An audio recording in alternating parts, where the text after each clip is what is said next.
Wish I could say I was finally over you, but that's not the truth. Everyone always keep falling in love again. The fuck's wrong with them? I don't understand. Maybe it will pass by, someone save me. Before I pass out, I'm too lonely to be done. I'ma drink at this place. Yeah. Why am I the only one who's left in the rain with nobody to hold on to? Ooh. Why am I the only one who's feeling this pain when there should be two of us?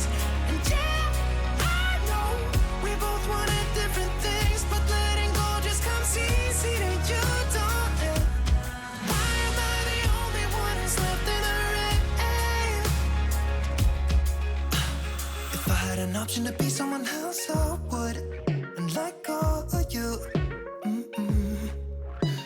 I know that I'm obvious, fuck it, I'm made this way. But why didn't I stay when I had the chance?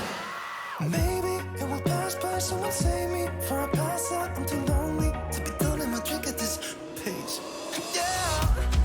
Why am I the only one who's left in the rain with nobody to hold on to? Ooh.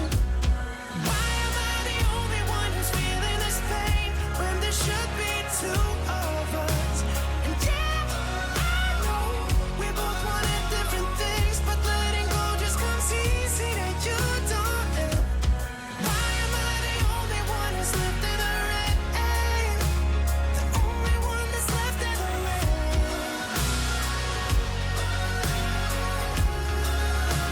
The only one that's left in the rain.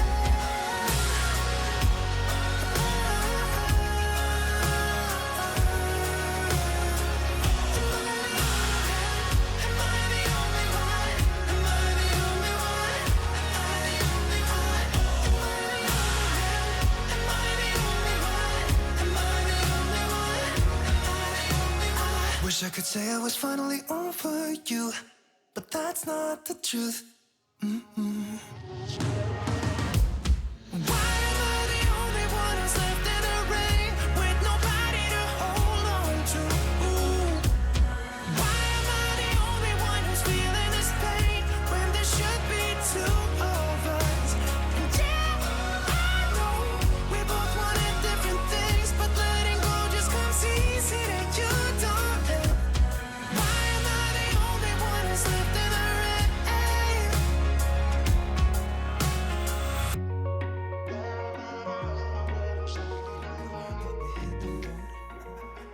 Doesn't matter where we go and destination unknown. I don't care where the motor stops, cause when I want it, then I want it. Yeah, I want it, oh I want it, let's go. Look around, where's the people at? I want a taste of the good life. Hit me with it right now, I'm in it. Cause when I want it, then I want it. Yeah, I want it, oh I want it, let's go. And I won't look back, yeah. I don't care about the bad shit back home. It's Cincinnati, baby, I just wanna let it go. Nothing matters when we're way out here. Oh, yeah. Maybe I don't have to know your real name. I'm just addicted to the way you take the pain away. Nothing matters when we're way out here. Oh, yeah. Cincinnati, baby, Cincinnati, baby. Yeah, Cincinnati, baby, Cincinnati, baby.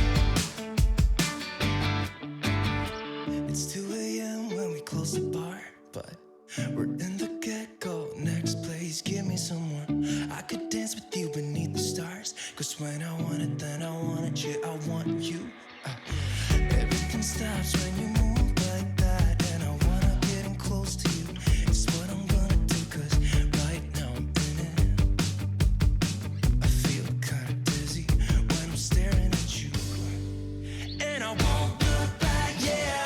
I don't care about the bad shit back home. It's Cincinnati, baby, I just wanna let it go.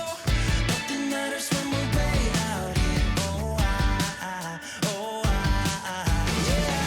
Maybe I don't have to know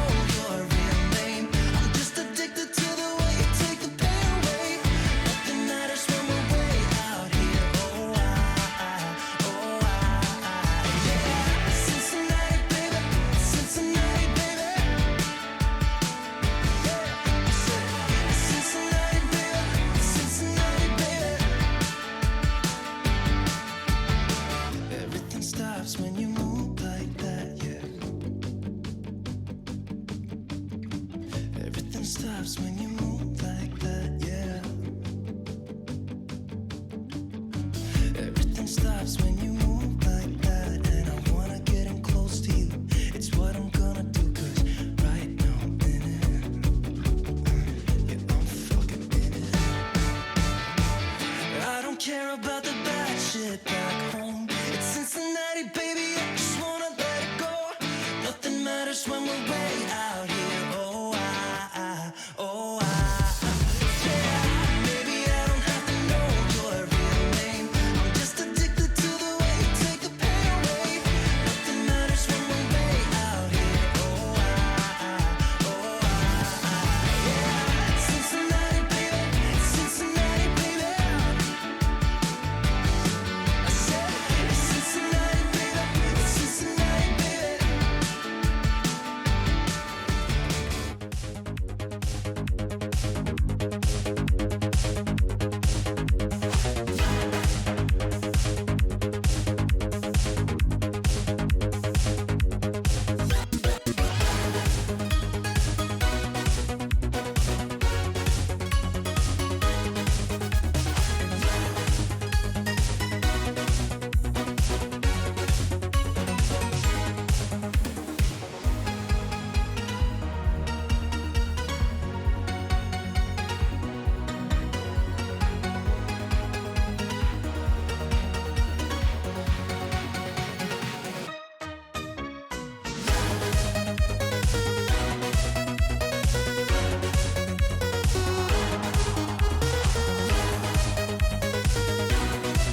Sick Harold, Sick Harold, Sick Harold, Sick Harold.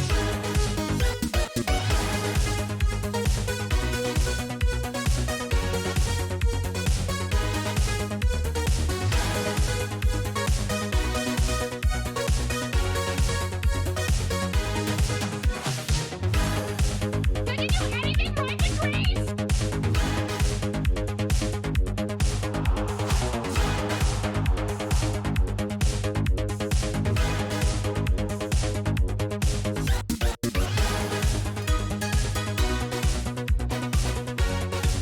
Nobody asked you here but Grace.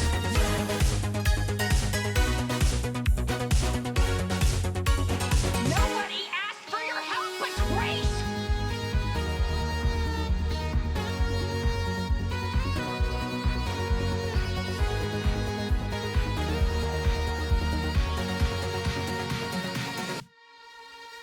Did you do anything right with Grace?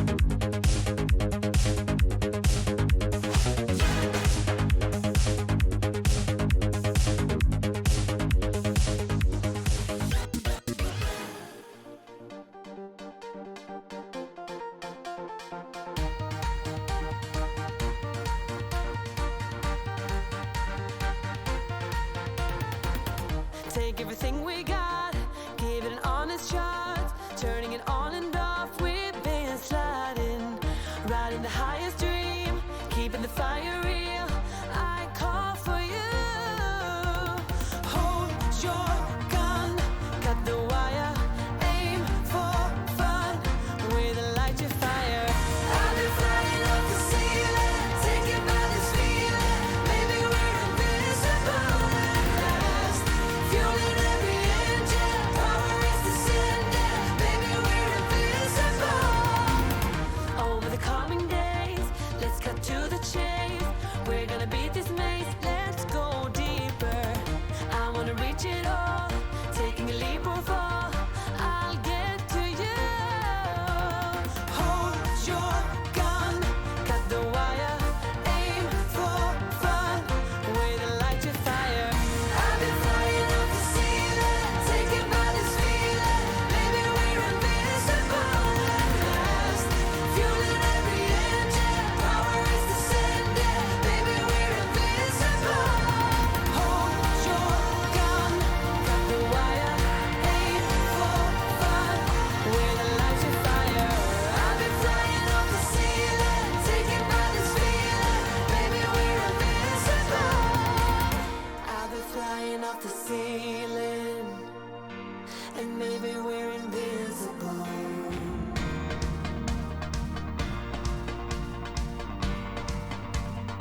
can finally sub again.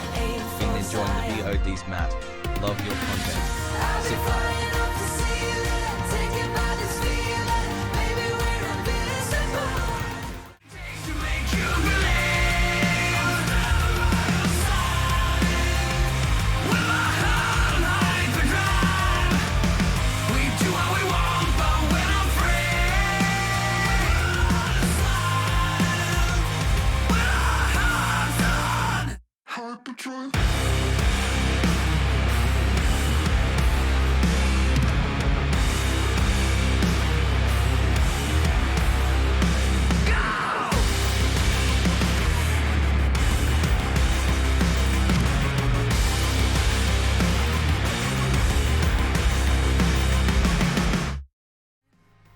Hello, chatto! It's Sundat, and coming up today on Building a Nation with MTK Budapest, we have 7 teams yet again in various European competitions. 4 of us this time will take on the fabulous Champions League, as Debrecen couldn't be asked to get themselves knocked out. In other nudes, I'm dressed like your nan's bathroom tiles, and we'll see how that goes for us for the rest of today. I've run out of things to say. All that and more coming up today on Building a Nation with MTK Budapest. And we're dancing. I have no idea what this is. I'm here for it. Yeah, I realized I said in other nudes. I said in other nudes.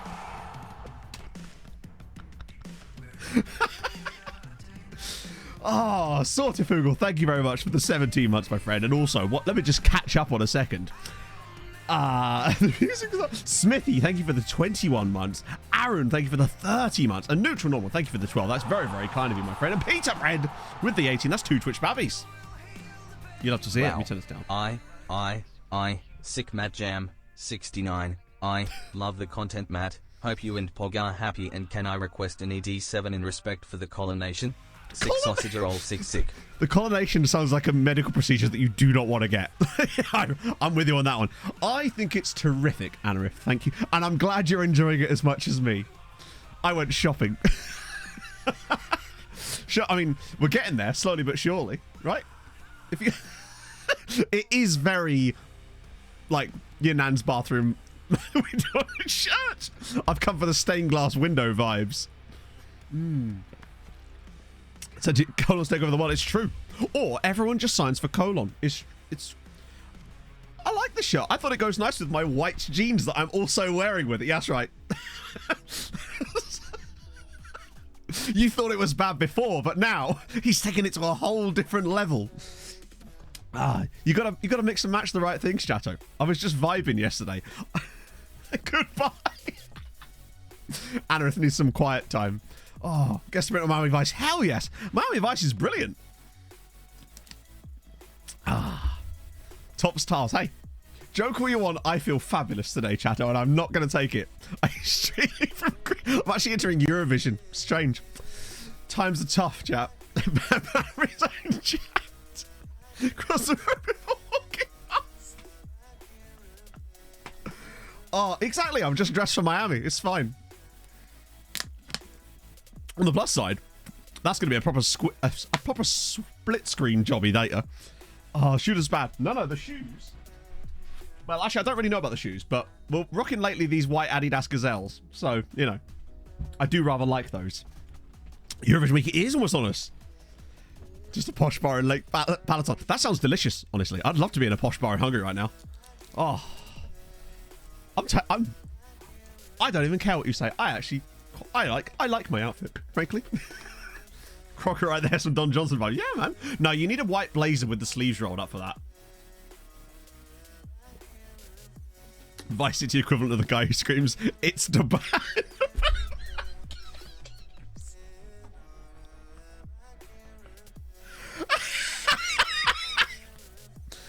Oh, God, I'm actually sweating from laughter. I'd like to. I really would like to. Maybe I'll hook Mike.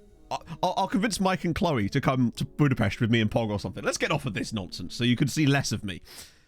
So I'm sorry from a church. There was a massive breeze during Sunday service. Hey, songs of praise, but they're just praising my shirt. We'll take it. So, what do I even start here, honestly? Oh, God. I have no idea where to start. So, obviously, 2 hours. I'm just messing with you. Obviously, I don't even care. I think I look quite good. So I don't actually care. I've kind of reached a point now where I kind of just go, yeah, that's all right. It's probably the loudest thing I bought yesterday, I will admit. Compared to some of the other things I was looking at. I was looking purely at like Hawaiian shirts and shit. Pereira on Legends is nice. I feel like he deserves it. However, one thing I don't feel like he deserves is this. For some reason, on the best 11, they've decided that he's a right back. I mean, technically, Man can play right back. Man has never played a single minute at right back. Not for us, anyway. I don't know where he's playing right back, but it sure as shit wasn't for us. In fact, most of the time, we operated off the left-hand wing. Would have been awesome, but you sold it. Had no choice. So the balance is low for more of a kind of... It's more of a... Did she get dressed up? Did she? Mean. I had an excellent Quinn. Genuinely. Like... yeah, the 99 goals was a bit annoying. At least Joseph finished on 150, right? Automatically set the nation you're playing in. No, you have to set your dev list settings. So when you add a player to the dev list, it will just follow the settings that you set. So if you go into transfers and then development list, you set the settings for the players down here. But also, it's important if you go to responsibilities on, I think it's this, and then offer to clubs, you also need to set stuff in here as well. And that will then get it all covered. Hey, Maris, how's it going, man? Is he still playing? Bobby, no chance. Ehring is. He's still playing for Lille. I think. Oh, that's last starting 11. One sec. Best 11. No, Bobby must have retired. Yeah, he retired at 35. Because he did like half a season at Budapest. Then went back to Uzbekistan straight after that. Hey, Daz. Dressed as the bottom of a swim. That, actually, that's the best one yet. Daz, I've had them all. I've had stained glass window, Moroccan bathroom floor. What else have we... But I think bottom of a swimming pool might be my favourite. Yeah, actually, if you look really closely at the picture, you'll just see me going like this. Oh, dear. So, I mentioned in the intro briefly, before I got distracted by my own shirt, that Debrecen did a bit of a silly. And by that, I mean that they actually qualify for the group stage of the Champions League, which is the last thing we wanted. Everyone else is in. I feel like the only way that we don't get that extra team in the Conference League is pretty much if they draw the English side in the qualifying phase, which hasn't happened for a long time. I think they got FCSB and Spartak Trnava this time, which was a relatively easy one. So yeah, fixtures definitely. Moldy bread? I don't know about the moldy bread. Maybe from a distance, perhaps. Or like a butterfly's wings. Or a dragonfly. Basically, Debrecen got drawn against... Yeah, I'll show you Velasquez, but I'm going to... Basically, Debrecen got drawn in the playoff round against fucking Midtjylland. And remember, Midtjylland are a side that regularly get knocked out by Hungarian sides in the Conference League. So not even our best teams. And they got drawn against Debrecen in the playoff round of the Champions League. And I saw that and went, shit. And Debrecen won the first leg 3-0. And then they got a 1-1 draw in Denmark. So it was a 4-1 victory on aggregate. So Debrecen are in the Champions League with us as well. Which at this stage is good for the money, but it is a bit of a pain in the arse on that side of things. But yeah, that's Velasquez. Our values are actually through the roof this season. It's so nice that they're sticking around. We barely had any bids. Not a single bid in the whole transfer window for Montiel or Velasquez. It's like they're actually being put off of bidding for our players now because they're so expensive. We could go back below France. Depends, because I'll check on that in a second. So let's just show you the coefficients actually right now. So now that everything's evened out, you see that we have a 5-point gap to France again, because remember, we're losing a 13-point season. So we gained 5 points for France, but look, we're now literally 0.5 behind Germany this season. And we're only 4 points behind Italy at the start of this year. That's... No, not a single offer for Tex-Mex either. Hey, Viking, how's it going, man? So it's weird, considering how bad it's been lately, because of Germany and Italy losing enormous years along with France, we get a shitload of gains this year. Yeah, the double 13 could happen, but we always knew this would happen at some point. I just suspected it was going to be the case. Whenever we got that first 7-team season, it was always going to be difficult because they were going to get the money in first. And as for the transfers, I'll quickly show you the transfers before we go to fixtures. Kostash, thank you very much for the follow. Basically, there's not been a huge amount of big bids. May 18th. Oh, you got a date. That's wow, that's really close. That's like 11 days. Holy shit. Are you excited? I bet you fucking are. That's amazing. As for players I signed, did I pick up any more? Oh, I picked up a couple of extra guys, which I'll show you in a minute. In fact, you saw Durin, didn't you? And you saw Cardozo. but these 4 are new to you. Don't think I made any big sales either. Oh no, that's not true. I did make a big sale. Had to balance the bookies a little bit. But what was I going to show you? Oh yeah, I'll show you these first actually. You're under a take. Oh, they are shit. Yeah, we had that happen and got really lucky when I think it was Budapest or Kekshmet were getting taken over, or it might have been Kishvarda, and their takeover fell through right as we were about to extend the loans, and it meant that we were able to get all the loans extended, but it was so damn lucky. So I sold Antunes to Benfica because I realized that we were barely using that extra DM, and now that we have Giddy, who was, because Antunes was only ever supposed to be a stopgap player until we could get Gideon. So nearly said Gideon then. In a single year, we've made, bear in mind it will rise to 28 million. We've made nearly £20 million profit on Antunes in a single season. So I am taking that as a huge dub in our balance sheet. Just a random £20 million profit in a single season on one player who was okay for us, but you know, it's just, I'm so happy with that. We did well there. So 4 guys I did sign up over the rest of the window. He was a great flip, yeah. So the first one was this chap here, who is Hungarian. This is Mate Shernianski. He's on loan at Budapest Honvéd. I paid £3.6 million. He was rated a little bit higher, but things have changed. And also, I just thought that he was a really solid option. It's going great, Bente. Congrats on the park run time as well. I did 13k yesterday morning, which was nice. Very slow, very long, but very nice, which I enjoyed. He's not bad for £3.6 million. He's just another solid loan farmer, so I'm a big fan of him. Plus, nice long name there as well, which is a good one. Then we've also got this guy, Josef Kovacs, for £450,000. The main reason for him was he was £450,000. I wasn't super fussed about if he was amazing because he was 450 grand. Figured for the loan farm, except he didn't get a loan obviously because he's only 16. And then Jomberg Johansson, £3.2 million from Bodø. He was one of the guys that was rated a bit higher, but disappointing when he joined us. He's not obviously a centre back because he's got 8 jumping reach, but still okay player there. Maybe overpaid a little bit, not sure. And then there's this guy, Rolando from Gremio, £1.8 million. And again, the main reason I picked him up is because he had a 1.8 million release clause, and he was immediately on loan to Zalagasek, which takes our total to minus 107. Minus 107. Now, last year we got it down to minus 105. So we're only 2 away from that already, which I think brings our total... What was his long-term injury? Oh, it's not too bad, I don't think. It's... Oh, I did not see that. I let Bodø have him back on loan. Oh, God. It's fine. Pop him in the wash. It'll be grand. 0 players out on loan. We're going to get there. To be fair, some of them, it might just be because...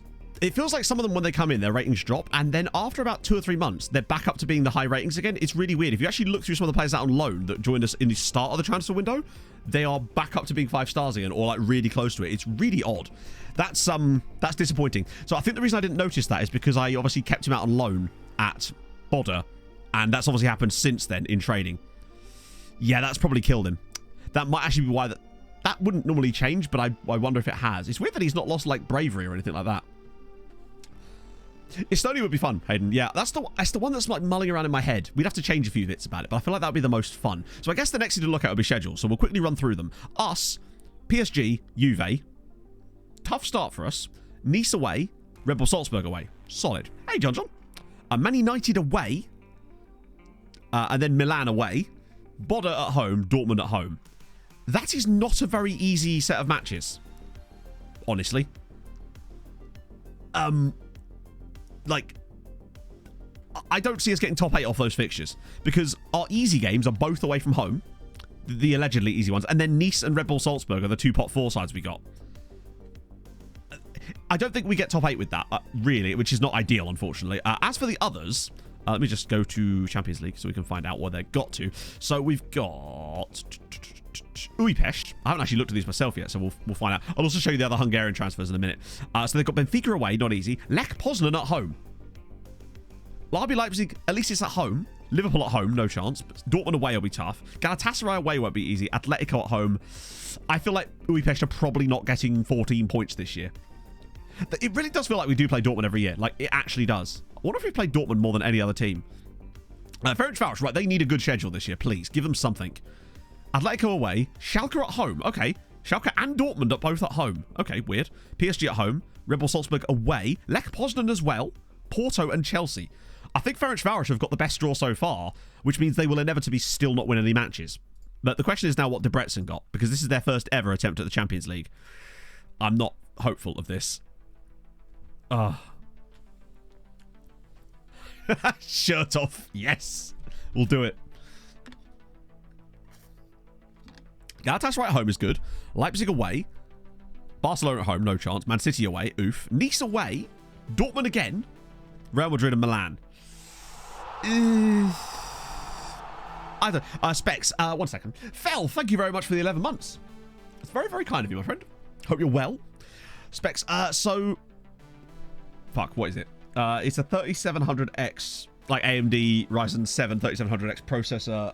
It's got 16 gigs of Corsair LPX Vengeance, 3200 megahertz RAM. Although I do have another 2 sticks of 16 in my drawer. I just haven't... When I tried to install them, it wouldn't post, so it was weird. The only thing that's really holding it back, especially, is the graphics card, which is still a GeForce... It's still a GTX 970. That's the real bottleneck on this PC, is the old shitty... Old, great at the time...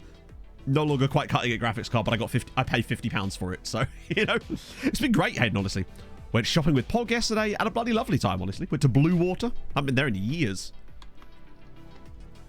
Do you know what, Fat Boy? I would actually make that deal. If Debrecen get the most points, I'll find a way to try and sell them Andras Pushkash back to them for free.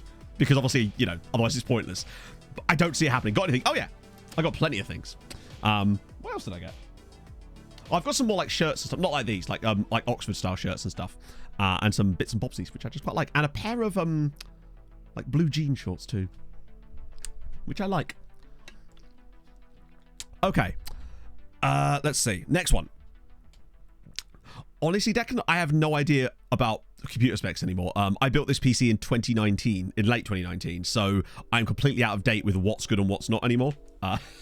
All I know is at the time, this was a ridiculously good build for the price. Hello, Pog. How's it going? Second Blue Jorts. They very much are jorty. Yeah, for sure. Right, let's just check out UEL, where we have... Fuck, who do we have in it this year? Usually Molfair. There they are. Right, okay. Come on. Please have a good schedule this time. Athletic... Oh, that's not... Oh, God. That's tough. Shakhtar's doable. Stuttgart might not be easy. Malmö away. Atalanta. Okay, Sparta Prague and Rasta... Yeah, but they're both away from home. That is not easy. For Molfehavar either. Jesus. So Pog can see the outfit. Oh, I already sent her a picture of the outfit. Pog. Pog, what we saying? Miami Vice called. They want me back. Better than Debrecen? Yeah, I would say so. So who's the other team in here? Is it, Who is it? Oh, it's Kexmet. Right, they've never been in Europe before. I'm not used to looking out for their name in these schedule lists. Right. Please tell me they've got something. Sport. Okay, never mind. Do you know Batumi away? Better. Leeds at home. Okay. Besiktas away. Apple away. Sparta Prague. Basel. Monaco. Oh, it's not looking good. It's not looking good right now.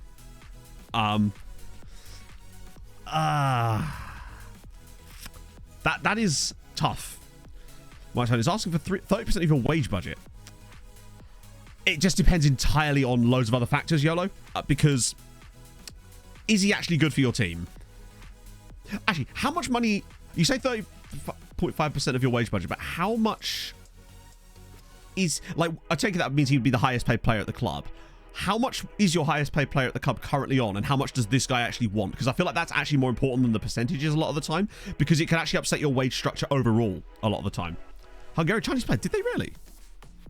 Oh, yeah.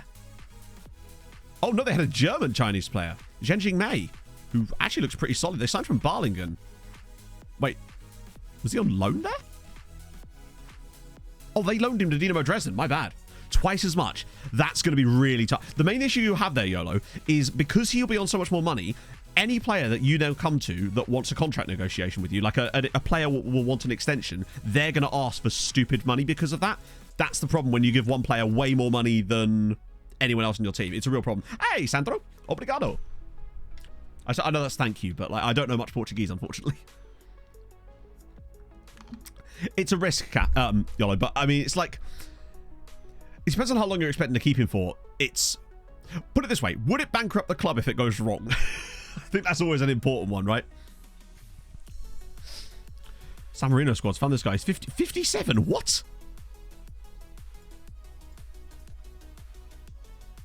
Love it. What a great first name as well. Chirigini Alfredo. I realize this is entirely like not the case, but it does feel like something I would order in an Italian restaurant. It's the fact that his surname is Alfredo. I think that's what does it. Born in 66. Man was born before the 1966 World Cup. Still playing. Oh, his first name's Alfredo. Oh, okay. That would make a lot more sense. Or maybe he just lives in Korea and he's just trying to fit in. Hey, Tim. What happened? Did you get in a mosh pit and someone beat you up? Because we've all been there. So that's Kekschmidt, and then it's just a case of Kishvardo, who snuck through relatively easily against Spartak Trnava and whatnot. So who do they get? I know that the coefficients don't matter so much anymore, so it's Maccabi Haifa away, Apollon Limassol, Koper, Elfspor, Rosenborg. If they don't get top 8, I'll be very disappointed. With that draw of 6 teams, I'd be very disappointed if they're not in the top 8 of those. Arguably, they should be winning all 6 of them, but they won't because this is FM, and also football is just random like that. I think the toughest one there will probably be Koper away, because I've seen them win against Maccabi Haifa before. Rosenborg will be quite tough as well, but... What do you reckon? Kishvarda versus Konyaspor, the rematch? Or was it Uipesh last time, wasn't it? Asking for 500k a year. So that's not too bad. I think you can probably get away with it. It's just a question of how much you can get away with it often in these things. Oh, by the way, Inferno, that guy I looked up for you. His name was Rochford, like that. I got a bit confused at first. Yeah, his name is Sheldon Rochford. He's actually a half English, half Trimbagonian player. Which you just love to see. Yeah, Konyaspor have been a bit of a... To be fair, the only team they haven't really had any trouble was Uipesh when they... Didn't Uipesh slap them 5-1? So, today, I've already set the lineups up. As for the league, I'll just quickly show you, actually. We're kind of doing well. I've been playing the other system in the league. And... success. Basically. The one thing I will say about this tactic is that it is a great... It has a wonderful ability to make you underperform defensively. On all the tests... I started testing it on Friday with some other saves. I did a Wrexham save where I just put the tactic in, delegated everything, and then just simmed to see what would happen. And yeah, 5 treks in the league is how we're going for it.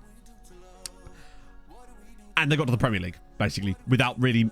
Obviously, there were some signings made, but not made by me. So I feel like it was unoptimized AI-type signings, and they still got to the Premier League playing the 5 treks tactic, which was fun. But I think Paul Mullen got like 45 goals in the first season or something ridiculous. Can they really? That's amazing. Fair play to them. I take it they're like comfortably top of the league like we were first season. Right, let's go. 8 track. I mean, I see no reason why we can't do it. If you can even find the right people for it, I suppose. Oh, hilariously, I was looking, because I was just bored before streaming, I was looking through like the social groups. We have a social group that is basically, the description just says, this social group is mostly full of Brazilians at the club that joined the club at around about the same time. And it's got 8 Brazilian guys in it, and then Liam Skinner. It's just 8 Brazilian dudes and Liam Skinner, just in a social group together. He's just like, obrigado, fellow kids.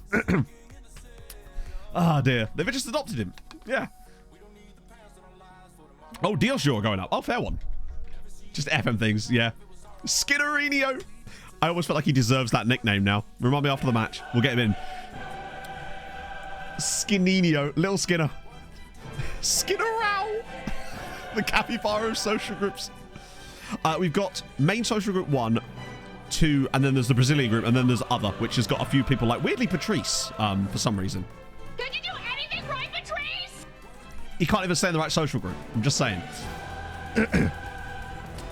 Right, let's have this. Far too many names to keep an eye on this screen now, but we move. Debrecen against Galatasaray up first is big. Ferencváros away. They're really losing. Jesus Christ. Lavinia with the 10 months. You'll love to see it. Thank you, friend. Okay, TTSU butchering wemp. What sea creature is really phlegmy? The octopus. Octopus. Odd. Thank you for the 11 months as well. You'd love to see it. Thank you, friend. Oh, God. Oh, no. That's not a penalty. 1, he gets the ball. 2, that's in the D. There's no way this is a pen, right? But then again, we are playing PSG. I don't know if I can actually watch that on stream, Marius. Oh, I see. Yeah, I just saw the highlight. Okay, luckily, it doesn't matter. They will score the free kick anyway. This is going in. I guarantee it. Oh, wow. All right, you know what? I actually stand corrected. They have done some work on those since those updates come in, because those used to be guaranteed goals, and that one genuinely... Those ones almost always went in, but fair play. Nice guarantee. Yeah, I mean, never buy a guarantee. If I offer you a guarantee on it, chat, just turn it down on the spot. This is what we've learned today. Uipesh 1-0 up away at Benfica. How are they so good in the Champions League? Like, they are legitimately excellent in the Champions League. Even against sides that you'd think they'd be struggling against. What is that pass? Brave. Oh, Texie. Texie's through. Texie scores. Tex-Mex, I think this is, if this is onside, which I think it was, that would be his 4th goal of the season already. Yeah, I mean, if I ever say, hey, chat, there's this horse, I've got a choice, just don't bid on him. And it's awarded. There you go. MTK 1, PSG 0. Hang on, Velasquez with the assist? Oh, he was pushing right forward here. This is a nice little pick out, actually. Look at this little rolls the defender, drills it. Bang. Tex-Mex is off to a flyer. Hey, Wheels. Oh. 1 second, Yellow.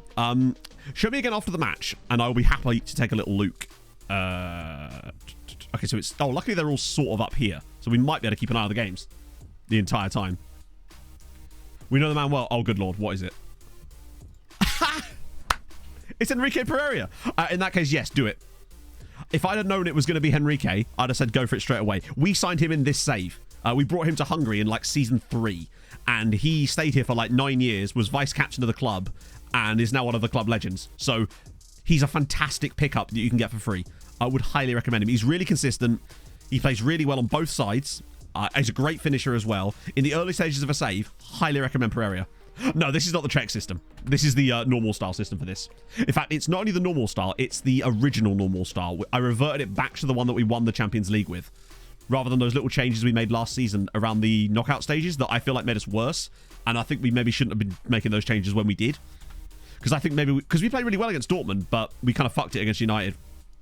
What do we reckon? I mean, I just don't know, Quinn. I'm so bad at recommending saves to people. I only recommend per chance a lot of the time. Yeah, death by... Well, we suffered our own death by experimenting this time, basically. I would still say so, YOLO, honestly. It's a bit much. Maybe you could get him down with potentially a... have you considered maybe putting in a wage cap clause? So if he gets international caps. So give him like a massive contract bump if he gets a certain amount of international caps, which is unlikely at this stage.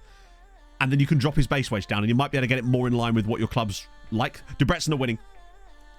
Debrecen are winning against Galatasaray. Payers has scored. Okay, this is a turn up for the books. If they could see that out, both of those two, we could be on something here. Malera has had a poor game. He's also really tired as well. I don't know if he's picked up an injury there or not, but he's not had a great day. Yeboah off. Sorry, Yeboah on. Bobby Tree on as well. I think we're going to have to accept that Castillo is just going to be randomly odd and doesn't play very well in a lot of these matches sometimes, and that's just fine, I guess. Eventually, we will find a way, but I feel like that's maybe end of this season incubator to work with this particular tactic and maybe try and optimize it a little bit.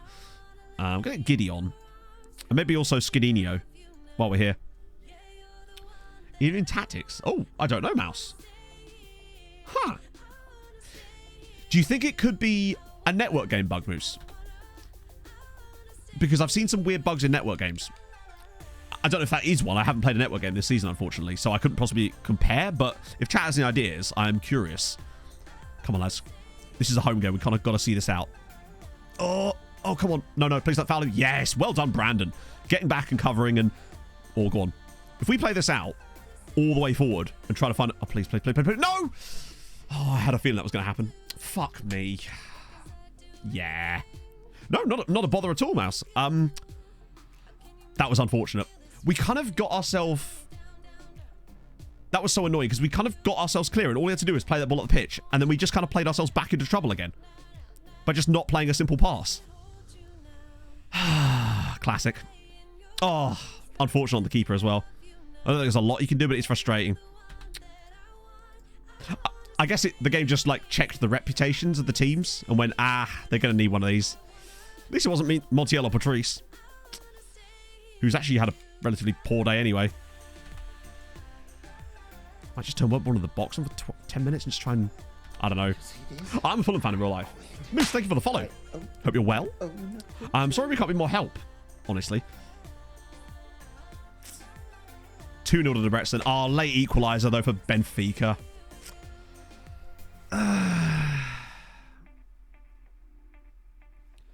You do have to offer higher wages on the cap clause, but the idea is you're basically gambling that he won't get that international cap. So with us, he ended up actually getting an international cap, but weirdly he got it for Hungary. So that player that you're talking about in this save, he's got 50 caps for Hungary because after he was here for 5 years, he just went, you know what, today I feel Hungarian. Thank you for the follow, Moose. Right, yeah, that was shit. It was just a bit unfortunate. Like, we played well overall, and then just one little mistake cost you. Like I said, Mackenzie, I'm a Fulham fan. Luckily, I mean, that's still a good result, but it could have been so much better. That is a really good result for Debrecen. I get the feeling they might be getting Puskás back at the end of this, because Ferencváros, that's tough for them. We thought they had the best run, but that's not a part of that, I wouldn't have thought. They've got better games after that. Nice little 3-0 win there for the lads, which is good to see. Our under-19 side is going to start clapping cheeks a bit more this season because we've actually got quite a lot of like 16-year-old players that can't go out on loan yet, and as a result, they're actually still sitting about in the under-18 squad. It's not a bad day, no, for sure. We'll go coefficient, but after Thursday, so we can see what happens. So we've got, who have we got here? Kekschmidt at home to Sporting. I don't expect anything from them in that game. And Malfair, honestly, I wouldn't be surprised if these are both defeats, but if I had to guess, I feel like one of them gets a draw. That's my prediction. One of them gets a draw. Don't know who, but one of them.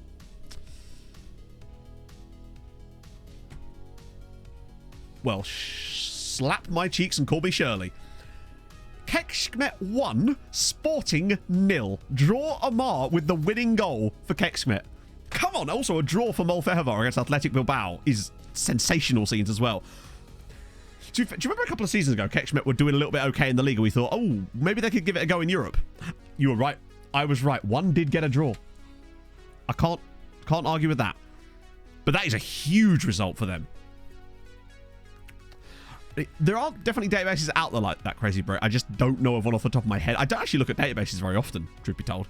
There's no Conference League this week, so that is the fixtures, isn't it? I do find Sporting do have a habit of shitting the bed in a lot of these. I love that we're now setting gate receipt records because we're obviously playing our games at Ferencváros Stadium. Hey, Weasel Farmer. Why, thank you, friend. It's very kind of you. I will not stand for this shirt slander. Bit of that. I'm trying to allocate them all to Seagrass now when I do this, just in case. They are a bit of a Portuguese Spurs, aren't they? Yeah. I think they are getting there, Anorith. They do let us down occasionally, but what I would say is they, generally speaking, have been nothing but excellent for the most part. Like, they've actually overperformed our expectations, I think, almost every year. I think the only team that's really let us down in the last sort of couple of years is Ferencváros. Because they haven't won a Champions League match now in 17 games. Might even be more than that. Back to 5 Trek. Yeah, definitely. We'll switch before the game. Obviously, we'll be insta-resulting it because we're doing 6 Champions League games to get in. I don't know how this is going to go in insta-result. I've not tested that yet. It seemed to work fine when I was holiday simming it for the Wrexham thing I was testing, but yeah. 17 games, yeah, so basically they have been in the group stages for the last 2 years and they've won no matches. They got 5 draws and then they got one draw last year. Skinner's name, yes. Skinner! Just changed his name to Steamed Hams. He's further down here, isn't he? Ah, fuck, I'll just look on the screen, it's much easier. Still work in progress. Do you know what? I might actually put it up for download, but I don't have it quite yet. But I can do, without a shadow of a doubt. Because I don't really want to make any more changes to it now. Well, it's not that. It's just that I can't be asked to make any more changes to it because it's just fun and it works. Where the hell is he? There he is.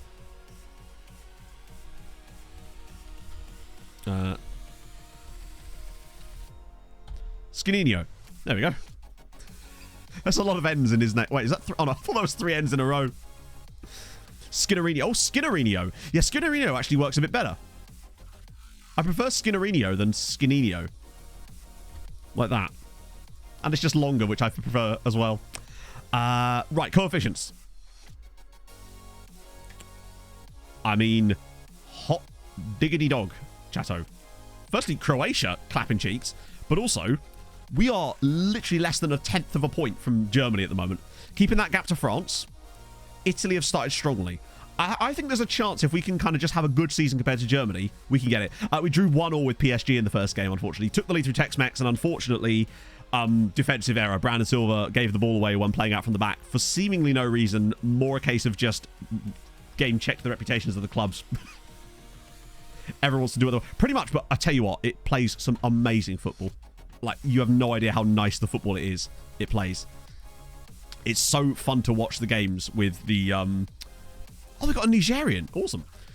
With the double trek. Sorry, double trek. The quintuple trek.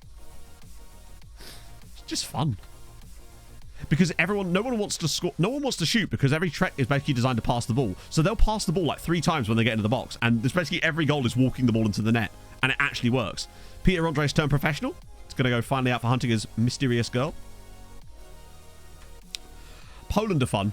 So I would say it's tough, like, because if you're looking at it from a pure realism standpoint, i.e. not having to do too much to bugger with the game, Poland is fun, Hungary is fun, Ireland's obviously very fun.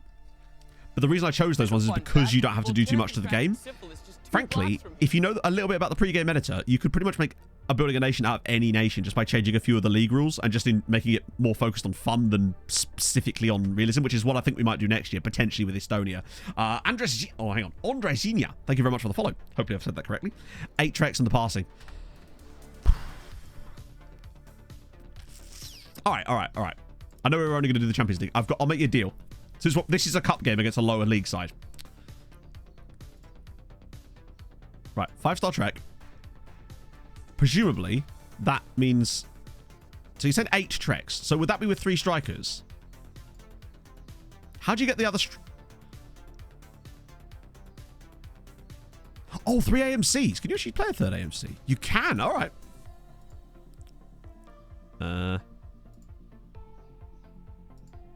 Okay. I'll do a quick pick in a minute. There we go. Line up, lads. Right. When's the next Champions League? I just want to make sure that we're not wasting our time. No, Juventus isn't for another 10 days. Probably going to need to go for some DMs here. Nah, I mean, watch us lose. So we've got Milovanovic, Bobby Tree, Jurin, Yeboah, Ojeda, Bizarma, Navarro, and Carpenu. Yes, we're going to watch the game. Obviously, yeah. I wish you could get them all to swap position. You could, but I actually can't be asked to program it. No centre backs, you coward. The width is going to be a bit of an issue, I must admit. But think of the passing moves, chat. Double libero. I don't think you can do that. No, you can't use liberos without a back 3. So, I love the link between Navarro and Bobby Tree. That's kind of like shouting over the room to another guy because you kind of recognize him. Okay, so it's the Octotista, we'll call it, for a start. That's fine. Right, let's submit the team. If we win this game, it won't work. I think you firmly underestimate the ability of mad tactics to work in Football Manager. Pre-game editor for BA. No, I didn't, because basically it varies from save to save. So the things that we needed to do for this save was what Hadrian did in the Discord, and I didn't really understand a lot of it, which is why I didn't want to make a video on something I didn't fully understand. Thank you, Wheels. Thank you for the kind follow, sir. Right. Oh, well, you know it's good when there's a highlight straight off the kickoff immediately. That should tell you everything. Octotreks. Yeah, we'll go back to man with their back 7 precisely. Here we go, straight through. Bizarma's in. And, see, could have scored inside a minute. Easy. Jarju and Montiel are going to...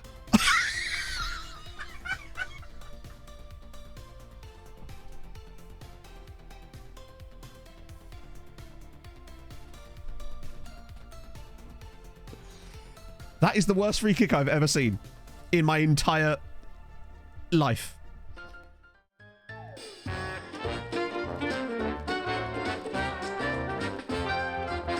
What the f was that? They just can't understand our formation, and thus they have decided to give us the ball back at every opportunity. But now look at the players surging forward. They're overloading them on the rebound. Look at the back post. Carp's all the way through. Can he square? Look at the number of players in the box. Oh, our 2 defenders have got a lot of work to do today, I must admit. But every time we get the ball, it's just a case of, like, we win the ball back off them, and then it's just overloads. Here we go. Milovanovic. Ojeda. Bizarma's through again. It's a bad touch, but Bobby's through, and that's going to be a penalty, isn't it? Oh, he's offside. No, it's given as a penalty.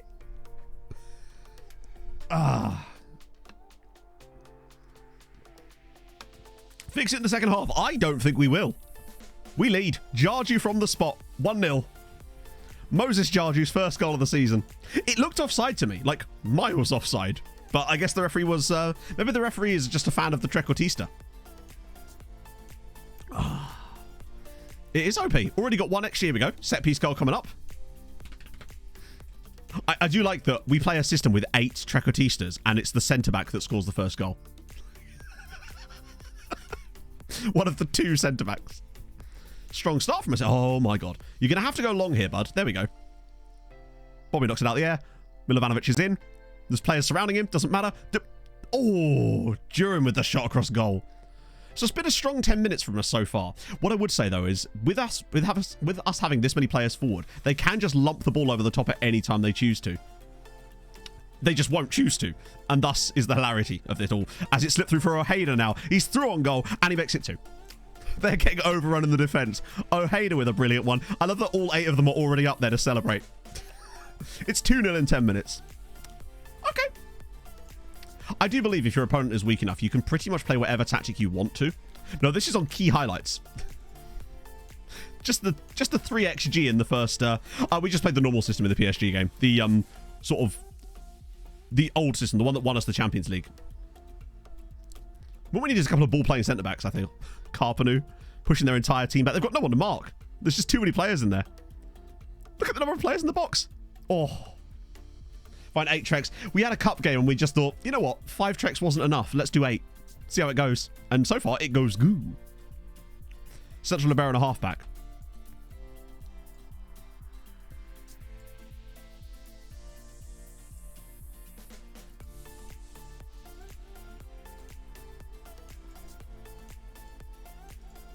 You speak a lot of sense.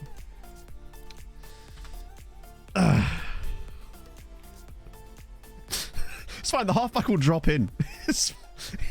He'll drop in. He'll provide a bit of cover. No problem. Plus, he'll get forward a little bit occasionally, maybe. Who knows? Well, that's a good of a... Montiel bombing forward. Look at the number of bodies in the... It's 3. Stefan Carpenter with his 2nd goal of the season. It's 3. Libero on attack. Yeah, true. Why not? 3-0. We're cracking. We're clapping cheeks here. That's true. What are we covering? Right. Hang on. You're right. Ah, so a Segunda Volante has to be in one of the wide positions. I see your point.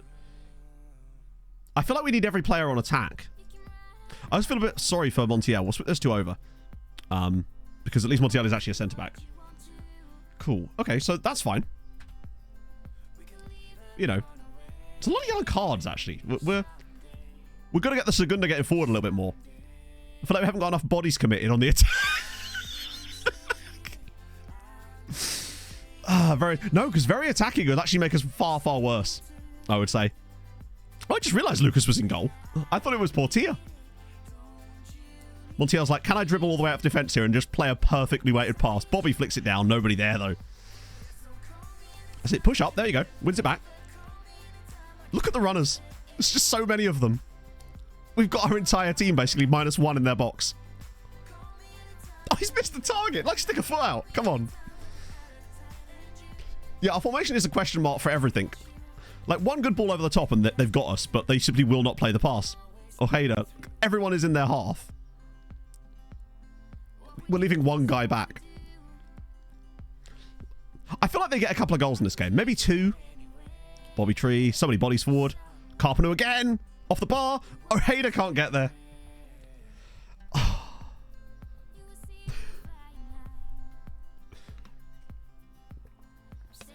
This is what Cruyff... If Cruyff ever was really unwell back in the day, this is what he imagined in his fever dreams. As it is now 4. Vojislav Milovanovic sneaking another one in there. Oh, sorry. What you're seeing, Thomas, as far as formations, is the evolution of football. What you're seeing is peak. To be fair, luckily, there's no Premier League matches on at 2 o'clock today, so if it does run over because of this, then I am fine with it. Because the Trek situation just works really well. Obviously, we're overdoing it, and against a real opponent, this wouldn't make any... It would be absolutely trash, but that's why the Trek First system works. stream in a while, and what on earth am I seeing with the formation? Like I told you, footballing genius is what you're seeing, Twiggletoes. Thank you very much for the 15 months, though. I hope you're well, friend. Is this going to be the 5th goal? No, not quite. Every time we get forward, we get like 9 guys in their box. Yeah. Even Guardiola couldn't come up with this. This is magic. I love that Jarju's actually still making little runs forward, too. Like, he's making a little run. Go on, Navarro. Ball in the box. Tons of bodies to pick out. And it's over the bar. How many Treks? We've got 8 Treks. We've got 8 Treks, a Segunda Volante, offset slightly, and then a libero behind him. That's our current setup anyway. Yeah, I feel like it'd be nice if I could pull the goalkeeper like they do in hockey. I'd be a big fan of that right now. Just, that's it. Stand him up. Get some players back. I do love, by the way, how almost every highlight starts with them on a goal kick. Look at the overloads.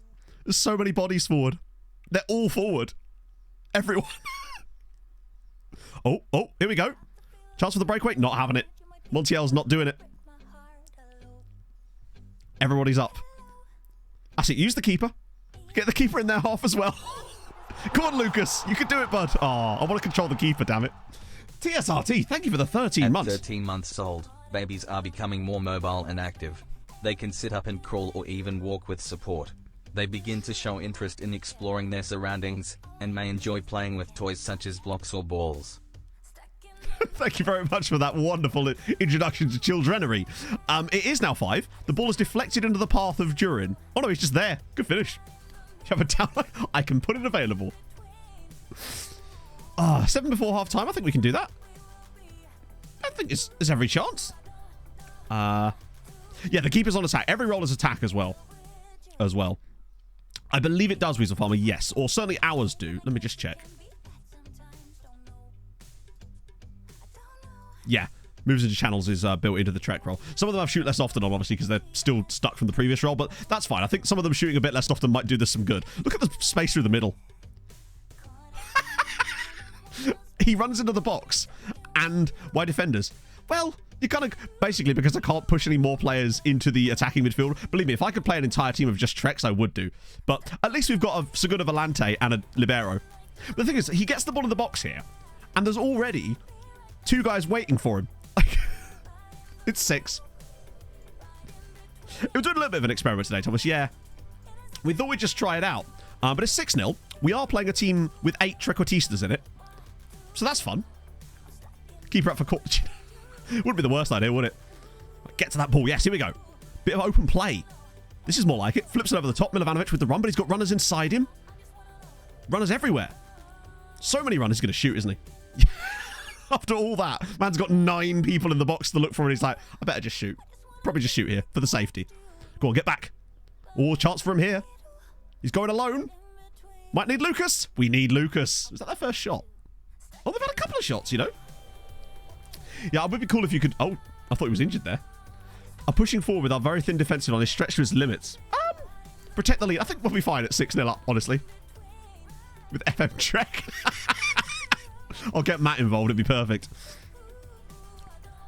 Just work ball in the box without the instruction. Exactly. But I feel like the Trequartistas actually kind of is exactly that. Jurin's it again. That might be offside that time. Blaz Jurin has looked fantastic, by the way. I actually played him in the game directly before the PSG match, and he looks ridiculously good in this team. Like, unironically fantastic. I realize Lucas is going to have to boot this every single time because we've got nobody... Or is he actually going to drop this off? No, he's going to go long. Oh, no, he hasn't. He's still managed to distribute it to the one centre-back. What a pass. Okay, now where's the runs? He's going to go alone here, isn't he? Nope, pull it back. Bobby Tree, 7. Bobby Tree sneaking one. It's a good way of bumping up the confidence on some players. Everybody's getting involved, except for Bizarma, weirdly. Carpenu's got a 9.9, by the way. Does that mean he's, like, assisted all of the goals? Because I don't know how else he could be on a 9.9 right now in this first half. I know he's got a goal, but he must have just assisted, like, most of them. Fiona! I think 10 is possible. Deeg, thank you for the follow. I do love doing weird shit with the match engine like this, because Ojeda's now through. Brings it down. Good save. Montiel is indeed on a yellow. Yeah, true. That would be funny if we just kind of left him on. Slips it through. Ojeda now clips one off the crossbar. God damn. We were very close to... I'd say half-time wise. Carpenu has 1 assist, but 2 CCCs, which, like, he must have some key passes. I wish they'd replace the clear-cut chances on this with key passes. It's a way more important attribute. What if I could get Saz to do that, actually? Because clear-cut chances is a meaningless stat now on FM. Tackle harder, Montiel. So 5.69 XG in the first half. To be fair, the keeper has still made... Actually, he's only made 6 stops. I wonder how low we can get their ratings as well. I want to punish them. We won't be able to bring many players off the bench on account of having very few very few attacking players left to bring on. Give to me 8 Trequartistas, 7 first half goals, 6 AI badges, 5 absolute bangers, 4 clubs in the Champions League, 3 defensive players, too much for this team, and goals for Bobby Tree. Damn right. I think there's more for Bobby Tree coming in the second half somehow. Ball it. Oh, okay. Montiel's having none of it. And again, he's playing a bit out wide now. Liberating. We've got every player in the final third. Oh, go on, Jarju. Look at this. This is total football. Yeah, because it's what they needed right now was to have less players on the pitch. That's what they really needed in this game, was to have less footballers on the pitch. He's just tried to murder Blaise Jurin. Also, I think Ojeda puts this in. This is right in the... Oh, he nearly did. Bloody hell. Carpenu. Oh, what a pass. What a pass. Do you know if there's a train coming anytime Where are the defenders? Oh, yes, very soon. They've decided to have a day off today. We've decided to try something out. We're reinventing the wheel, quite literally. AG, thank you for the follow. There's no way back for them at this point, no. Go on, Jar. Notice how even Jarju isn't shooting from distance. What a pass! God, he's brilliant. XG.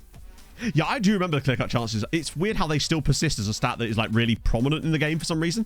That's a good ball. Cleared away again, but Jarju will win it. Knocks it down for Navarro. They're putting some nasty tackles in now. Ojeda.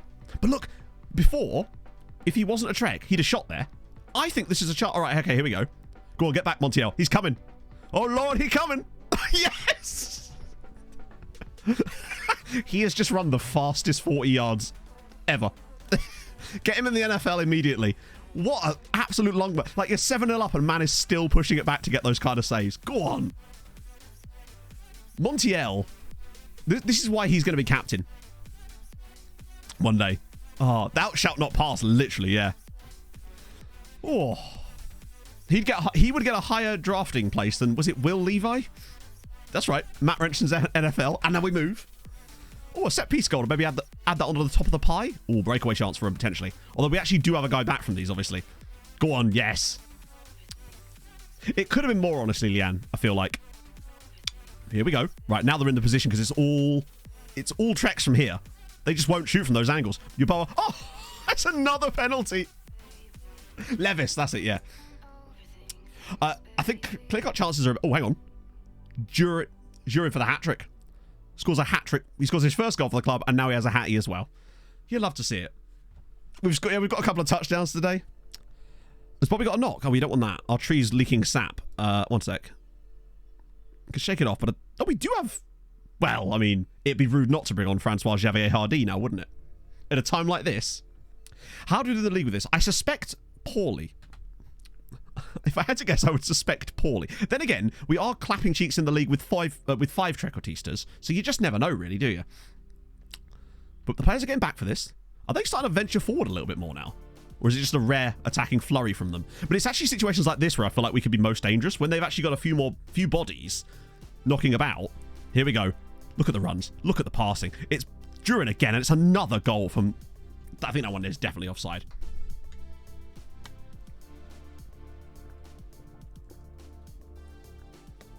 I would like to try it out in a league game later, especially if we've already lost the league game this season. Obviously, if we're on for an unbeaten season, I won't do it. But later in the year, I think I would like to test something like this in a league game, just for the funnies.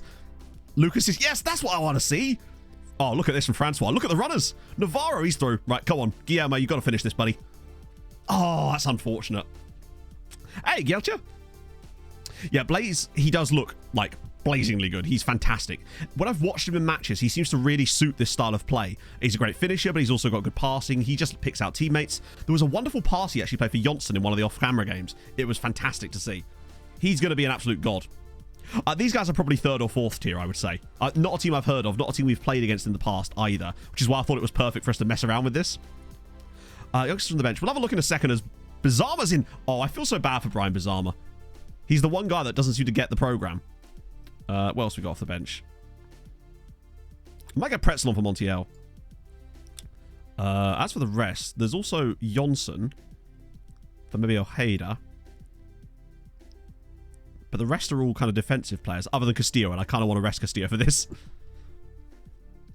Yeah, probably fourth tier, I would say. Well, yeah, exactly. I mean, they are not going to recover from this. Hey, Icarus. How's it going, man? Oh, how was Holiday? Oh, good save. Oh, on the rebound though, Carpy. Oh. Anything fun? So basically, we ended up inventing a new tactical style. This isn't it, although this is like the final evolution of it that we're testing in a cup match here. Because we really like Trequartistas now.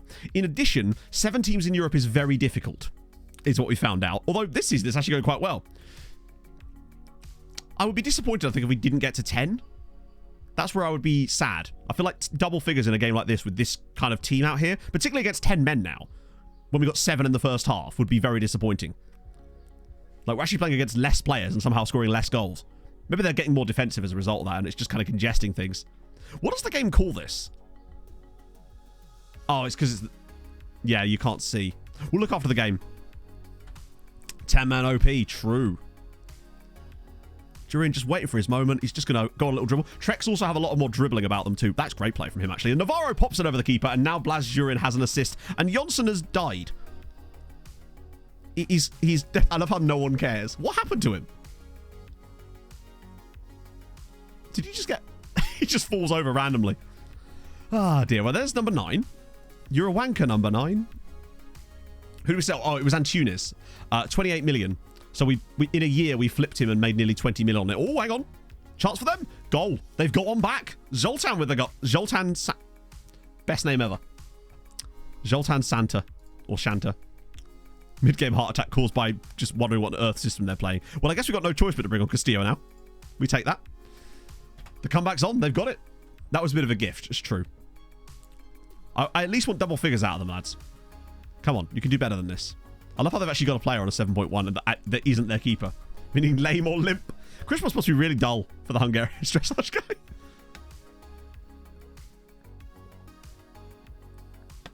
I feel like this game has been going on for like 25 minutes now and I'm still okay with it. We'll just have to bomb through other stuff later. Bear in mind, that is the libero that just scored that. That is our centre-back. That was the libero. Everybody was in their final third. It comes back to Pretzel, and he's like, you know what? Have a twist on this. Bang. That's a lovely little... He is on attack after all. True. I wish you could send the keeper up. Oh, you're right. It probably will be goal of the season, isn't it? Keeper's on a 7, allegedly. Okay, this has gone well. 50 shots, 22 on target. Probably could have done with a few more goals, honestly, in the second half. I feel like we'd let ourselves down a little bit. Only getting 3 goals in the second half, especially against 10 men, was somewhat disappointing. Although, no. Go on, Fran. Flick it in for someone. One more goal. See him out in style here. Oh, he's up against Santa. Santa's through. He's slaying it down. Santa's in again. Santa scores a second goal, and Rudolph's, well, looking red. 10-man OP, I'm just saying. The second half has been 3-2.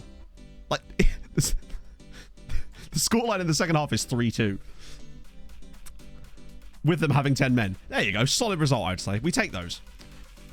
Carpenter got a 10 in that game, which is really good to see that he's just fantastic. Okay, so that's good to see.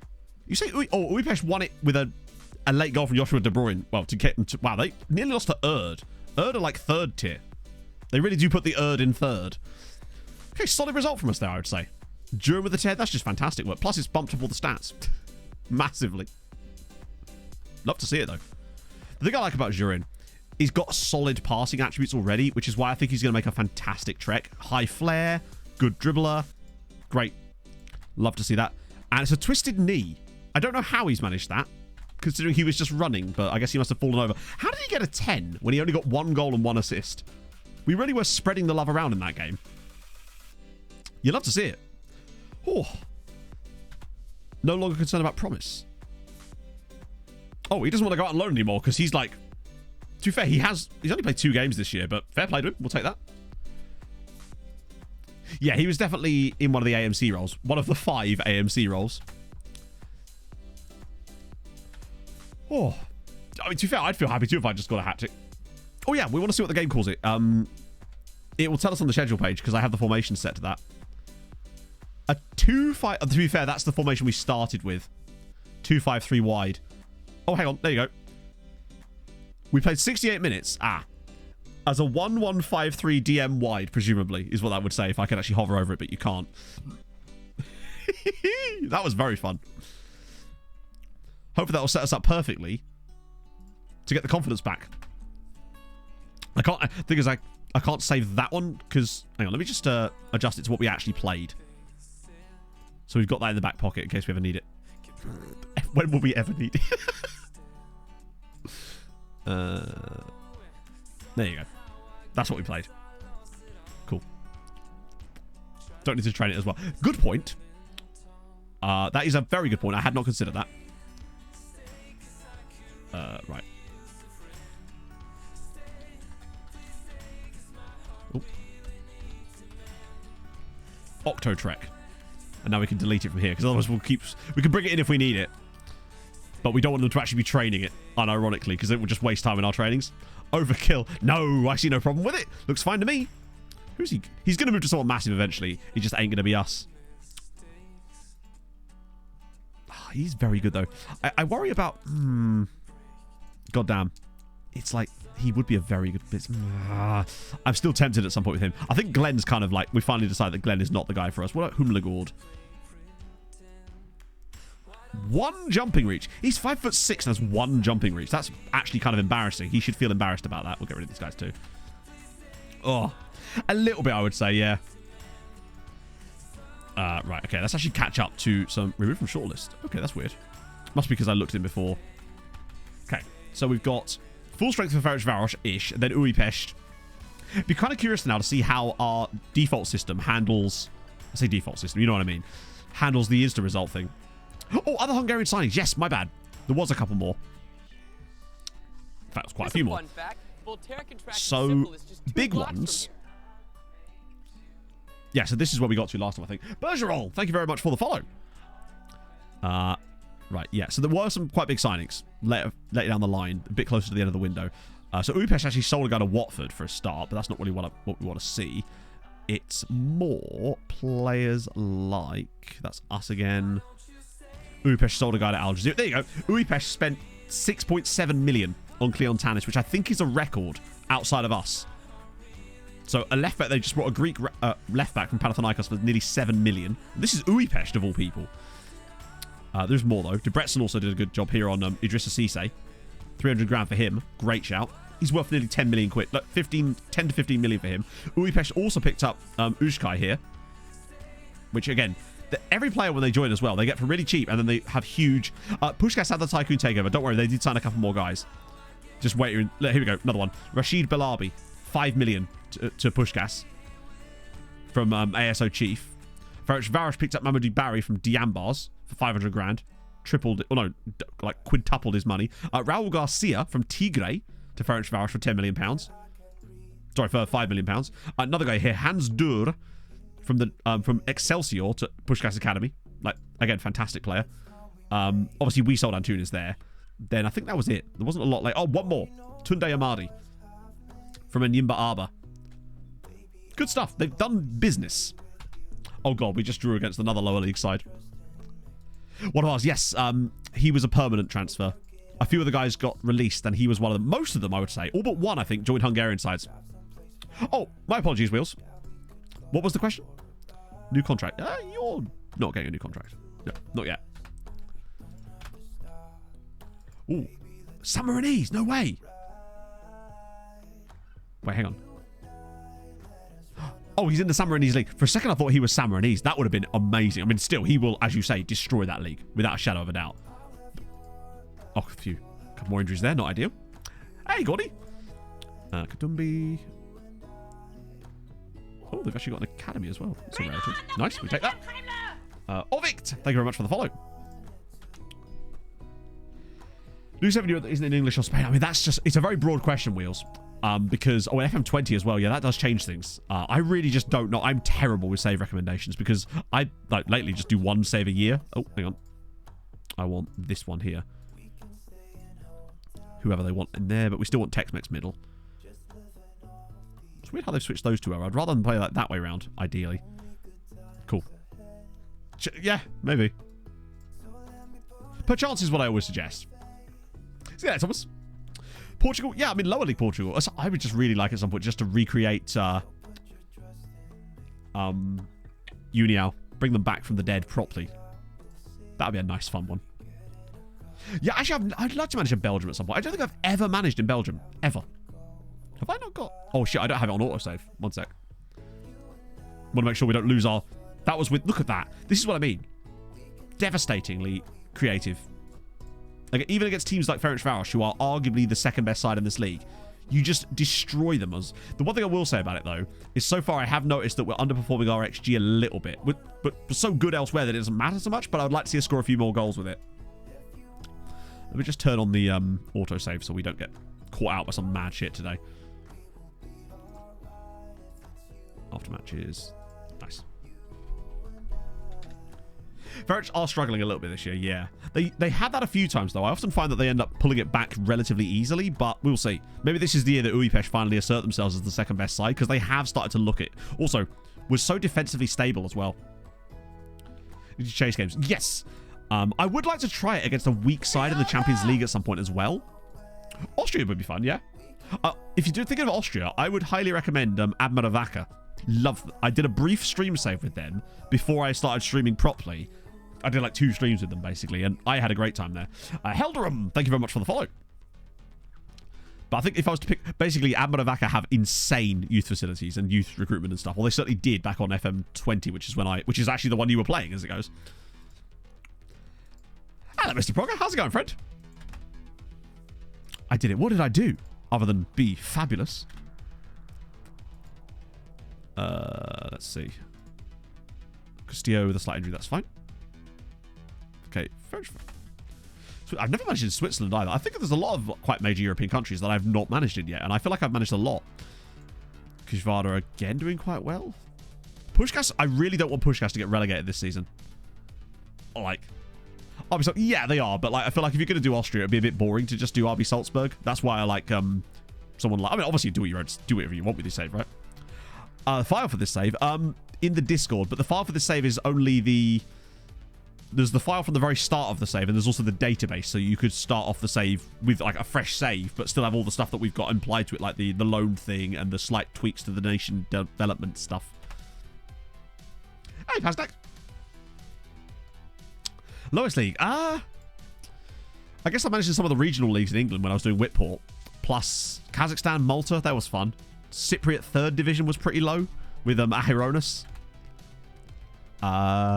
Yeah, I'd say so. That was pretty low. Some of the African leagues, actually, like the Namibian. In-game editor tweak. No, not in-game editor tweaks. Only pre-game. We haven't used... The editor isn't switched on for this save. Ooh. Oh, wait. I think we looked at him last year. I'm almost certain we looked at him last year. Zlobin was... Yeah, that was Belarusian league, wasn't it? Yeah, I don't think he's it. There is actually an Egyptian guy I did find I was scouting, but that isn't him. Cool. Boom. RB Salts with that, so... Oh, you could actually, yeah. Yeah, so it has a little tweak with the loan system, which makes it a bit harder. So it means that when you loan players out, they can still play against you. Because we thought it was a bit boring where you could... With the loan farm situation, you didn't want it to get to the point where everyone couldn't play their first teams. Azerbaijan. Never managed in Azerbaijan, I don't think. No.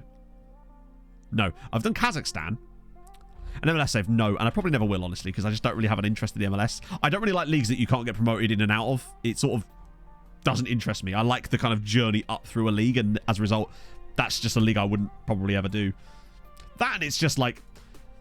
I think it's more a case of the... I know the rules could be quite complicated with all that stuff, but I feel like that's something I'd be willing to learn if it had that kind of Jeopardy level that I was interested in, but it doesn't, so it just looks like I have that much interest in.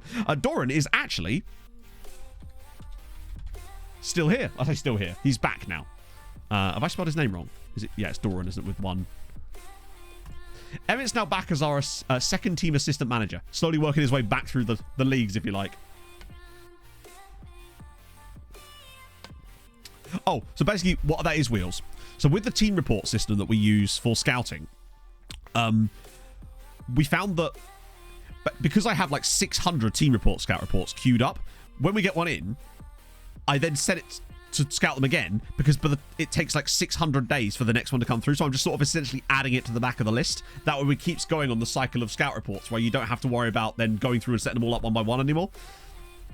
Obviously, you have to do it the first time round, but And what I'll do is every sort of year, I'm going to do this after stream actually, is check in. I'll go find a few extra teams to add to the list as well. So we slowly build it up to like 1,000, but it doesn't get anywhere near as tedious because we just do it one after another. Just each time we get a report, set it to the back of the list and go again. So that way, when that comes through in 2 years' time, they'll have new players.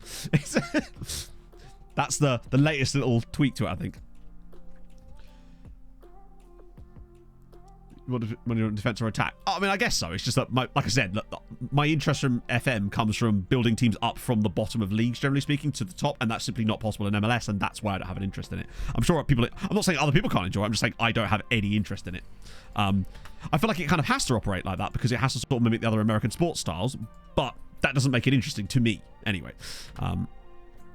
I like jeopardy. I like the fact that teams can get relegated and teams come up from the 4th division, and I like that about football. I think that's what makes football and other sports that have that awesome.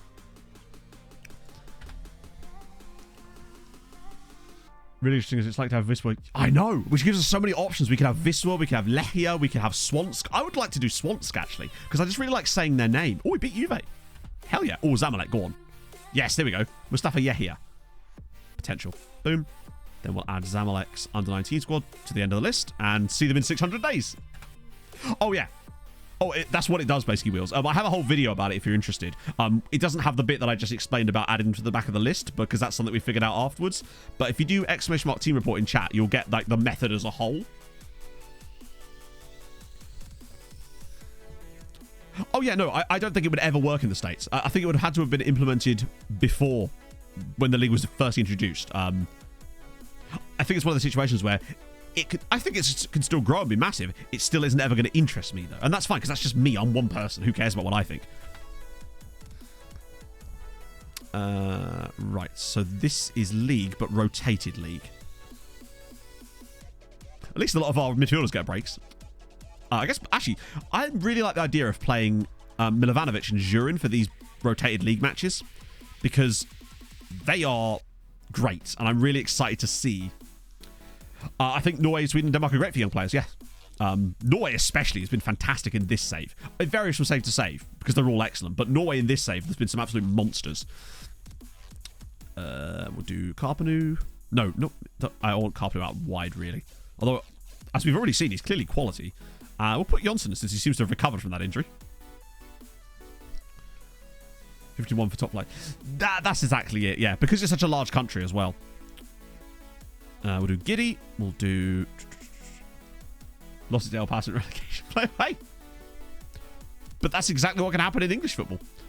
That's another thing. They want to protect their assets, which I totally understand, right? Ever tried Moldova? No, actually, I haven't.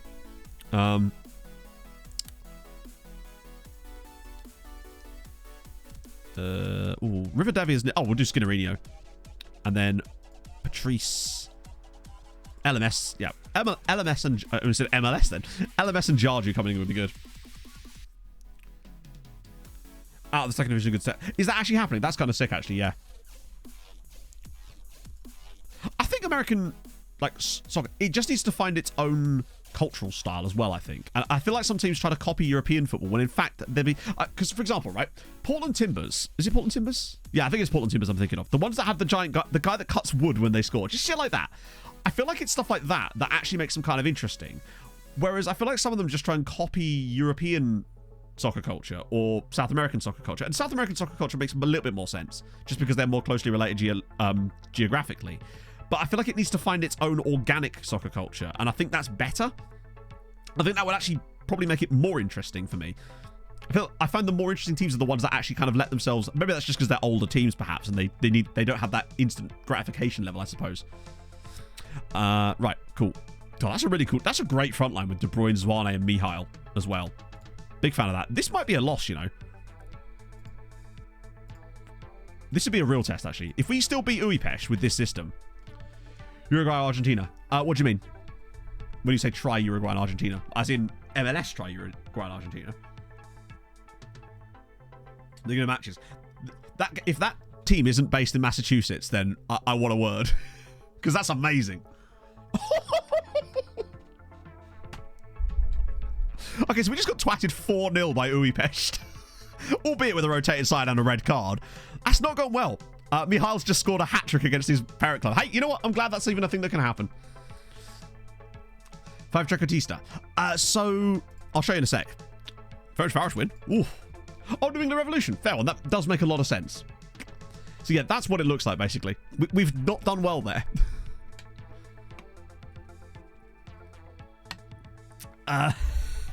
In fairness, it is a completely rotated side, but that hasn't normally stopped us before. But I think it does show that Budapest are definitely getting there, strength-wise anyway. Kuba's out. Oh, a couple of injuries there as well.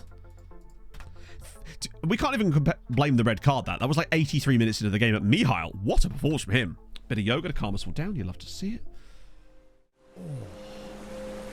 Time to go full octo trick. That's true. It does give us... Oh, wow. Wow. The Hulk yoga does do things to this shirt. I'm in. I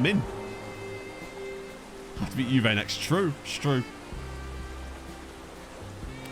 Yeah, I think Budapest do need to be treated like the big boys.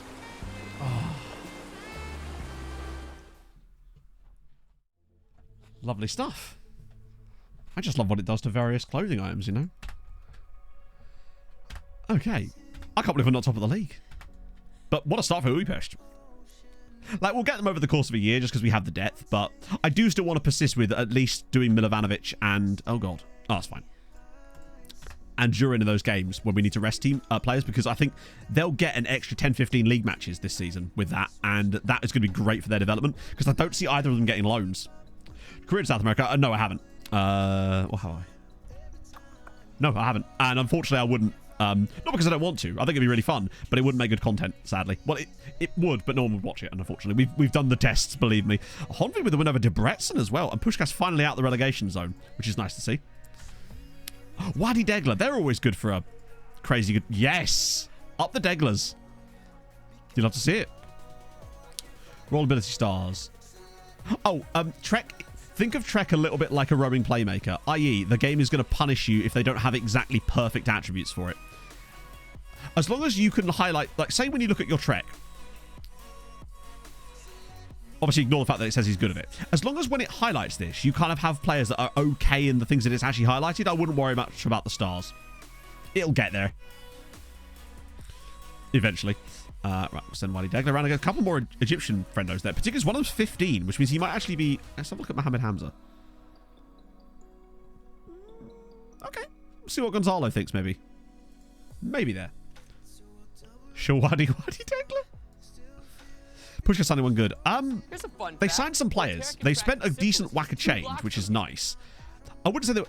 I think they were still good players. Like, they're players that they've brought in, and they are now worth way more than they were when they brought them, which is something, I would say. Frankenfale. Oh, hang on, wait, no. Frank Arafale? Thank you very much for the follow. I appreciate that. They spent a decent amount of money. I think they've probably spent about 15 million. Of these spenders, which we can actually look at here, I think they were the highest other than us. In fact, they might even be higher than us, technically, because we... Oh, no, net spend. Yeah. Their net spend is £9 million, but I think that's with some sales in there as well. And they did... So they're spending cash, which is great, because obviously as a new... it's a fail attempt. Hello, Rob. You bring us good vibes, I'm sure. How's it going, man? Juventus competition. I feel like we could... I mean, Juventus... We kind of need to win this one. But to be fair, I did say that it was going to be a tough one. We got some tough games. Yeah, Budapest have spent very, very well. Oh, the wages, I dread to think. Their wages are probably going to be quite high. But ours is obscene. Hey, Saz. Oh, Saz, I actually have a question for you. I don't know if this is even possible, but I'll show you when we get into the match. They're already the 4th highest wage spenders in the league as a newly promoted side. We're spending 63 million a year on wages, obviously, because we're paying for most of their wages as well. But like Kekshmet, they're in the Europa League and just beat Sporting with a wage bill of $1 million a year. Like, it's not that bad. Because think about how many players... Look, if I show you the wage breakdown on the finance screen, right? Is it this one? No, it's this one. So, you'll see that we have, for example, fringe players. We're paying 219 grand a week for 27 players. But we also have 74 guys on youngster contracts, and we're only paying 60 grand a week, and that covers 74 footballers. A further 200 grand a week on... So literally, under £300,000 a week we're paying for 125 footballers. That's why we keep the contracts so low. Very few breakthrough prospects because I tend to get rid of that. About 150 of them are being covered by 500,000. And it's really only when you start to get further up that, yeah. Where are they projected? I think they were projected like 8th. Might be higher now, actually. 9th.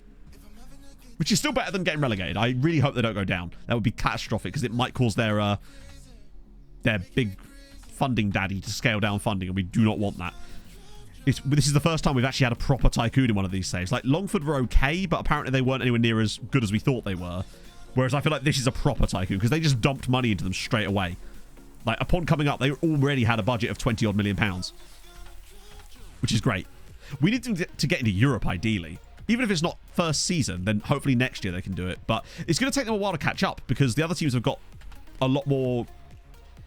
If they came up on a normal year with tycoon money and they didn't have the fact that all these teams are in Europe, they'd be fine. But obviously with our other sides being so good, it's going to be tough for them to break through that. Right, we'll go back to normal tactic for this one. Castillo, Silva, Navarro, Tex-Mex. Oh, God. No, what are we doing here? As Bolero has struggled lately, I realise, but I still feel like he's better than what we've got. I like that as our front four. They just seem to click, other than Castillo, who's a bit hit and miss, but I want to give him the chance still. Montiel at right back. Rivadavia is still lacking a bit of fitness, and Skinner played the last game.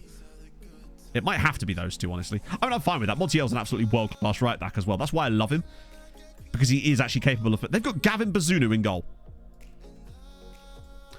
Juve have Gavin Bazunu in goal. I know Bazunu's quite highly rated, but I'm surprised to see him rocking up for Juve here. 69 million. Oh, is Yamin in? Shit. Hang on. I'll bring Velasquez in. Also, none of you pointed this out, but I noticed this before the stream, and I actually forgot to mention this. No one noticed that Nathan Patterson was PSG's right back in that game against them. Oh, did I fall through? Oh, shit. Hang on. I always do that. It's force a habit. Right, let me get Velasquez back in for Yamin. There we go. Unfortunately, Mr. Prog, we can't find out anytime soon because obviously we're in October, so I haven't... When you mentioned that to me, I'd already done the window, so I couldn't test it, but I think it could work. Basically, what Mr. Progress suggested is, you know the thing that we do when we loan a player out? Well, we offer a player out for loan and no one bids, but it drums up interest. Wondering if maybe doing it with transfers actually achieves the same result, but for transfer interest instead. Okay, that's fine. LMS is... I mean, I can count on him, but we are going to need to hopefully come up with a good result in this one, because I think we should have beaten PSG. And it was only that mistake that cost us. Right, what are the other Hungarian sides up to in Europe today? Hopefully Ferencváros have actually got a winnable game, because I think they've now... It might even be 18 matches since they last won in Europe. We'll find out. Okay. Oh, they're not playing today, are they? For some reason, we get to play early. Oh, of course we do. It's because us and Ferencváros are sharing a stadium, and they've obviously been drawn at home this weekend, this day as well. So they're playing all their games tomorrow. We're playing on the Tuesday night. So technically, we could go top of the Champions League today with a win. Still got to get that, though. That's bad again. Right, get in there. Yes, Miguel. Although he has got a booking after 5 minutes, which does worry me a little bit. Look at him bombing forward. Find the right pass. He does find the right pass. Tex-Mex is in. It's a big save. Yeah, we're stadium sharing with them because we're doing a massive expansion this year. Good scented candle. Yeah, I must say, Pog and I went past the Yankee candle shop yesterday at Blue Water, and it smelled amazing. I'll just share that with you. Just thought we'd add that in there. Oh, did I miss a look up as well? Oh, I did. My bad. I'll get on that one, Hard News. Sorry. It got hidden between the yoga and the other one about Emmett Doran. Well, strongish start from us, but need to turn it into a goal. Tex-Mex usually scores those type of chances, which is concerning. That's a bad pass as well. Oh, Saz, yeah, I can't show you until we get to half-time. That's what it is. Basically, it's to do with whether a certain stat could be added to a certain screen or whether that's hard-coded, basically. So basically, you know on the half-time screen in the skin, it shows you the clear-cut chances of the teams. Would it be possible to replace that with key passes? Or is that hard-coded? Because clear-cut chances is a really useless statistic in FM these days. Malera's been fouled, and that's a pen. No, not new stadium, but just a massive upgrade. So we're getting like a 9,000 expansion, which will take our stadium, I believe, to like 28k, making it the biggest stadium domestically that isn't a national team stadium. And that's a pen. And Malero, I think, will take it, or is it Castillo? No, it's Malero from the spot. Come on, Alberto. Give us that lead. Great stuff. Lovely. Really important goal for us there. What's his third goal of the season? But we're just spreading the goals around so much lately. We're spreading the Beng bucks, yeah. Particularly as Beng have given us, what was it, 272 million they've paid us in sponsorships now. Good start. I think we're doing all the right things right now. We're staying strong defensively, giving up very little to Juve in this game, and we're creating little stuff here and there without looking overly expansive. I guess the issue is, much like against PSG, the second goal is super important. Bang, we're going to buy. I guess it would have to be Pushkas, wouldn't it? Do you think we should change their name to Beng Academy? Give them a new badge and everything. Because we could actually do that in the middle of the save and just argue that those tycoons were actually Beng and they're now own Pushkas. Oh, what a pass. Todd Campbell's living nightmare. Ex-Revenger, thank you very much for the gifted sub to Lee. That's so nice of you. Very kind. We could make it canon so that it was actually Beng buying Pushkas, because we could use a name fix file to change their name in the game. I could just give them a new badge. Hey, Henry. How's it going, man? Oh, that's a good ball. Castillo's in.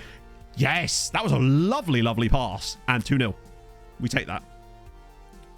The Tycoon owner, I believe they are Korean. Hello, Dan. Everyone's here. The gang's all here. You'll love to see it. Also, that's a lovely pass from Montiel. Look at that cross. That is a world-class cross. Nice to see Castillo actually finish one of these, by the way. Scout once again after reaching extensive. Yes. Yeah, it is interesting. It's very interesting, Schubert. Even if you use, this is the weird thing about it, even if you use the same scout for the entire process, when they go extensive, scouting them again for a couple of weeks seems to drop it down as well. It's really weird. Beggars are I guess we could say they're Korean. Why not, really?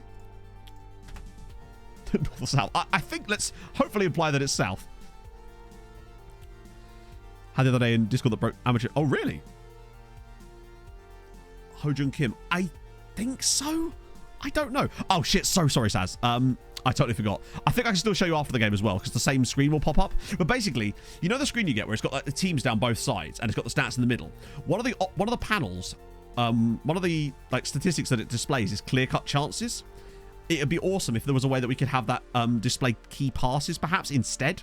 Based in Beng Yang.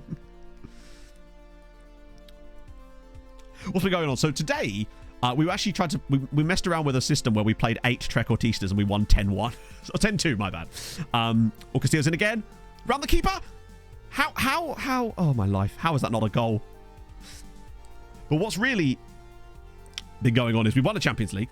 We've had 3 Hungarian sides in the Conference League final, and they've all lost. So there's that. Under the score. I don't know if it is matched. I actually don't know. It's not under the score. It's on like the right and left side of the screen for both teams. I think it will appear at the end of the save, at the end of the game as well. Tex-Mex clatters one off the post. We've actually twatted Juve here in terms of creativity today. This is exactly what we needed. Lovely work there. Korean Oceania. Actually, yes, one of my first ever YouTube saves was with Pago Youth in American Samoa. Full time too. Okay, yeah. When it gets to like 85 minutes, remind me so I don't go past it. Because it would be a lovely little addition. As Santos now over the bar as well. Right, we need some subs, I think, just to keep things fresh. Maybe it's a Korean subsidiary of Ben. That's true. Or maybe they're the parent company. They could be the daddy company. Oh, Labros has a new contract, by the way. I was on the fence about whether to give it because it was like 50k a week, but I kind of do like Labros. And I figured he was deserving of it. Montiel's been great today, but I feel like Rivadavia would be nice for a bit. And actually, since Navarro struggled a bit, Giddy as well. Need to get him on. Marquez, thank you for the follow. I mean, this is a real performance. Like, playing Juve off the park here is exactly what we needed in a game like this. We really should have 6 points on the board, but I'd take 4 out of these first 2 games against teams like PSG and Juve. Because Juve are a pot 2 side. Right, come on, big header now. I swear to God, if they get to score their first... Oh, good save. Well played, Portilla. Portilla has really stepped up as a goalkeeper. Considering how close we were to selling him, now he's worth £80 million and is starting to be way more consistent in matches and makes a lot of good stops. Actually puts up good rating numbers for a goalkeeper. That's a really bad touch, but we've got it back anyway with Kontavrakis. Right, come on. Hold the ball up. Look it back inside. Perfect. Oh, wow. Go alone then, I guess. Oh, here we go. If this turns into a goal. Oh! How the fuck did that not turn into a goal? That was such wonderful football. This was without the Trek system as well. Or we got 1 Trek. I loved everything about that. I don't know how we didn't score, but... Yeah, 3.42 XG and only winning 2-0 is a little disappointing, but we take the win. Unless we grab a late goal for third. Oh, go on, here we go. Slip him in. Okay, that's fine too. Got a man inside. Yes. Oh, nearly. That's a lot of players committed forward, though. We need a big header here. We get it. Oh, what a pass. Oh, Labros in again. Castillo! That's offside. Do not press continue. Don't worry. My hands will remain away from the keyboard. I'm going to sit on them. So I can't possibly do anything. Which does mean if we score a goal, I won't be skipping a replay. I do apologise. This is offside, luckily. Very wasteful currently. Yeah, but that's FM, innit? Like, unfortunately, it seems very common that you can create tactics that just massively create loads of XG and just miss it all the time. And I feel like that's just FN23 in a nutshell, sadly. We've yet to really be able to create a tactic that actually overperforms XG regularly, or at least even matches it half the time. It's just, no matter what system you play, it just seems to be how it is. Even though the Trequartista system is incredibly is wasteful as well. It's kind of mad. It's just because players miss chances at a higher rate than they should do, really. No matter how good their attributes are, they just miss at a higher rate than seems really... Oh, God. Now we're going to continue. Thank God that wasn't a penalty, honestly. I don't like not being able to gesticulate. This is very unlike me. I'm normally waving my hands around like mad. Oh, God. We're in again. Malero picks it across. Oh, look at this. Castillo. Oh, he's gone for Contrafrakis. That's such a good goal, and I can't celebrate it. I wish I had not committed to this bit now. But Contrafrakis with a great finish. But also, once again, loving the fact that AMCB Treks would be a good idea. No. Oh, we actually tested that at one point, and it just didn't look good. Look at this from Castillo. To not shoot. Don't know why he doesn't pass to the central player, but we take that. Don't we all, Rob? Don't we all? 3-0, we'll definitely take that. Nice to see Labros grabbing a goal for himself as well off the bench. That is an absolute domination of Juve there. Oh, come on. Actually, a fourth goal would be kind of nice just to hit the XG marks. And we get it! Patrice! I'm taking my hands out. Damn it, Patrice! Stop smothering me! Had to be done. I can't. It works for positive things as well, damn it. Ah, good stuff. 4-0. We take that. I thought Castillo looked off there as well, yeah. Good to see Portilla celebrating there. 4-0. That's pretty much bang on. Right, okay. This is not the screen. It shows up differently on this screen. But luckily, I think Rob's provided it. Yes, this is... Oh, well done. Rob's gone back into the VOD. So it's this screen, Saz. So you see on this bit, if you're still watching, where it says, like, XG assist and it says clear-cut chances. I don't know if this is something that's hard-coded or not. But if this could be replaced with key passes, I feel like that would be a far more useful metric as a way of actually analysing matches than clear-cut chances, because unfortunately clear-cut chances are kind of meaningless in FM, because essentially all they really mean is a lot of the time it's like succeeded in winning a header from a corner most of the time, and they're not really great. I have no idea, Thomas, but I guess he just felt like it. Vibes, innit? James, thank you very much for the 29 months. I bet you're happy with Spurs yesterday. Right, let me get off this. Boom. 4-0. We're beating Juve 4-0. We are better now. Silva, thank you for the follow. Right, now I can do those lookups. It was yours. It was indeed me, yes. That's why I'm looking so regal today, Owen. I wouldn't know I went shopping. Okay, well, we're top of the league. So we are top of the league. Right, lookups. Firstly, San Francisco. Or Sa Francisco. If you want to be real cool, that's what the kids say. San Francisco CD. Oh, these guys. They don't have any players. So I think it's probably not worth our time scouting those guys because they don't have any players. Sometimes they do, sometimes they don't. Wait, have I spelled that wrong? Oh, Subiza. My bad. Similar story here, unfortunately. Like a 70s bathroom today. We've had them all. We've had Moroccan bathroom floor. We've had bottom of a swimming pool. We've had stained glass window, which I particularly enjoyed. So I refund points for that, since we couldn't really do much with it. Quinn Sullivan. If he's a Dortmund at the start of the game, then it might still be available. And he is. He's actually back at Philly Union. Wait. I mean, this is the guy, right? But he doesn't appear to be at Dortmund. It might be because this is from the start of the year. Maybe he moved to Dortmund after that. For a second, Rob, I actually thought you were talking to me. For a second.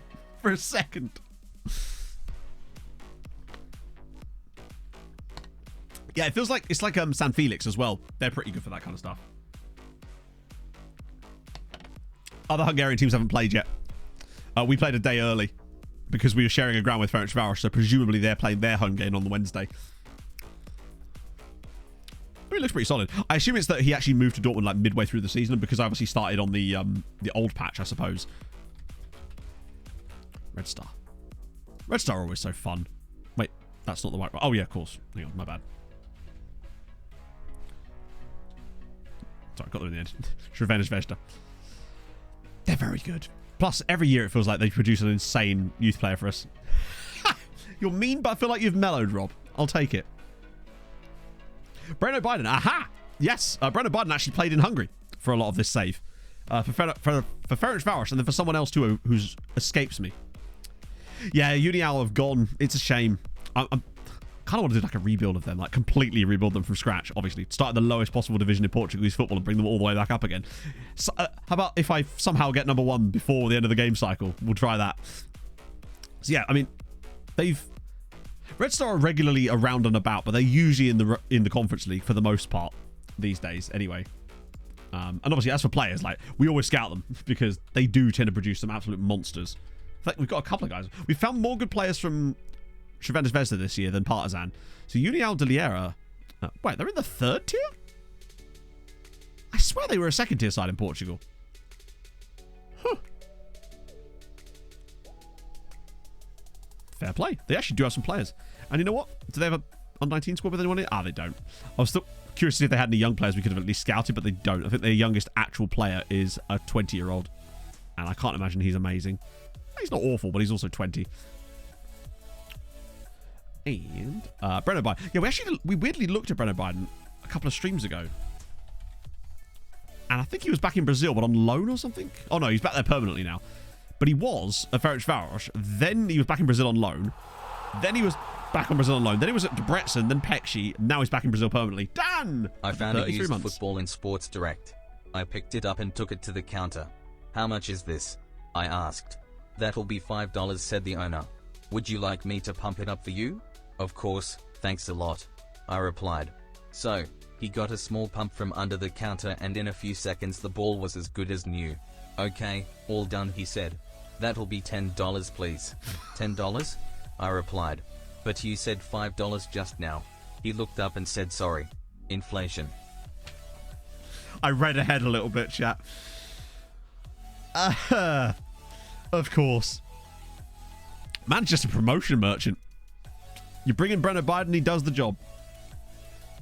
Oh, thank you, Dan, for the 33 months. Gabriel Souza. I suspect that this is going to be a tough one because I suspect there's about 1,000 people called Gabriel Souza. Oh, wait. I'm guessing it's this guy. Oh, no. Wait. Is this the guy? I assume it has to be the guy, right?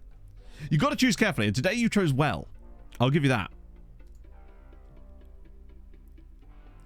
GB. I don't know what GB means. Is his name GB Gabriel Souza?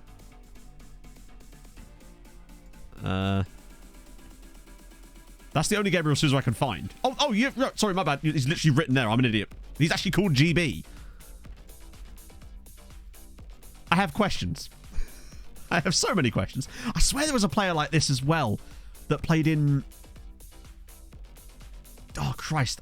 There was definitely a player that had a name similar to this as well that I've seen before. His name was like KZ or something. Has he met Redacted? True. Hey, Kate. What's going on currently is we're kind of doing well in the Champions League, honestly. He's the new Joe Tarko. Oh, God, don't even get started. Bit of money there. Nice. Castillo had a lovely time as well. Yeah, where does the B come from? Maybe it's Gabriel Boozer and he's just like being subtle or something. Next hand shot, really? Got some mad shot power then. Brielle. What GB is short for Gabe. Gay Brielle. Wait, no, you're like, oh, that's actually the case, Matt. And I'm like, oh, okay, fair enough. Carpy's doing well. PC, that might be who I was thinking of. There was also someone called Television Speaker, is there not? I think. Is it Paul Television Speaker? There's strange names like that. Check out Breno Biden in 35, because someone requested it. So, we got the Debrecen away at RB Leipzig, struggle. Újpest at home to Lech Poznan. And Ferencváros at home to Schalke.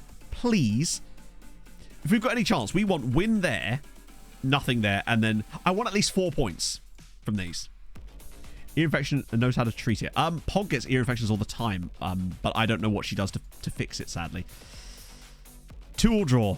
Still haven't managed to win a game. That was one of their easy ones as well. I say easy. Schalke are a decent side, but they're not that good. 1-0 defeat. Right, come on, Uipest. Show me your goods. Show me the goods. Show me the goods. Yes! Uipest, 3-0. Radojcic, Swane, and Ukaj, the new guy. That's good shit. So that's Uipest already off to a fantastic start. 4 points straight off the bat. Debrecen have got 3.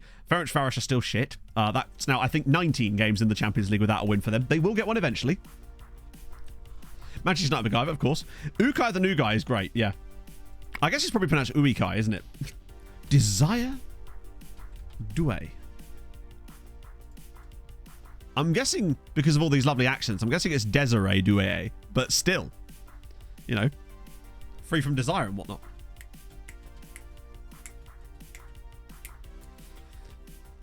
Really dreading. So, is it a case of an infection or is it a blockage? Because I have this weird method of unblocking my ears where there's a certain part of the cartilage, and if you push your head, it's really hard to explain, but I can always unblock my ears by doing it, by essentially manipulating the outer ear bone, or the outer cartilage of your ear, to create a sort of circular motion from up to down. Like, it's up to down, but it's almost slightly circular as well, and it causes it to sort of... It's hard to explain, but I always manage to unblock my ears. It's really painful. Yeah, sometimes when they get blocked, they can get infected at the same time. But yeah, that's Desiree Douay. We are going to really struggle to get through anything today. But I can't really... Oh, is he finally retired? Or have I spelled his name wrong?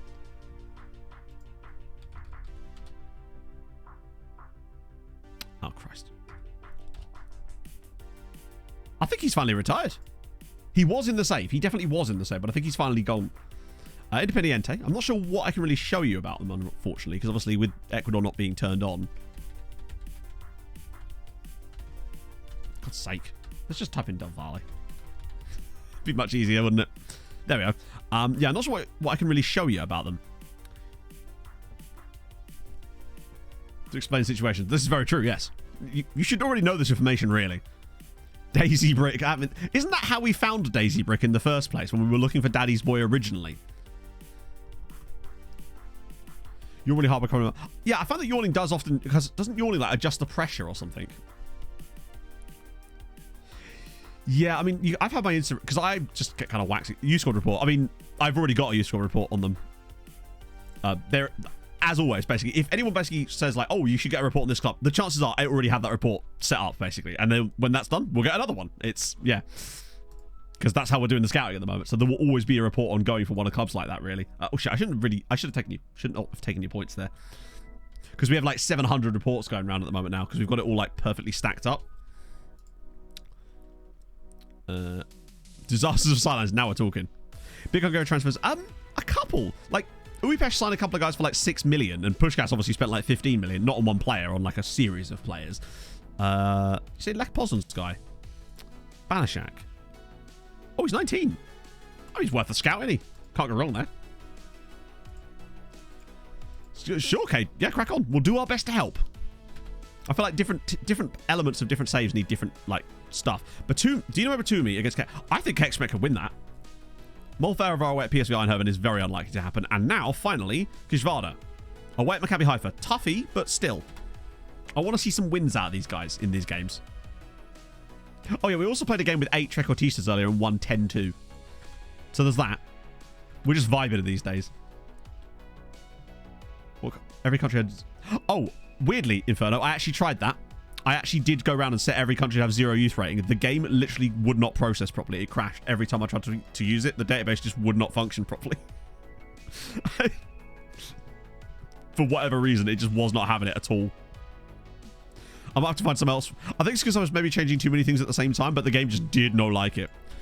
Budget only allows England. Best set for finding Wonder Kids without set. Honestly, if you're only scouting England, then I would be very surprised if you're going to find any Wonder Kids, because most of the Wonder Kids that come through in England are going to come through at, generally speaking, larger sides.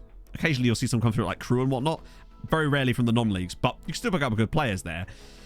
Truth be told, you ain't going to find any Wonder Kids at that stage in the save. It's going to be a case of trying to get loans and free transfers that are going to do the trick for you. You've been playing loads, buddy.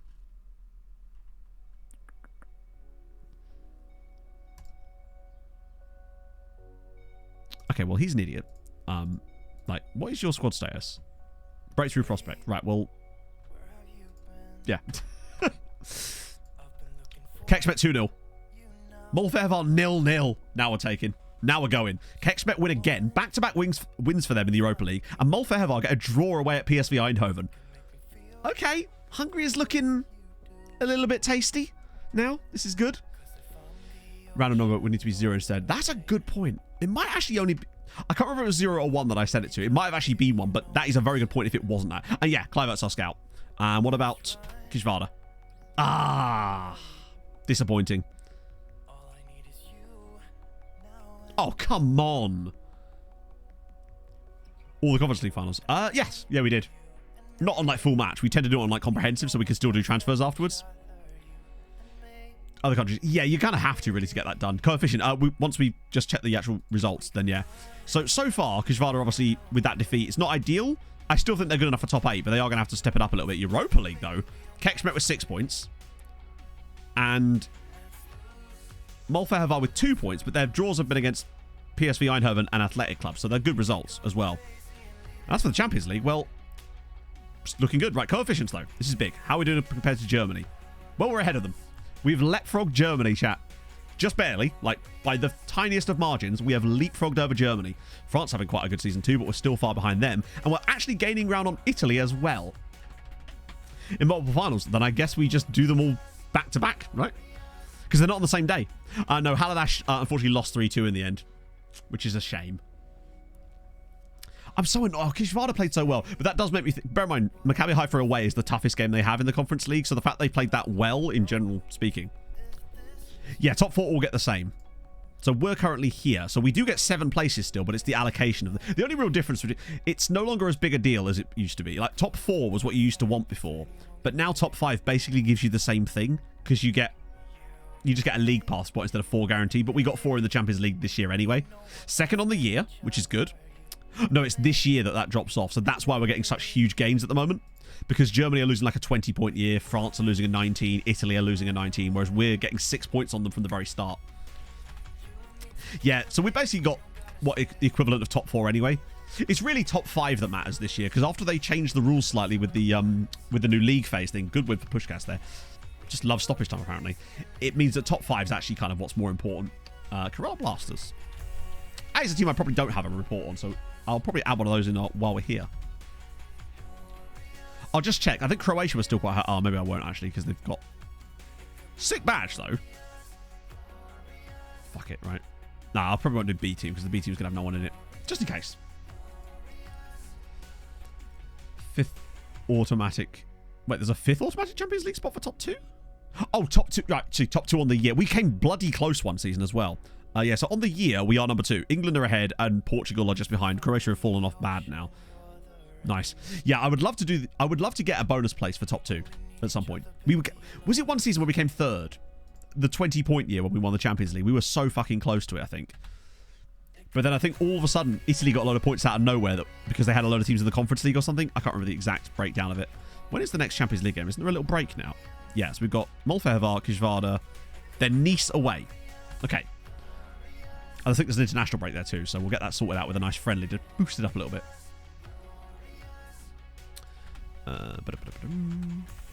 Oh, it's right to Dree. Damn, he's got really high current ability. Just doesn't seem to have the long-term quality there. Well, that's the thing, yeah.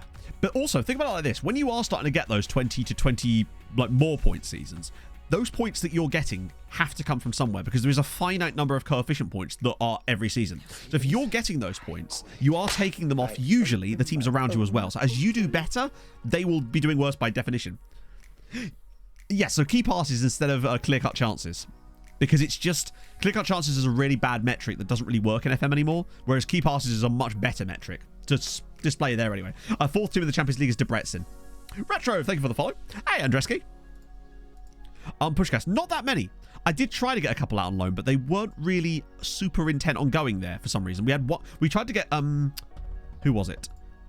Carpenu, actually, of all people, to go to Pushkas, but he kept turning down the loan moves. So they've got a few. They've got Caicedo, Fabrizio, who's ridiculously good though. To be fair, this is their striker. So if nothing else, they've got this guy on loan. Nando has an injury, unfortunately, which has kind of... Isn't CCC clear-cut chance... This is correct. Yeah, it is. But my point being that clear-cut chances is a useless metric in FM because it doesn't work properly. The game, there's no way to know what a clear-cut chance is because sometimes you'll see a clear-cut chance and it's like took a corner that was a successful header. Yeah, we pay the wages for the loans. So I thought clear-cut chances are... It used to matter. Now it doesn't since you've got XG. Are we in the second Champions League? No. We got knocked out by Man United in the quarterfinals last year, unfortunately. We made a slight tweak to the tactic that worked sort of, but then didn't work when we came against Man United. Like, clear-cut chances was great before XG was brought into the game, but now that you've got XG, you don't really need that information, particularly if you've got expected assists now. And clear-cut chances, basically, it was just too vague as to what the game actually meant when it said clear-cut chance. It used to matter more, because when a player went through on goal, they were considered to have a clear-cut chance, but then all of a sudden it was like, if they won a header from a corner, that was a clear-cut chance, but they're not going clear through on goal. It's very, very strange. So we want, actually, this system. With Tree and Castillo, Malera and Texi, whoever we want at the back. Good. If we were to lose this one as well, I'd start to be a bit concerned about instant result. But we'll see. Please don't be awful.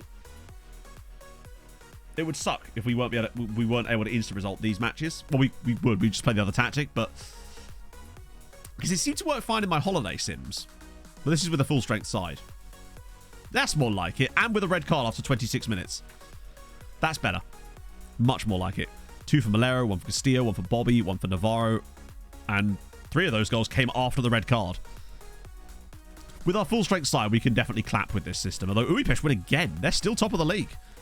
What a start for them. Regarding real life. I don't know. Because it's so hard to put into perspective given what we've actually had to do in order for it to get like this. I don't know how the other teams would actually react to us, doing what we do in this. Most of these guys are on the short list for the moment. I think there's a reason for that. So we'll just ignore them for a minute. Amos from Wadi Degla. He's just lost so much ability and he's 19. Who's he wanted by? In that case, you go right ahead, lads. These lads both need more scouting. We don't really have a lot of time for scouting today, unfortunately. So what did Silva do? Castillo with another couple of assists and a goal. He's really contributing all round this season.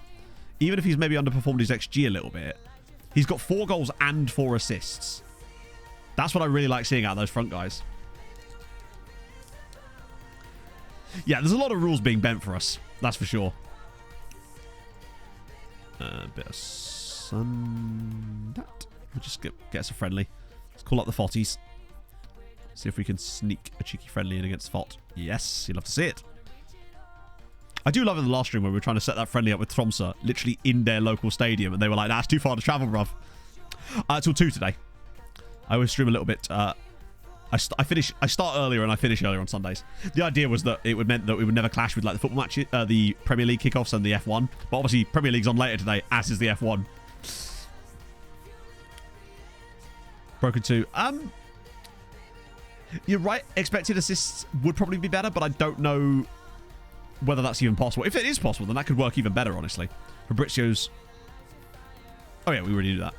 Bidwell does well. Nice.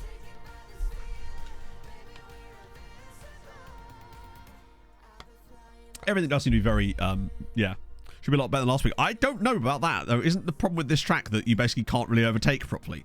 And I know that the grid at least is jumbled up because of the issues, but from what I've heard, people are not expecting a lot of overtaking to be done because it seems to be, if you go off of the racing line, you go off. Which I don't think makes for amazing racing, but then what do I know? I'm going to be split screening it tonight. Ooh. Abdul Karim Boyar. Don't mind a bit of him.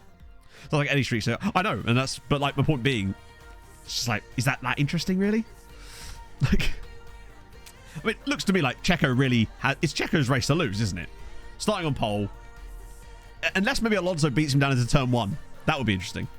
Yeah, Newcastle Arsenal, I'm very, very looking forward to. That's going to be awesome. That's 4:30 today, isn't it? Did a free practice at a time completely different to the race, so they couldn't get proper track. Oh, right, that's bizarre, yeah. The league is, I mean, to be fair, we're actually second in the league at the moment, but the league is definitely getting more competitive, and Haladash are finally having they need to get back into Europe soon. Have a little look at Mimosas. They haven't produced a good player for a little while. To all in out Wembley. I don't know what that is. Oh, Voice Life got a... Nice. Good shit. And, oh, good lord. Bartechko got his first Poland cap. Solis got his first Hungary cap. Right, well, that's happening. Wrestling show. Oh, no. I don't watch wrestling. Fuck.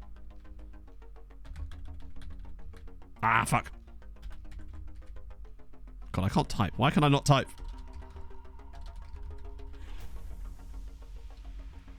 There we go. His name was perfect for this.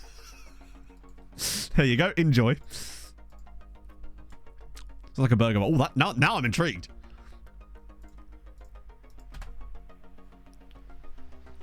Driving through NASCAR. No.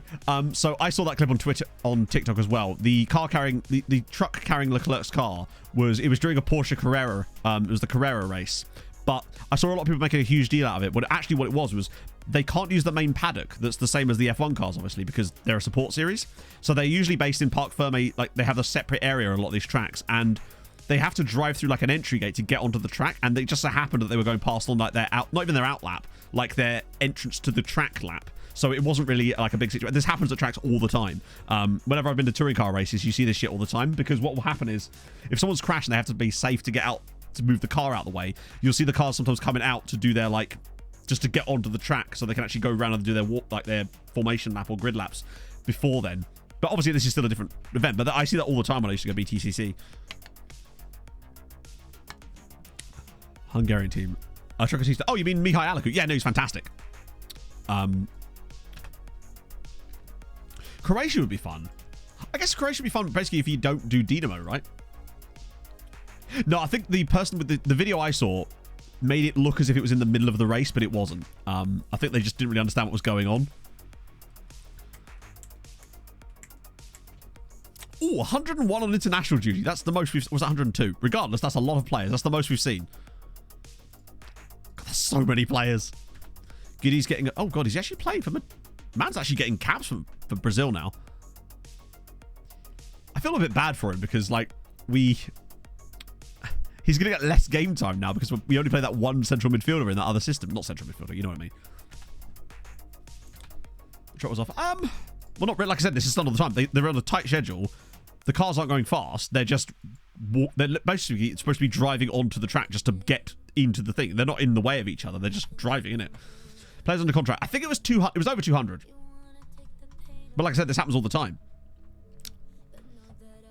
The amount of times I've seen someone bin it in like a touring car event and then they've been moving their car out the way while like the, I don't know, the Formula 4 cars are coming out to do their thingy. Because they have to come in through a different gate. 19-0. That's a good amount. Obviously only a friendly, but it's just nice to see that kind of attacking output, right? Basel. I don't know. I've never managed in Switzerland. I have no idea what the league's like. Holy F1 said, oh yeah, I'd be totally down with that. We can find out how many players. It was over 200 last time we looked, but we have obviously lost a few guys, but also replaced them. So we'll see.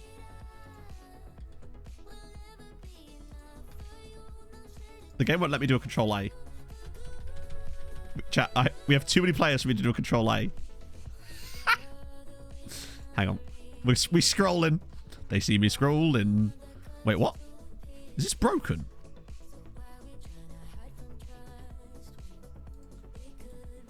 $202. So we have 202 players currently under contract. Which just doesn't seem like enough, if you ask me. Personally.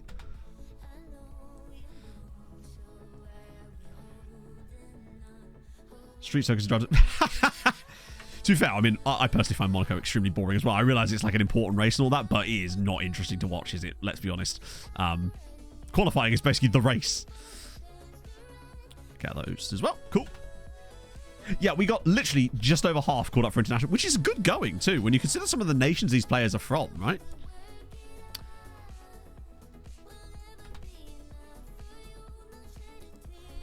Well, yeah, because the walls are so damn close, right? New contract. No, I think you're still 1 year off of being eligible for that, my friend. Yeah, when it's 2036, I'll give you it, because that's 2 years. He'll be fine. But every other important player is tied down to a long-term deal, which is important. Darla is probably the shortest contract, and he's still got 3 years left, which is fine. Oh, go on. Yes! Mamadou Diakite. Oh! Mamadou be looking good. Oh, that's Patrick Kluivert. Fuck, oh well. Anyone here? Kvaman. Ah, he's fallen. Wow, he's actually written as not for sale there. That's you don't see that often. You're already joining us, aren't you? Oh, the reason he's not for sale is because they're literally joining us already. Well done, Matt. Ah, so this is the guy.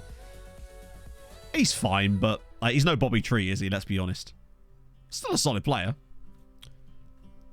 There were a few of those, Lord Richard, but they seem to release themselves from their contracts way more regularly than they did on old games. I did like the fact that you could have players that would just chill on a non-contract basis forever.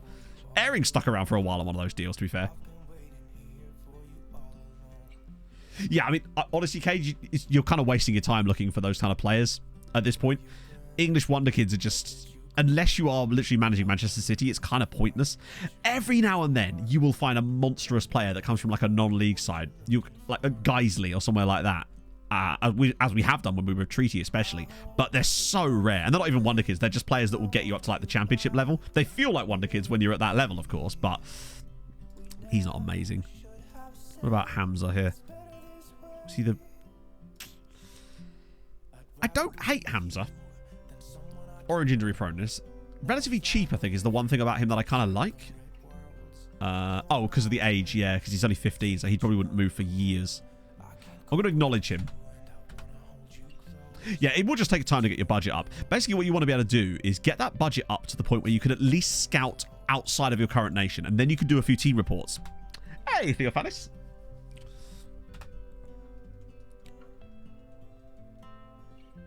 Yeah, that's the thing. Finding English players that are good is not difficult. Finding English players that are good and are actually worth the money is very, very difficult. The best thing you can do with English players to find good value is to wait for them to be released by bigger Premier League sides. Most of the players we picked up in this save that are English are guys we were released. Medinger is a slight exception, but I think he was going to be released. Skinner is the latest one of those. Got him for £1 million from Liverpool, and I suspect we sell him back to the Premier League in about 2 or 3 years for probably 25-30 million. Yeah, Geisley are really good for that. Who was it we had from Geisley? Was it Adam Miles or was it fucking... That it was an AMC. His name was Joe something, I swear. With, Oh, yeah, Skinnerino feels like... Yeah, he's very West Ham. I can't remember the guy's name. He was like... We were going to try and build the team around him, basically, at Treaty. Yeah, Tom Howcroft. That's it, Tom Howcroft. Not Joe. He was really good. Oh, I love that Malero's still getting caps for Spain now. He's actually getting more caps since he turned 30. Now he's 32. He's just been a really, really great player. He might be my favourite of the real player signings we've done in this save, Malero. Who was the other Spanish guy we had? I swear we had another one that was really good as well, but he was never quite Malero levels. I've already forgotten his name. Oh, another Diakite. Marley coming in clutch. Brahim. Yeah, Brahim Diaz was good, but I feel like Malero's had that bit more longevity. Yeah, you're right. It was Brahim I was thinking of. Oh, no, I just scout you normally.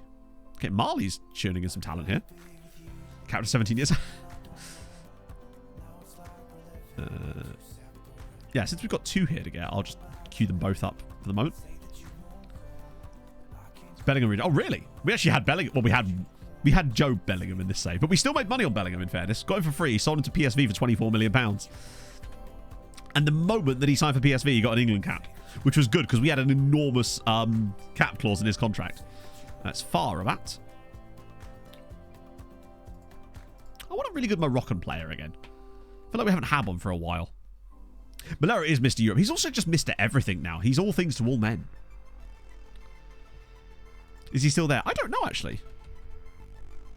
Yep. Did I say PSV? I meant Feyenoord. It was only 19 million. I think it's got like...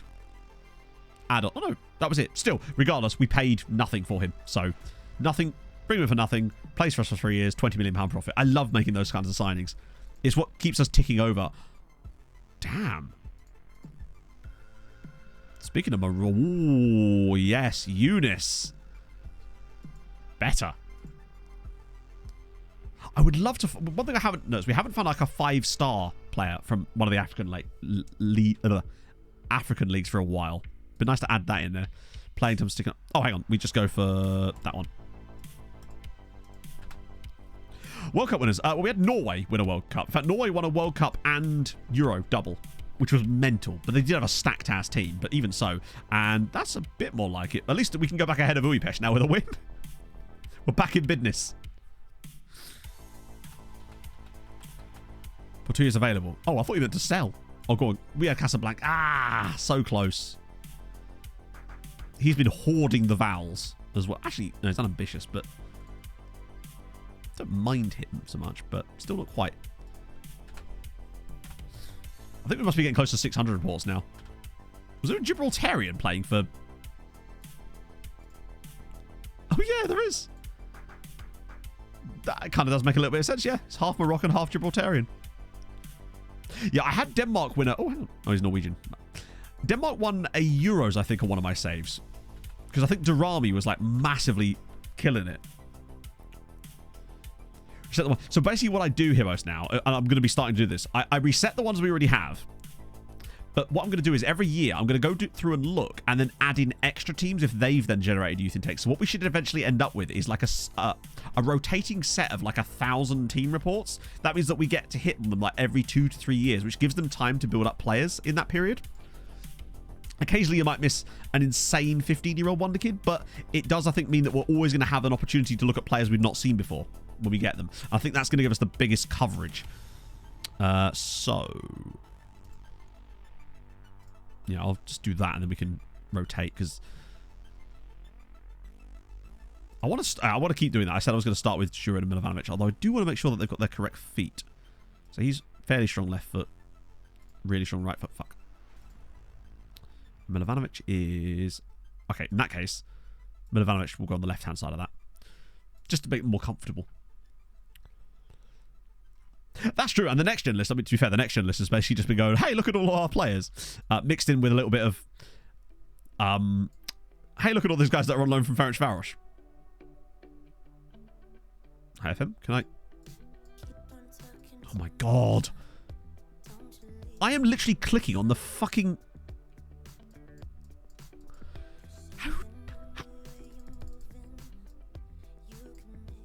Oh!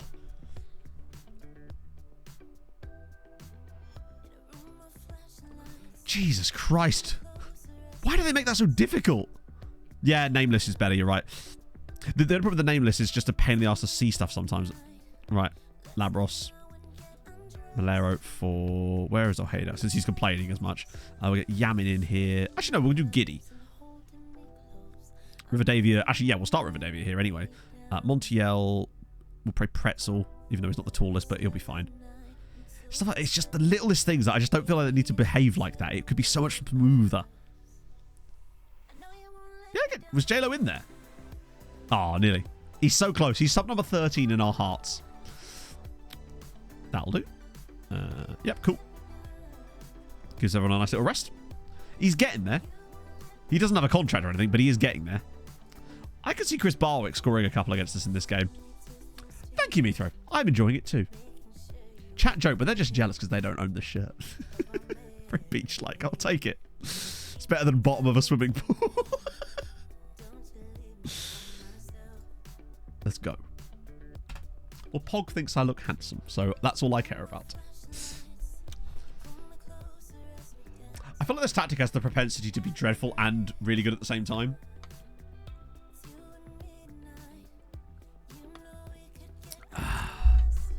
Ooh, missed penalty as well. We were still good at XG. There you go. There's the Chris Barwick couple that I was on about. Milovanovic scored, though, and Durin scored, which is good.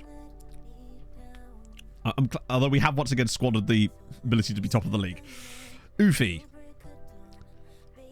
If it still continues to look like that at some point, we might have to consider playing the... I think the issue with it is because it's a lot of weak teams. Hulk Yoga. Oh, we've seen the Hulk Yoga with it today, but we'll do it again. Nah, because if we do start to look like we're going to bottle the league, we'll just play the first team squad a bit more, or rotate back to the old tactic, but with the slightly weaker players, because they'll probably get the shit done. And also, what it does show, though, is that the other Hungarian sides are getting better, too. I think that definitely matters. But also, I've just seen a news article, and this is the news article title, Haladash Takeover Completed. That's what's in my screen right now, is a news article that says Haladash Takeover Completed. Now, that could mean many things.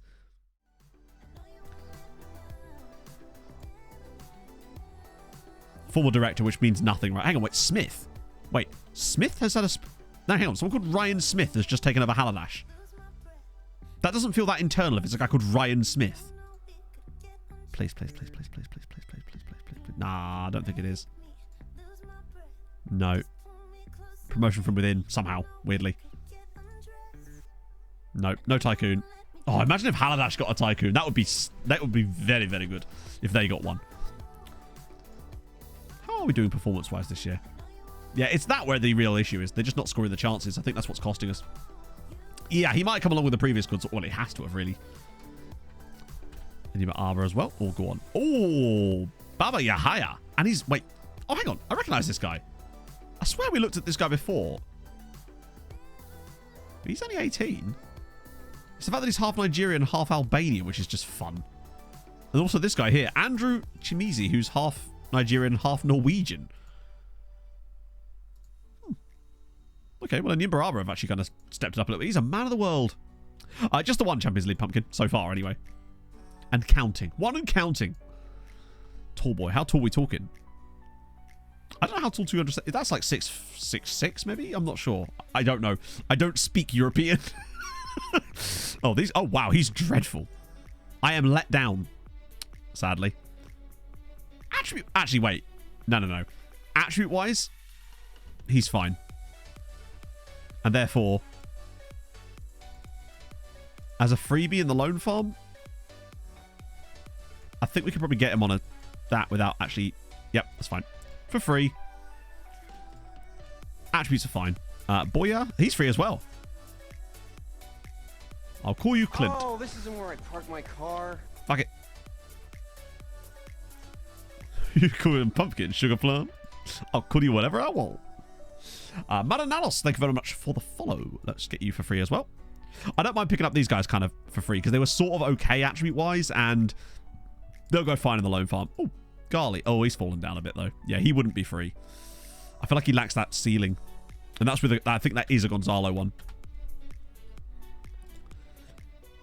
Should be 240. I feel like if anyone could break that, Hadrian, it would be you.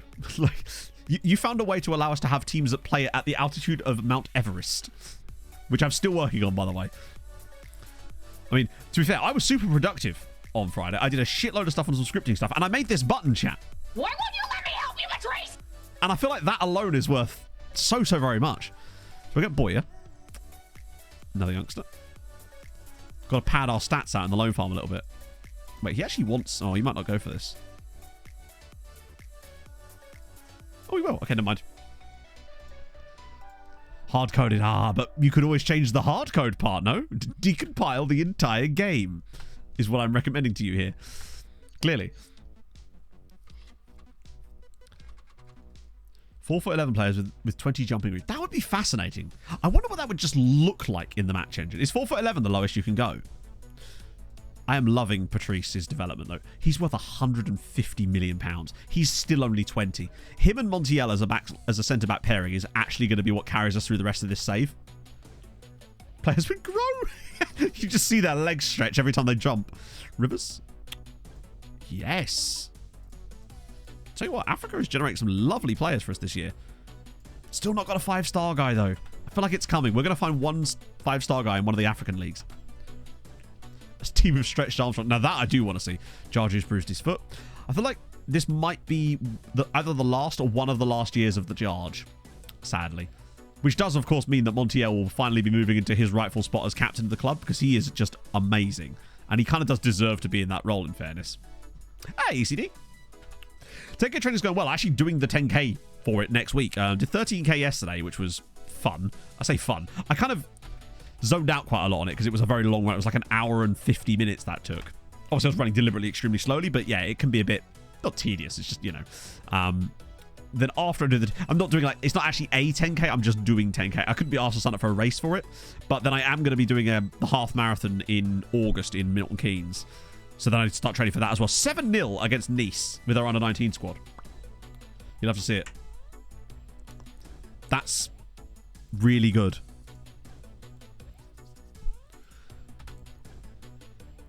How would I call him? Between the tallest team with one jump. That's a good point, to be fair. So, what have we got this time? Debrecen host Barca. Never mind. Ferencváros host Dortmund. You'd like to think they're capable of pulling off a surprise, but I just don't think they are. And Újpest host Leipzig, so maybe. Maybe there's hope for us yet. Purpose of the save. The purpose of the save is to make Hungary the best league in Europe, i.e. get us to the top of the European coefficient standing. So we have to be good, but so do all the other teams in our league. And that's where it becomes really difficult. It's all very well us winning things, but it doesn't matter if the other teams in Hungary aren't also performing in Europe. Let's pipe trim it. Yeah, why not? We got a dream, right? Text-Mex middle. I can't believe they'd let me drop... right, hang on. We do that, and then that, and then... that. There we go. Got there the long way. Terra Nova, Dala. I prefer them on this side. Like that. For the moment, anyway. I love how Dala's just so useful right now. Yeah, so that's the old MTK update. I don't think that includes this. And also, it doesn't include this, obviously. Which would be new. I'll sort that out in a second. Or not in a second. I'll sort it out later if I can remember. I'll add it to my big list. Ooh, what am I doing? Melvin Bard is a fun name. I feel like he's a real player, yeah. And it certainly doesn't contain Octo Trek. Not yet it doesn't. But I'll make a pack. You get normal tactic that might win stuff. You get 5-star Trek that will win stuff only if you're quite a bit better than the other team. And then there's Octo Trek, which you just kind of gotta pray, honestly. Right, I'm gonna have a PP, which means, chat, today, first one is a Wikipedia quiz. That's right, we're bringing them back as well along with the mid-journey quizzes. So prepare yourselves for a Wikipedia quiz. You know the drill. Back in a second, friendos.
The answer was Akiri Hilati. Oh, yes, it's very easy to Google things. But, like, have you considered fun? Like,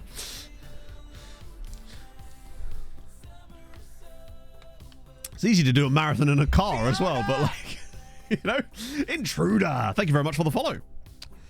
Now let's do a silly one. It very do be like that, yes. Ah, dear. Right, we move. I'm not liking those wanted logos on our players either. Not a fan. Akiri Hilati was just a fun player, particularly during his time at Palace, which is really where I remember him from. Crookstar, thank you for the follow as well. Okay, let's get back to business and actually win this one. Keep it moving. Got it, Googled it. Okay, well. Alright, then. What do you want, a medal? Like? I guess we won't have fun then. With a one club man one time. That'd be funny as fuck, wouldn't it? A one club man where he never played. I'll do it with George Pilbeam. How about that? Right, we're in Nice. It's not very nice. We move in. Let's go. So, that's a write-off. That, I hope for the best. You know what? I would, even if one of them got like a draw, I'd be so pleased if Ferencváros or Újpest took a draw. And you never know. Maybe Debrecen will do us a favour as well, right? It's not likely, but we could dream. I think the key thing is just we need to win. Let's go to 6. Oh, great. That was really good play from Malera just to take the ball away there. But it pulls it back. And Navarro. And it's, well, that'll be the easiest goal that Castillo will score in his entire career. Started there last year. Budapest are so good. Budapest constantly overperform in Europe, and they continue to do it. Silver! Thank you for the follow. It was a very hockey goal, wasn't it? Like a little stick tip. That was perfect. It's like Franson. Speaking of hockey, I saw this video, and James has alerted me to the fact that the game is really good. There's a hockey-based roguelite. What more do you want in life? We're not going to keep an eye on all these games, are we? I think we can kind of assume that one's not going to go that well. See you later, get Wheels Gaming. Let us qualify to hitched around in the car for part of the race. Brandy, raw eggs, and strychnine. Medicine's come a long way, hasn't it? Pim, thank you for the follow. That must make it Pim's o'clock. Go on, a second goal now would be really, really chill. Tex Mex is in. Can he square it? Oh, Texy. I mean, as it happens, it's gone in anyway. But, buddy, you've got to be squaring that ball there. I wonder if he was a Trek, whether he would have squared that. I don't know if this is going to count. I think he's onside. Can't see them because... Yep, they got their hands up. 2-0. Good stuff. Performance enhancers, they have. Peed is that they make him like they used to. He has to be not shooting there. Did that hit the post? But, hey, Silver will take that.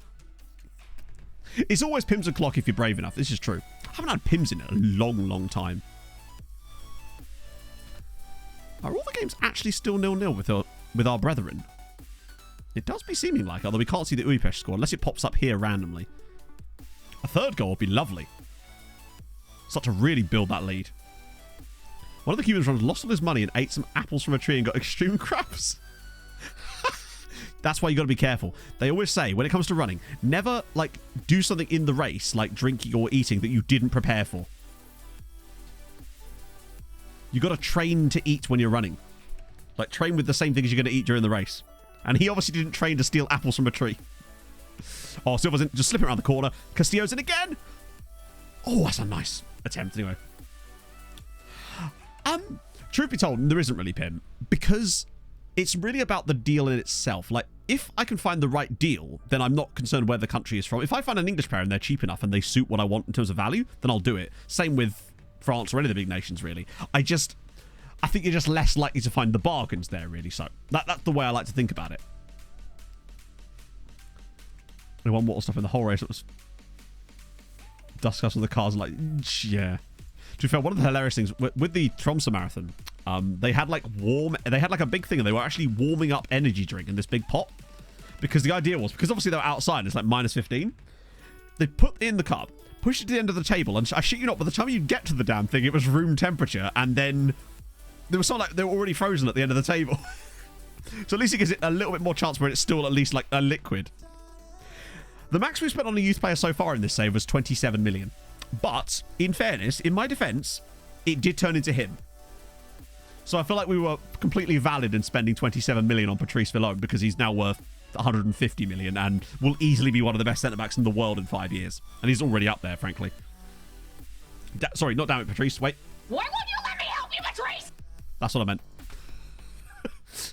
But he will let me help him often, which is the main thing. As Montiel, his partner in crime, makes it 3-0. Glorious. We look much better. We had that little blip with the game against PSG, but it was a 4-0 win against Juve. We're now 3-0 up in France.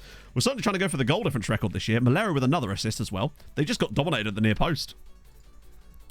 Also, Debrecen, I don't mean to like jinx it or anything, are still drawing against Barcelona. FX Hardy is unfortunately still at the club.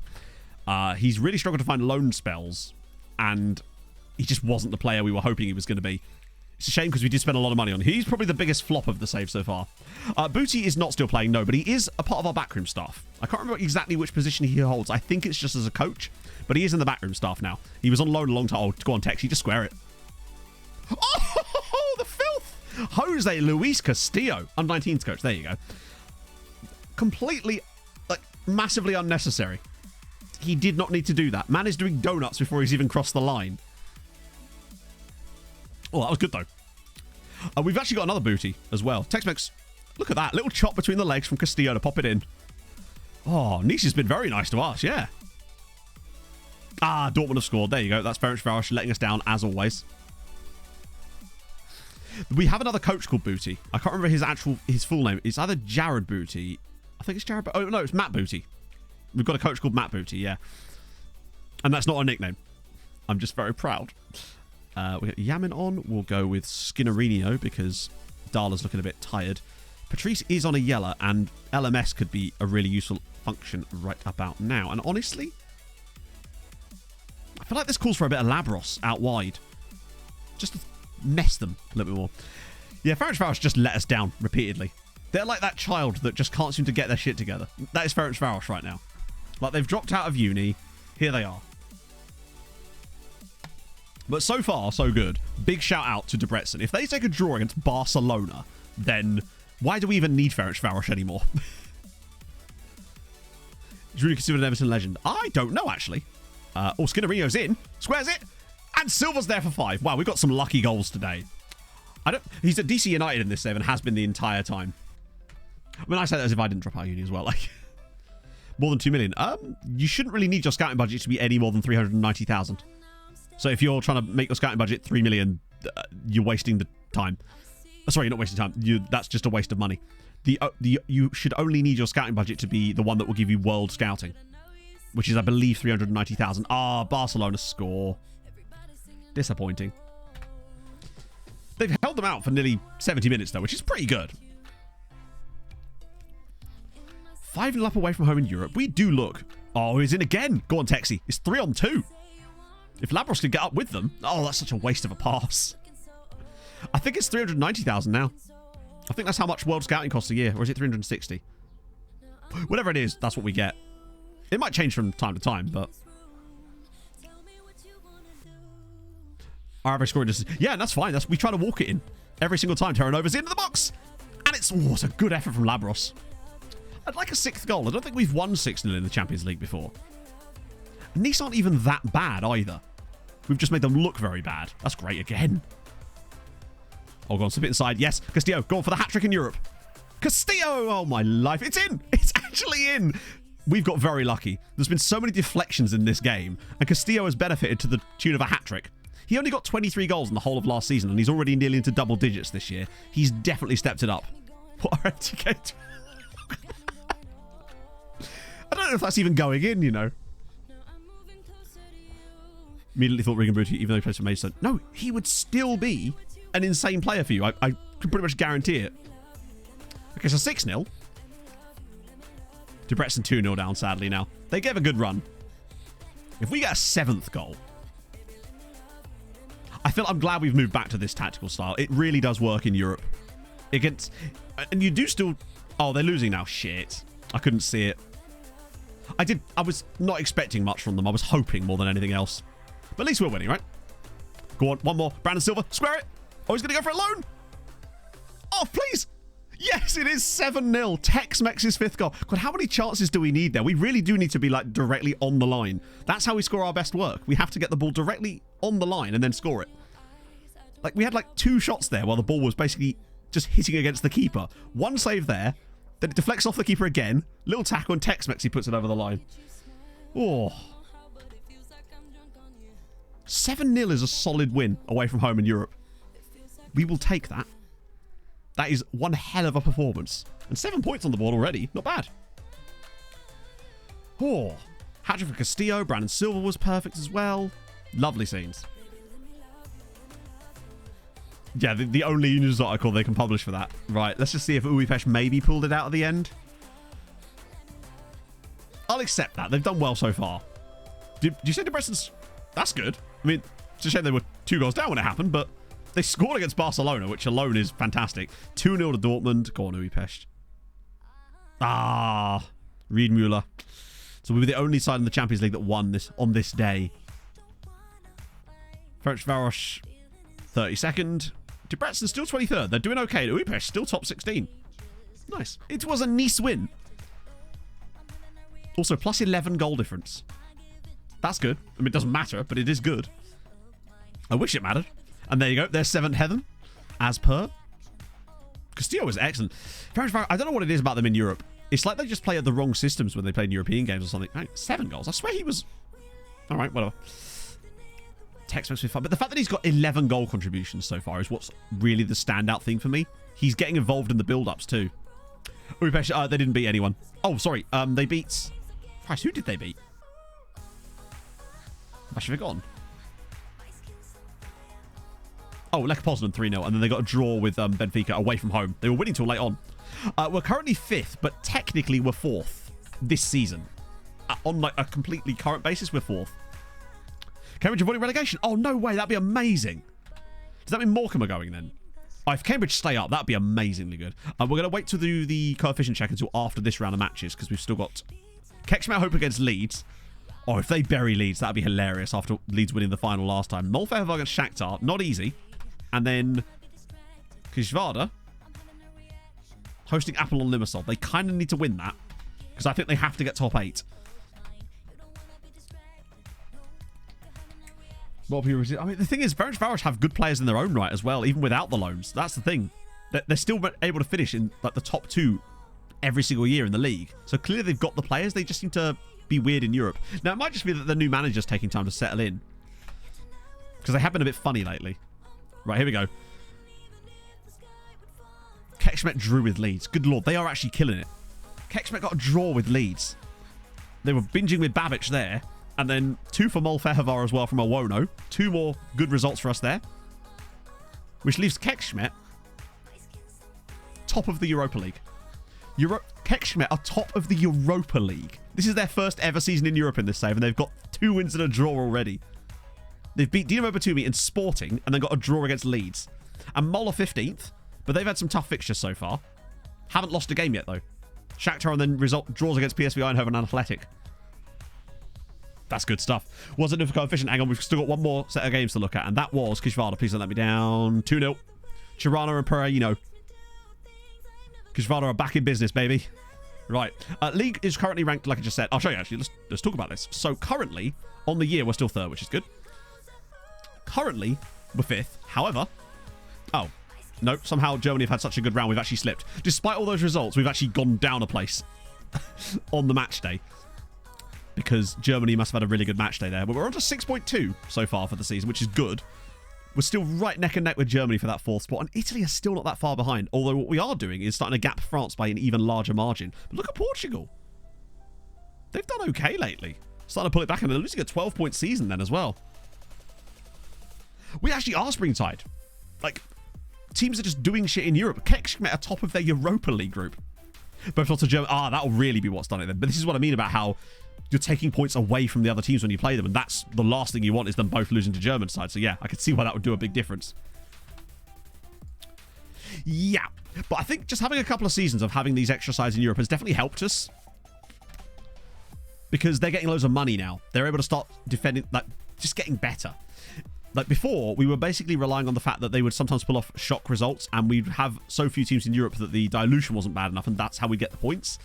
But now they need to start pulling their weight, basically. But we've already seen... What? Why do they care about him? He's not even a... Oh, it's the contract one.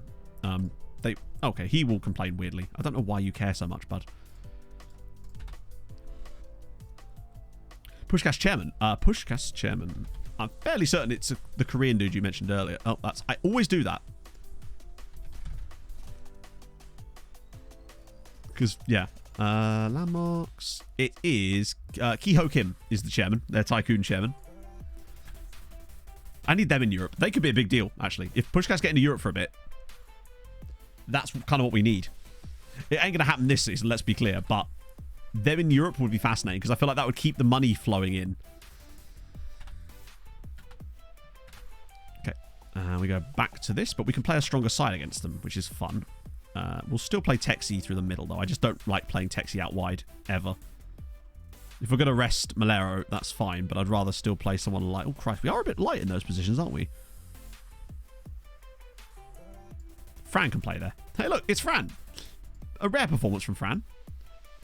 Ipswich going to win the league. Oh, Bill will be so fucking happy. I saw that it was them and Plymouth pretty much in it. But, hey. He will be pleased with that. Okay, let's do it.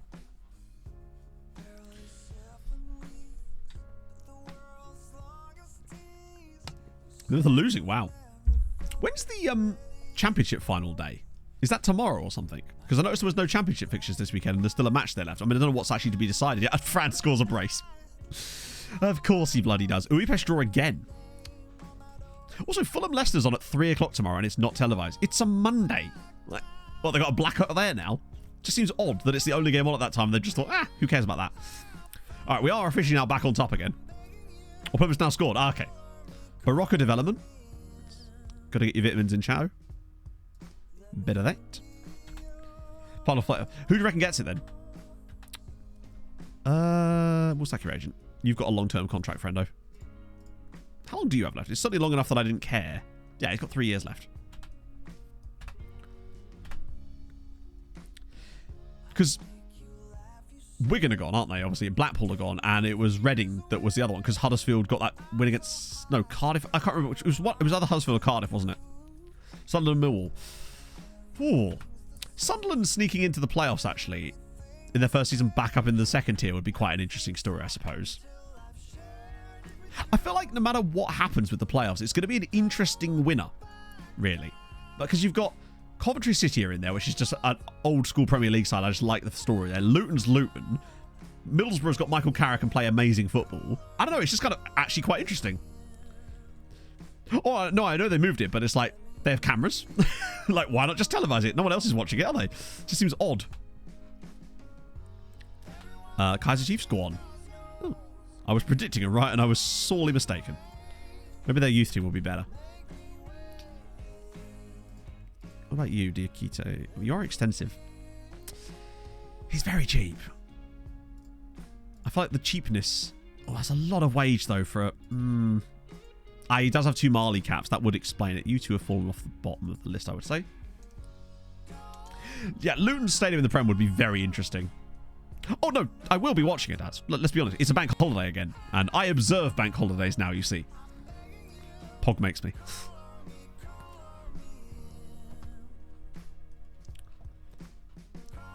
Yeah, it's kind of weird, though, that they do that. Like, I just don't understand why. Just show the fucking games. Like... It just feels weird to me that there's a game on in the UK that you can't watch. It just seems odd, in fact, that we have so little access to football coverage of the league that is taking place in our country a lot of the time, right? I'm banking into it. I am indeed, yes. I will, of course, be watching it in the most legal way possible.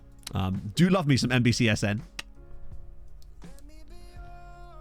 6% of the game, the rest is spent going around the rounds. Yeah, I know what you mean. It feels like before it used to be that you get a choice between either like a scores show type thing, like with the around the ground stuff, and then or a game that's actually being televised. But now it's just, you're right, not televised, you know what I mean? Like broadcasted it. Broadcasted it. I'm a 7-year-old apparently. I was going to say speaking of 7-year-olds, but not in any way. I don't know why this has occurred to me. Pog and I watched a movie last night, and I'll tell you what, right? It was a very enjoyable experience. It was so goddamn earnest and wholesome and not heartfelt. Well, yeah, heartfelt too, and just like heartwarming. I haven't felt this good about a movie since I watched Chef for the first time, right? And it's called The Intern. It's got Robert De Niro and Anne Hathaway. And if you like that kind of stuff, it is fucking incredible. I bloody loved it. It was just so goddamn good. It's about a retired, I think he used to be at work for a phone book company. Played by Robert De Niro, who's like 70, and he goes like a senior internship at this fashion company, and Anne Hathaway is like the CEO and the boss, and she doesn't want him there, you know, the sort of general stuff. And the dynamic between De Niro and Hathaway is amazingly good. It's so fucking excellent. There's so many perfectly wonderful scenes in it. So good. I can't believe I've never seen it before. It was amazing. Really, because well, it depends. If you're a kindergarten teacher, I don't think that's the age for kindergarten, is it? But there you go. It's such a good film. It gave me similar vibes to Chef. So I've definitely got to add that into my list of wonderful feel-good films that I couldn't believe I hadn't seen already. That was the movie. I Follow. Yeah, which is not bad, but it's... I don't know. It basically, at some point, it's going to become more... At some point, it will behoove the Premier League to just be like, right, we're just starting our own streaming service. Because I think they could make moon money for that. Cambridge is 2 up. Don't Cambridge have to rely on other results, though, as well? Like, isn't... Because them winning is not enough, right? Plymouth are winning. Oh, okay. What do Cambridge need to happen alongside with them winning? Are they at home as well? Are they playing at the Abbey this weekend? everything it really needs. Well, I think the reason the Premier League haven't done it is because they've obviously done the calculations and realised that their revenue at the moment from selling their television rights is still more than they would potentially earn by having their own streaming service. They've clearly done the math on it at the moment. Or it's just that they're waiting for the deals they have to expire so they can renegotiate things like that. Confused if you as your mind on these things. Probably depends on what league you're in at the time. Oh, not really, no, because we're in the Premier League, you see, and we will be staying in the Premier League. So, you know, I'll probably be thinking about the Premier League, where we are currently 10th, and on the beach, wearing shirts similar to this. Right, when's the next Champions League game? It's Red Bull Salzburg, so we go full strength against Halalash, or as full strength as we can. This time I will start Malero. He's had his rest. Back in you go. Darla Montiel, Castillo, Bobby Treat. Cool. It really does me through, yeah. Or is it vodka? It's a mango jug. I swear Premiership. I don't know. Just feels like football in the UK in general is expensive compared to comparative leagues abroad. But there you have it. Right, we move. That is something not true. But I feel like, I mean, the fact is they've clearly proven that they're willing to drop it before because they did during COVID. So, and I obviously know the reasons for that, but clearly, it provided a crack which you can then like start to pour water through, I suppose. This Liverpool shirt cost. I haven't. No, I haven't really wanted to buy a Liverpool shirt. But is it like stupid money to not win? Currently happening. To be fair, I mean that doesn't seem that surprising. So it would be MK Dons and Morecambe that went down. 2 litres of vodka. Yeah, I draw the line at 1 litre, right? Oh, that's just another like random bottle of water. I usually put my like Barockery stuff in it. 120 quid. Fuck off. That's ridiculous. Yeah, no, I'd be livid at that. Why? What is so special about it? Oh, 79 is still a lot for a replica though, for me. I remember when they were like 40 quid. Premier League shirts. I think fans just get fleeced in every single wave of stuff nowadays. Just go on DHgate. Like, you barely even be able to tell the difference. I love that Tyler Morton is actually still killing it. Wait, you're Hungarian as well? Yeah, that's the thing. I mean, I almost can understand it a little bit more for lower league clubs. It's like I feel like that revenue is more valuable to them in that sense. I guess we'll take the money just so I get that off my screen. In fact, fuck it. Just to clear these out, we'll pay you the money. I'll give you the 400 grand for Barwick. They've been bugging me for a while. I could almost justify it on the lower league ones just on account of the, like, trying to support a lower league side, I suppose. Well, I think part of it has become the fact that football shirts have become more fashionable with clubs like Venezia, who I think they play football sometimes. I can't really remember. I think they mostly just make shirts.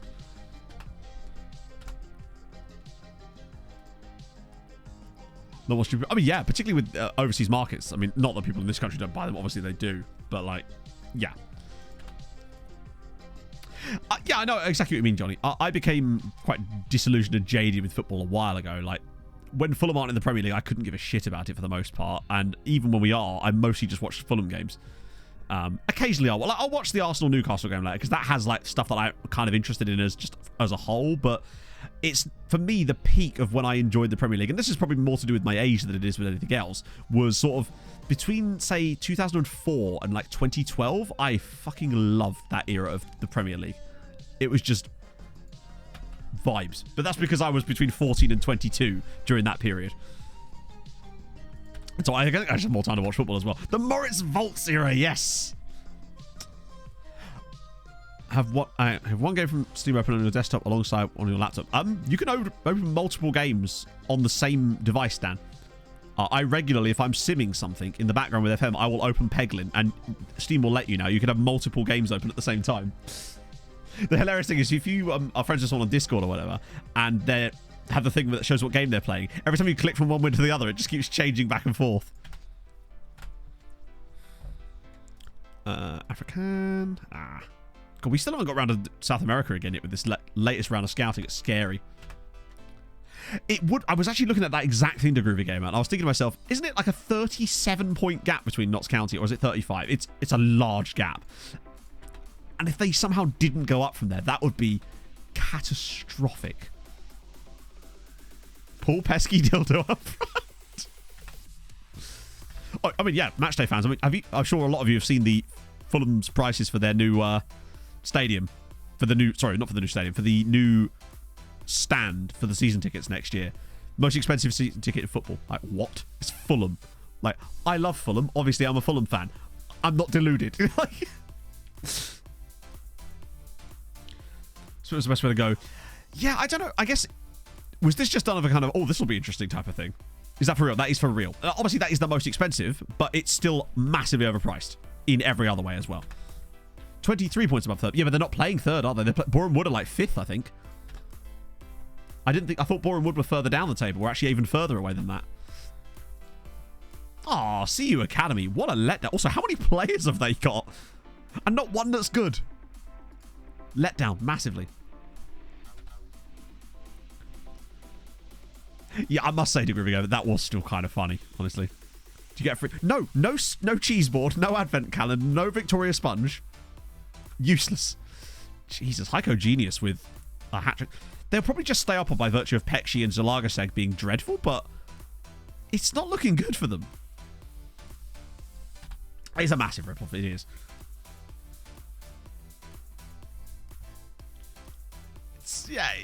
It's just... They're sort of justified saying, hey, it cost us to build this new stadium. It's like, yeah, of course it did. But, like, you just don't want to price out the next young generation of fans for a club, because I feel like that's what clubs are built on.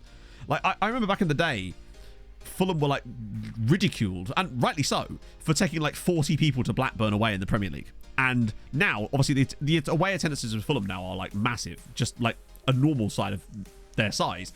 And I think what happened with that is because when we were in the Championship...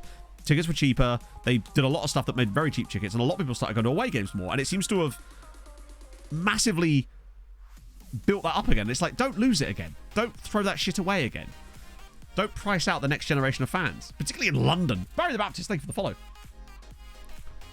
Oh, Peterborough might sneak in. Is this at Derby's expense?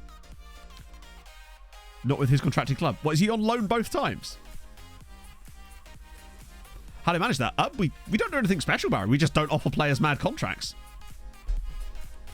Isn't it like 18% on average, Dan?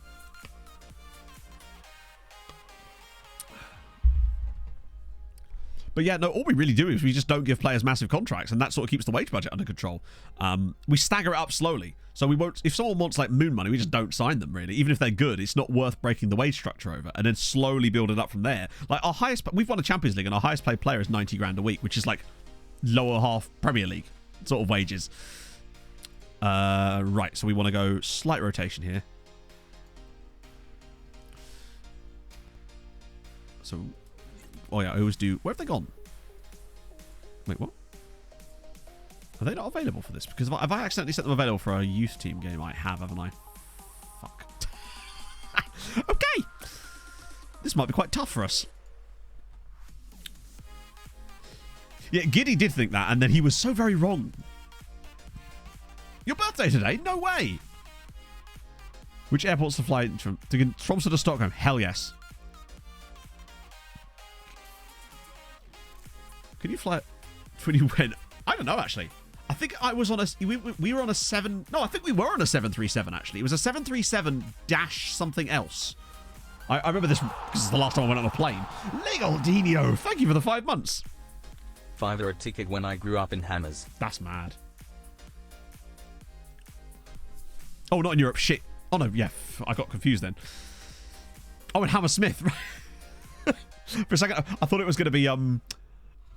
You were a West Ham fan, but also HHHHHBBBB Icarus. How's it going, man? Wasn't the time of the flight? No, the flight was like 2 in the afternoon, and then we got there at like 2 in the afternoon. No, I think it was on like 1 hour time difference as it goes. Meant the flight back felt a bit short or something. Right. Let me just sort that. Actually, I can start Bobby because he's not going to start the next game, is he? So him actually starting here is not the end of the world. Although with all those players that I accidentally set available, this could get a little bit complex for us here. We'll go with Jonsson, I guess. Yamin, definitely. Oh, fuck. Might have to be Terranova and then Skinner or Riverdavia. No, we'll do Riverdavia for this one. Now that he can actually play the role, might as well take advantage of him there. Also, I probably could have played Giddy, actually. Put Jarge in with... I guess pretzel? Don't really want to have to play pretzel there. Other way, yeah, that's wacky. I mean, I think it was about 4 hours that it took us to go from, I think it was Gatwick to Tromsø direct. Right. Oh, they've still got Quivanino. Oh, they've got Derame. Actually, it's quite a nice team with Heidi Rodriguez in there as well. They don't have that many guys on loan from us, though. And Rodriguez isn't even on loan. Right, okay, this should be a strong enough lineup to win this game. You'd think.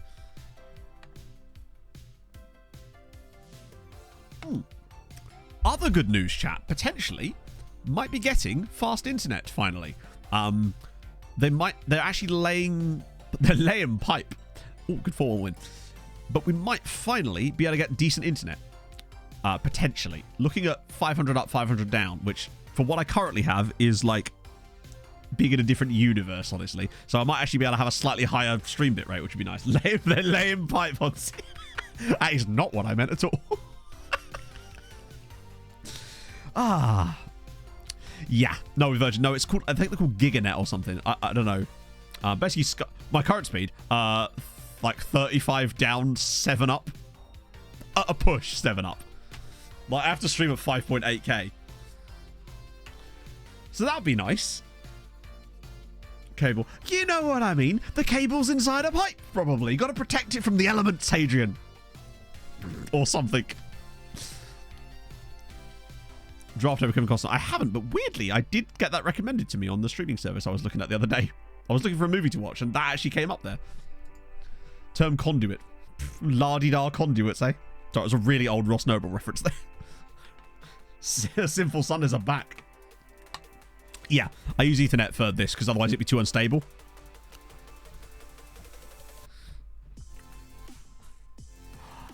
So, basically, Extra Adventure, yeah. I'm maxing it out as is, which is why sometimes we'll get like random drop frames, because my phone's kind of like, oh, I would like to download something kind of thing. It's not ideal. So this would actually be really nice to get that alleviated at least. Like I said, right now it's 35. Technically it's more, but like if you actually do a speed test, it'll be like 35 down, 6 to 7 up. No, I've never played in the Brazil League. 11-1 there as well. Good stuff. Blaze scoring a few goals. I guess it's nice that he at least got some football. It's the Melbourne Youths. Or the Utes. Do a bit of that for Segrist. Cool. Toblerone Combo. I don't know. All I remember is like La-di-da conduit. From a really old one. This is from like 15 years ago. 2 up, 2 Oh. No, they're claiming that we'll be able to get 500 up and it's symmetric. So we'll see. I mean, yeah, that would be very nice. But then obviously the thing is, Pog and I can then just move, obviously. But obviously, that's one of the things we're taking into consideration with moving. It's like, it has to be a place where I can get solid internet. Because if it's not, then it's like, the only thing I need is good internet. I can go anywhere, I just need to have internet. Well, for GigaNet, yeah. GigaNet's the company. To have slow upload. Well, yeah, but like... Luckily, I'm not a big streamer. And 2, like, I can't help where I live, innit? But I do have very slow upload. I basically max it out. I can barely do 1080-60. This is I'm on like right on the edge of it. Well, basically, I mean, I can move to wherever Pog needs to go, basically. So if she gets a job somewhere, I was like, yeah, I'm coming too, you know? I don't know. It depends on how you define big, right? We really do feel... It does feel like, actually, Marco, both them and Dortmund, it feels like we play every year. Oh, from QI. No, this was actually from one of his stand-up specials. I used to get like DVDs of stand-up specials for Christmas from my parents. It was always that and like Bill Bailey and mostly those two actually. Monthly loan. God, right. Who's the top scorer for the loanies currently? 12 for Barwick. 15. Sorry. 12 again for Redacted. Top assistant. 6 for Tramberg. Good. Actually, that's really good. Moving to Fort Worth, Texas. Yeah, boy. Howley ho, neighborino. I don't know why I became like a Texan Ned Flanders there. I'll take it. I just go where Pog needs to go. I'm just the hangers-on, innit? Well, we just happened to get the Australian part of the scouting schedule, right? Text on 720. Oh, yeah. No, bear in mind, I still dream it at 780. Sorry, 1080. At least I get the benefit of transcoding, though. Which is one of I think that's the biggest benefit of being a Twitch partner is prioritized transcoding, which is what gives you lot the ability to change the stream to 720 if you wanted to because of your internet. If you're not a partner, you don't get that by default. You get it when it's available. And that I really do like, because it means that you're not pricing out people, you're not like stopping people from watching that can't. Because if you can only do source, then yeah. Next 4 to 6 weeks, and then went from... Oh, really? Okay, well in that case I won't hold my breath, but hey. Well, I mean, again, not everyone's internet is perfect.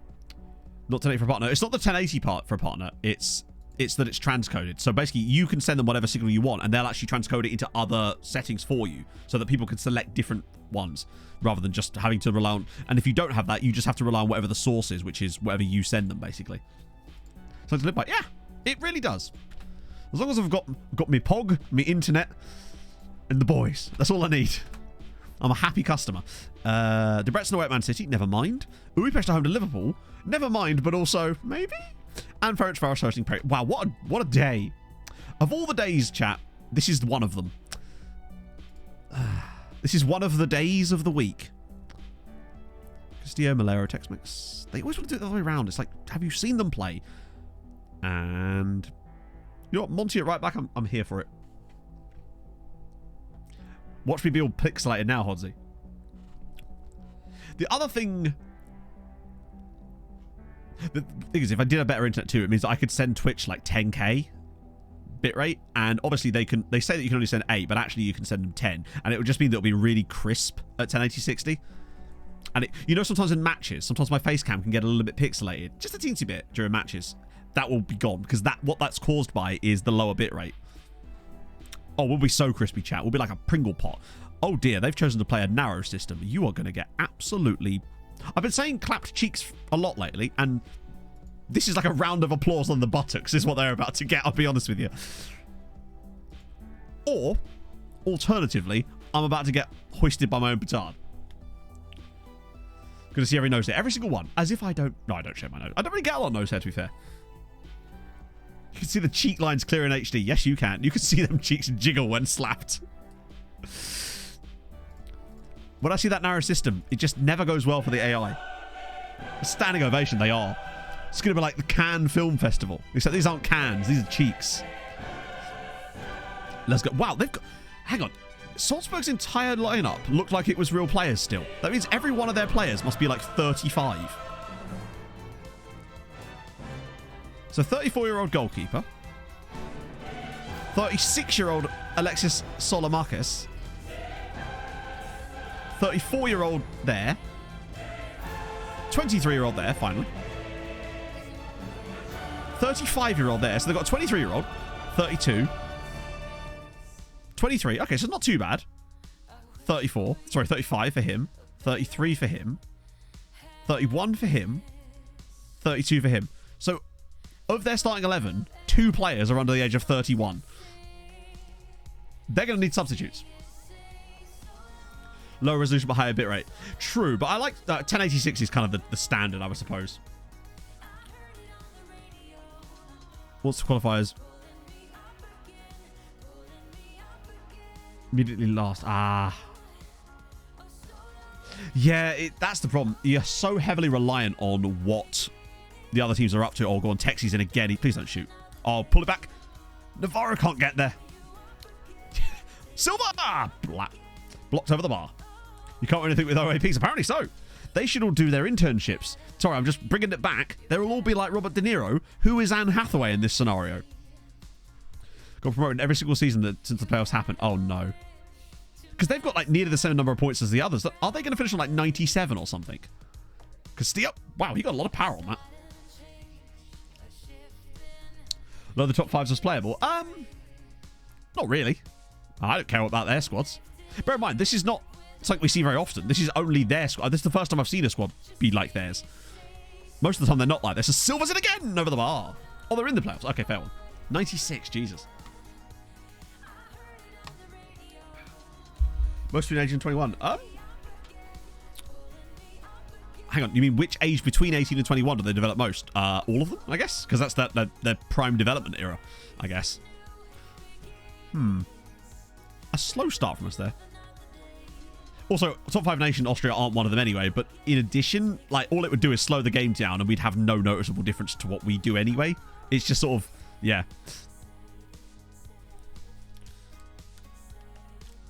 Oh, it's in. Cooper. Do not hate me. Yeah, I am think you just have to... familiar I mean, with I've seen other players develop advancements, even and I beyond am that. programmed to get freaky. Argyle in front now. Ooh. Jay Mary, thank you very much for the follow. And don't win the league. That would be hilarious, but at least they'd have a record to take home with them. Disallowed. Okay, 20 minutes in, and we're not actually... By buying players. Yeah, no, it probably does, but who cares? Like, I just don't think it matters that much. We're not managing those teams. I'm not really bothered about what Red Bull Salzburg are doing. Like I said, this is the first time I've seen a team that actually has this sort of setup in a save. So, in this save. So, it's not really something that concerns me, honestly. I'd much rather have the game... If I had a choice between game running really fast or a random Austrian side having a couple of extra players in their squad, I think I'd choose the latter of the two. Like, oh, sorry, the former of the two. One affects my enjoyment of the save, the other one doesn't. So, slip him in. Oh, he might be onside this time. Go across the keeper. Oh, my God. We missed every... It feels like every shot is just a miss. That looked offside as well, but... Right. Ferencváros have just equalised against PSG. I don't mean to alarm anybody, but they have actually done a thing. It might not last, but a thing has been done. Watch this be the one they break their duck on. Oh, never mind. I take it all back. Right, we're not actually doing that well here. After all that cheek clapping I was expecting, these cheeks are remaining firmly clenched. I wonder if actually now might be the type of game where that could help us. Bit of work ball into the box. Be a bit more careful.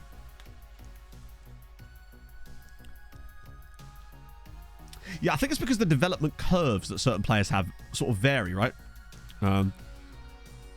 Speed and transfer activity. I mean, yeah, of course, but like...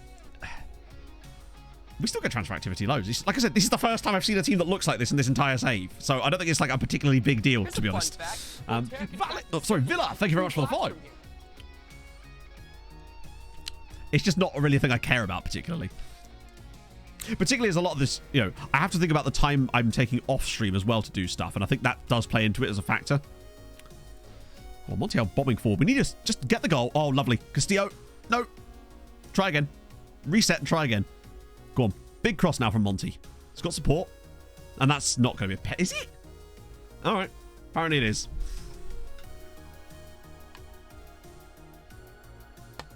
For stats reasons. Oh, no, of course. Yeah, it's cool to have stats. But, like, if I have a choice, again, between stats and being able to play the save, I will definitely choose being able to play the save every single time. Octo Trek would have done it, do you reckon? Maybe we should just move to the Trek system if we get in front here. Malero does slot us into the lead. I wonder if the Trek system could actually do bits. Oh, it's a dangerous thing to do at 1-0. But we are winning 1-0. Am I about to do something really stupid? It feels like I am. Huh. I guess we're going to try it. We're going to 5-track it for 40 minutes against RB Salzburg and see if it makes a difference. Watch us win like 5-0 now. Do some testing that suggests you should always have the Premier League loaded. Unless that test... I would love to know why. I genuinely would love to know why. Silva, going across the keeper. Well, that's 2-0. It took 3 minutes for us to get the second goal. The Treks... training is effective. You just have to set it up correctly.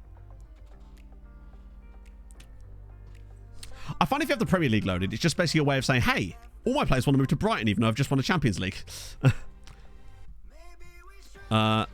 Navarro. Oh, shit, yeah, I'm an idiot. I didn't notice that. Oh, well. I basically just moved whoever went up there as the one that came off. But Navarro can play the role. That is an oof on me. Okay. Oh, God. Here we go. Catch him on the break. Or not. Yeah, and it's just, I'm not interested in that. Besides, I feel like if you just have the Premier League loaded, that's just going to distort things even more. Like... Because then it would just make the league so overpowered that it's just kind of no fun. As the Brentford have scored at the Etihad. They're level at Manchester City. I have a horrible feeling that all of our teams are going to lose like 2-1 or something. They're going to be so close to being decent, but yeah. No, I know, but my point is, in a save like I'm doing right now, there is zero advantage to me having those leagues turned on. It doesn't achieve anything, so that's why I won't do it. particularly with the way the top 4 are. Because if you're, by loading those leagues, you're basically just saying, hey, you're definitely not getting top 4. Because they will be able to harvest players even more, and it's just like, sort of defeats the point of fun. And after all, I play this game for fun. Go on. This keeper's actually had a pretty solid day, to be fair. But I do think we've actually got better since we switched over to the Trek system. We look like we're creating more chances now of a higher quality too. But I do feel like we're more likely to concede a goal out of this. Oh, here we go. Now they're building it up. Ah, it's a nice idea, but... Right, here we go. Bobby, around the corner for someone. Someone's going to make the run for him. Oh, Bob's going. Bob with a traction engine foot. Ferencváros are back in it. It's 3-2.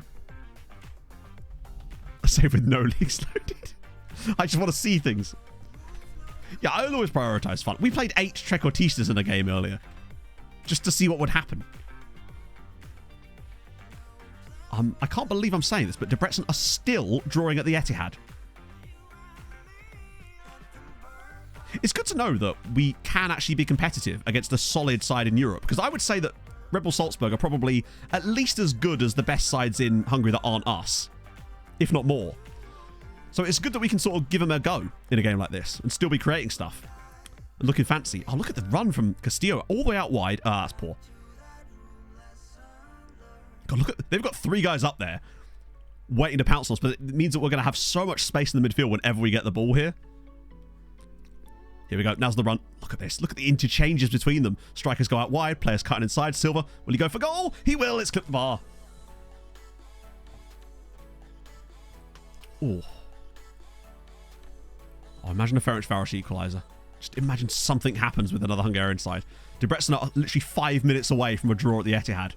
Come on. Okay. No, they're not. Weirdly, one of my career resurrection tests, PSG's Tycoon scaled down his funding immediately, basically. It was in like 2025 or something. Oh, go on. One more goal would be nice, just to keep this finishing. DPFM, thank you very much for the raid. How's stream? Oh, go on. Right, patience. Use Dala. He's going to ping this, isn't he? Oh, no, patience. And it's another penalty. It's another penalty. Újpest have just scored against Liverpool. Joshua De Bruyne has scored for Újpest against Liverpool. I mean, that was ages away, in fairness. So that a lot could have happened between now and then, because that was the 73rd minute.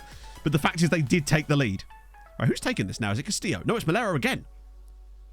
Scores 3-0. Well, we've certainly looked better. 7 goals already this season for Malero. I think he'll just keep doing it. For the I kind of would like him to retire here. Morecambe loses. That's probably them going down, right? A Cambridge still winning. Much needed tactical change. Tell me about it. We ended up playing 8 Trequartistas in a tactic earlier today. To give you an idea of where we're at mentally. Yeah, 3-0 victory. Good stuff. Malero is certainly missed you. Yeah. Does it again. 13 key passes. Mate. That's sick. Right. The question is, firstly, did Debrecen get that draw? And then did Újpest hang on? I reckon Debrecen did, but Újpest, I reckon it's going to be 1-1. They did. Ferencváros only losing 3-2 to PSG is pretty successful. Man City won, Debrecen won. Mental. And also, I'm seeing 4 points for Újpest there, which makes me a bit concerned that actually they lost. Mateus França, 2 goals for Liverpool in the... Fuck! I was hoping they'd at least get a draw.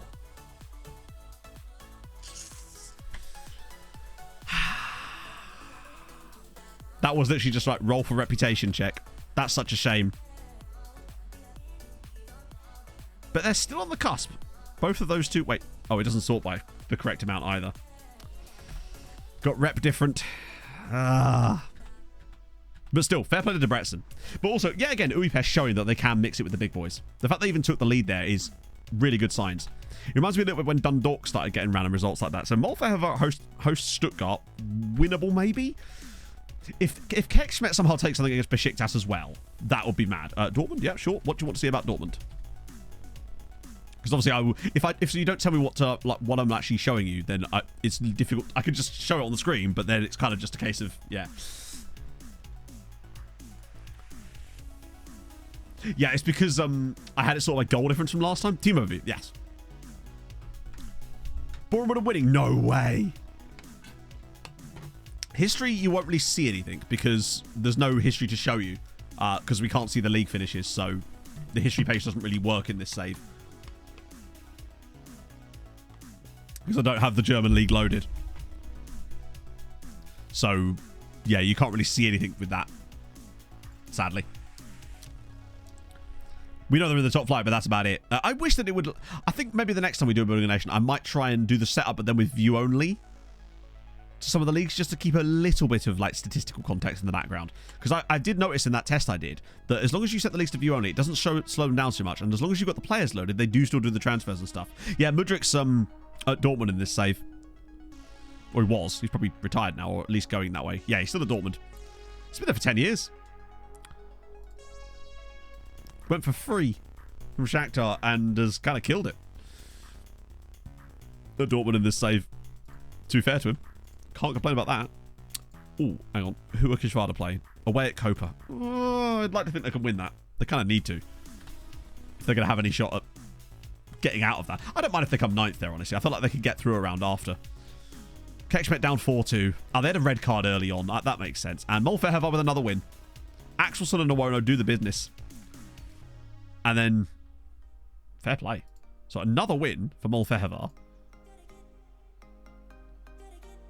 So Molfeheva actually now go above Kekschmidt, but they're both towards the top 8 in the Europa League. That's remarkable. And what about Kishvada? 3-1 win away. Merla, Lancer, and Adalto. Good stuff. Right, that's good for coefficient at least. 7.2 for the year. We've now slipped below France and Italy, annoyingly. But we stay above Germany. But don't stay above Germany here. We're doing okay. We just need to keep going. We're on the right track. Right. What game was that? Was that match day 4? Yeah, so we've got Man United away and then Milan away. Tough times. Time to get the throttle down. I think there's another international break coming up too. So Morecambe back. Oh, that's not good. 7 weeks out. Well, more likely 5, but not what we need. Montiel being missing. He will be missing the next game in Champions League. Genius has scored another hat-trick. Heiko Genius is now the top scorer in the league. He's finally rolling it back to that ridiculous season he had at Vashas, where he got injured halfway through it, but was already on for over a goal a game. And now he's right back to it. About bloody time. Would that hurt Cambridge, though? If Morecambe need to win, don't they? Not lose. Not draw. Oh, come on, don't go down, Cambridge. Any regions? Oh, my God. Hurley's best player in the world. That doesn't... not what you want. Oh, we can have a player on here eventually. It would be nice, considering we've literally won a Champions League. I wonder what year in this save we're finally going to get a player on this list. Yeah, it seems like when a player leaves us, suddenly they're allegedly allowed to become one of the best players in the world, but not when they're still here. Yeah, Seri's at United as well, by the way. He moved for like 80 million. Budapest win again. God damn, they are... Look at the gap at the top between us two and everybody else. Ferencváros are still 7th. I'd be amazed if their manager survives a season at this rate. Lots of call-ups as well. Another good win there. I decided to actually have a look at some of the Chinese clubs this time around. It doesn't appear to have done much good, but you never know. Losing the part. Is it a one-legged game? Because it is, isn't it? The bottom 2 often are, but weirdly, remember, the bottom 2 are not the 2 that came up. It was Zalagaseg and Pushkas that came up this year. Oh, good. Bender's turned professional, which is good, because now we can get him on the dev list. Can't do much beyond that, but damn. So, how long's left in the game? I imagine if they lost to Boreham Wood here. So, who's still left in the playoffs, then? I saw that Woking knocked out Barnet, was it? Something like that. Back to 4 spots next season. Oh, really? Interesting. I always thought it was a weird situation. So, yeah, who's actually left in? So back to 5-star Trek. And then whoever we want. We'll give Tex-Mex a rest. Chesterfield Bromley's the other one. Ah, okay. What was I thinking? Why was I thinking of Woking and Barnet? Or was that the previous round, maybe? Because I know there's the semi-finals too. Morecambe losing again. Ah. Oh, well. I don't care. Up the use. Yamin and Jarju, sure, why not? I couldn't see how this could possibly go wrong for us. Well, I was Woking Bromley, not Woke. Not Barnet.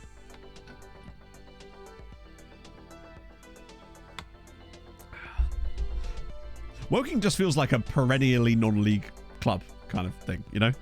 3-0. Oh, good look at the XG, though. The next gen... Love that. Silver, Jarju, and Bobby Tree. This is what I mean about this tactic. It seems to be brilliant at generating XG, but no matter what you do, your players just cannot finish to save their lives. What are we at now? -6.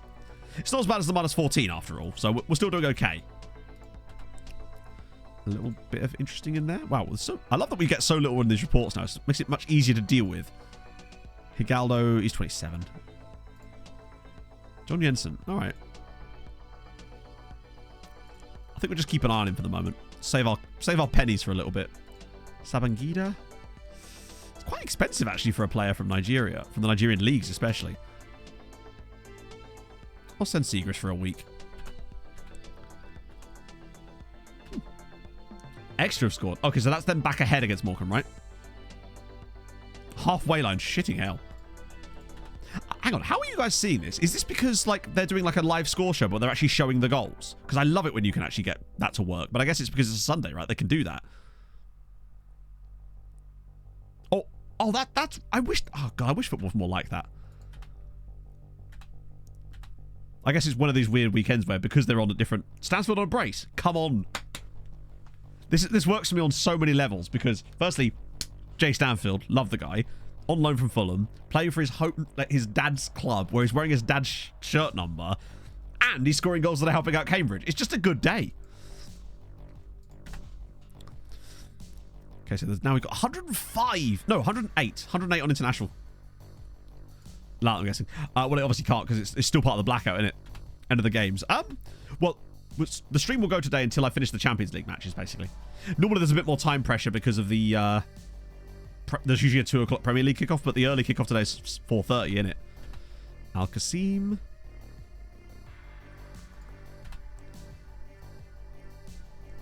I do quite like this whole watching the scores coming. I can get it up on the TV, but I can't.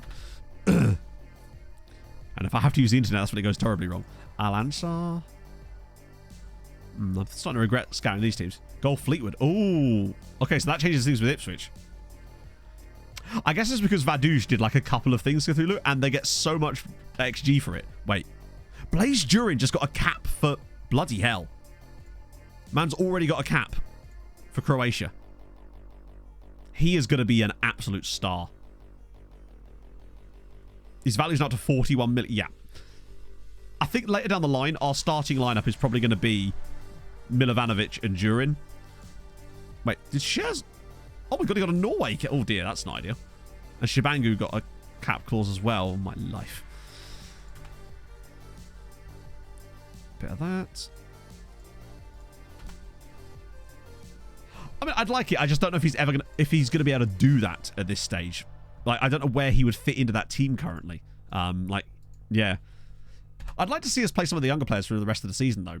Because I want to see more game time for people like Luke Harris and Ollie O'Neill, or even like Goddo. Starting more games. Ooh, yeah, I kind of agree with you, bud, honestly, but like, what can you do? Oh.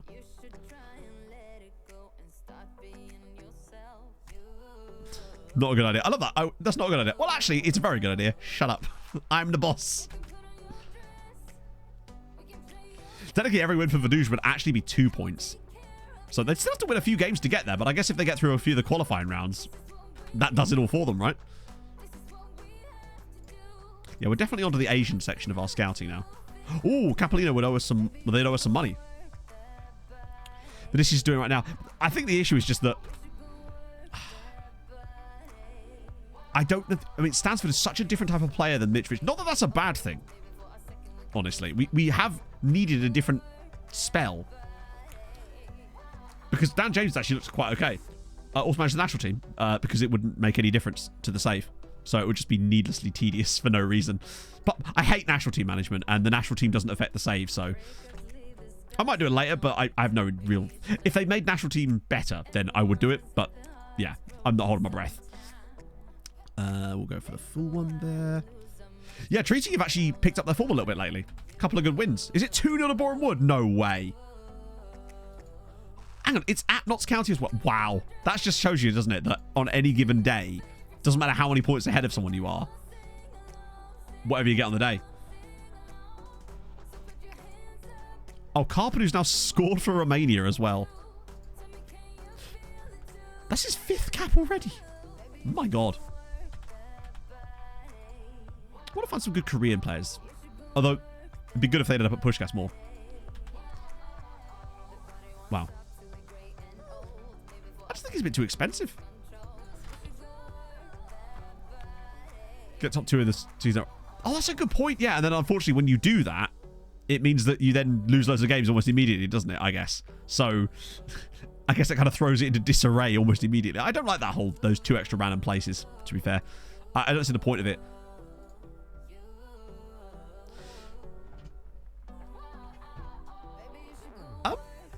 That's a name. Yo. That might be one of my favorite names I've ever seen. Yi-oo. I like it. Picasso. It's just a fun name. Friendo, what are we saying? Wait, no agent. I'll offer you nothing, and you will accept. God damn it. There we go. We'll take a bit of Yi-oo. Not long to my club. Sir, I'm offering you...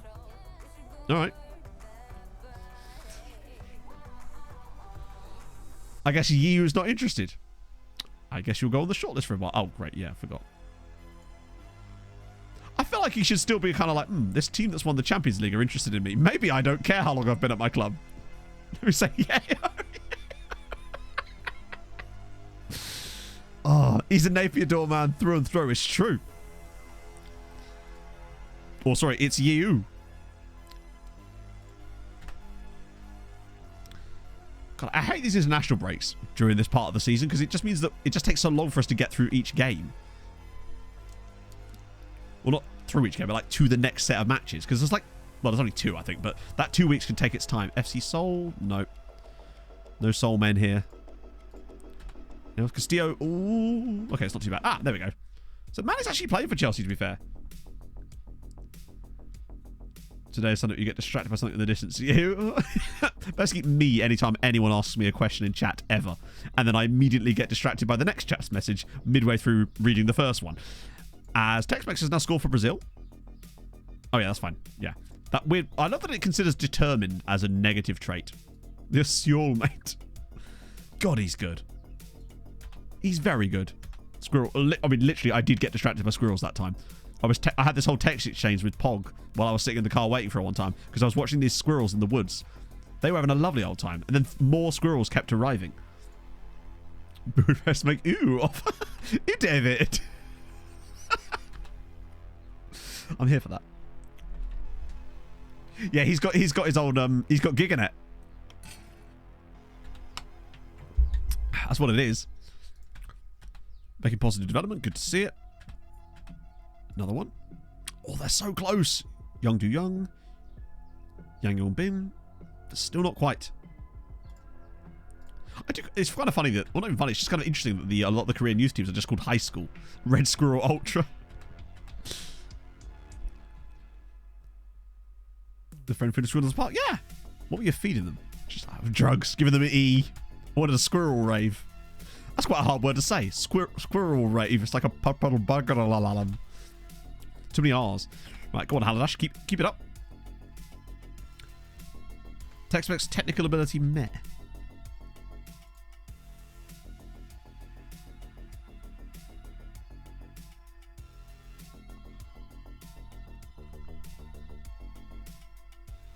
Me struggling to find a meh in his technical ability. We move. Yeah, I know. God, don't you just hate it when your attacking midfielder can't mark people? God, terrible, isn't it? It's like he'll never make it as a centre-back in this world.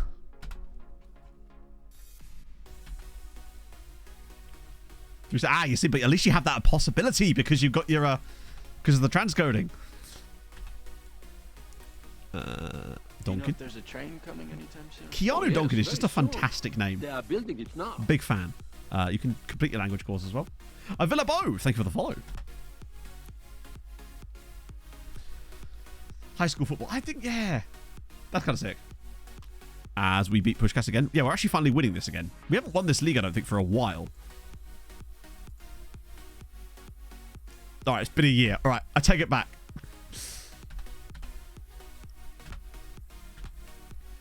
Still 2-0. Right, this is rotation, isn't it? So... Oh, well, how very kind of them to put Labros in for us. And this time we can have Blazer in there. Not Blaze. Yeah, I'm going to call him Blaze. I just like his name. We'll go with Yeboah. We'll go with... Carp's injured. That's annoying. Actually, we'll do Labros outside, and then we'll bring Milovanovic in on his left foot there, like so. Half time. Ooh, okay. Then we'll do Yam. No, we'll do Giddy since he's complaining about it. You know, put up or shut up. That'll be fine actually as a backline since that's kind of just done it for us. Nice. Yeah, I just love his name and his haircut as well. But obviously that will disappear when I finally get him a Nugan face. God, look at me saying the word Nugen. Who am I? I've lost all my identity, chat. Oh. God. Not enough hope for me today, apparently. 4-0. Better. Yamin, Yeboah, Ojeda, and Travakis. Well, we do be giving up a bit more XG these days, but that's okay. We're spreading the goals around and we're back on top. Just about. But that is an enormous gap. What's happened to Ferencváros?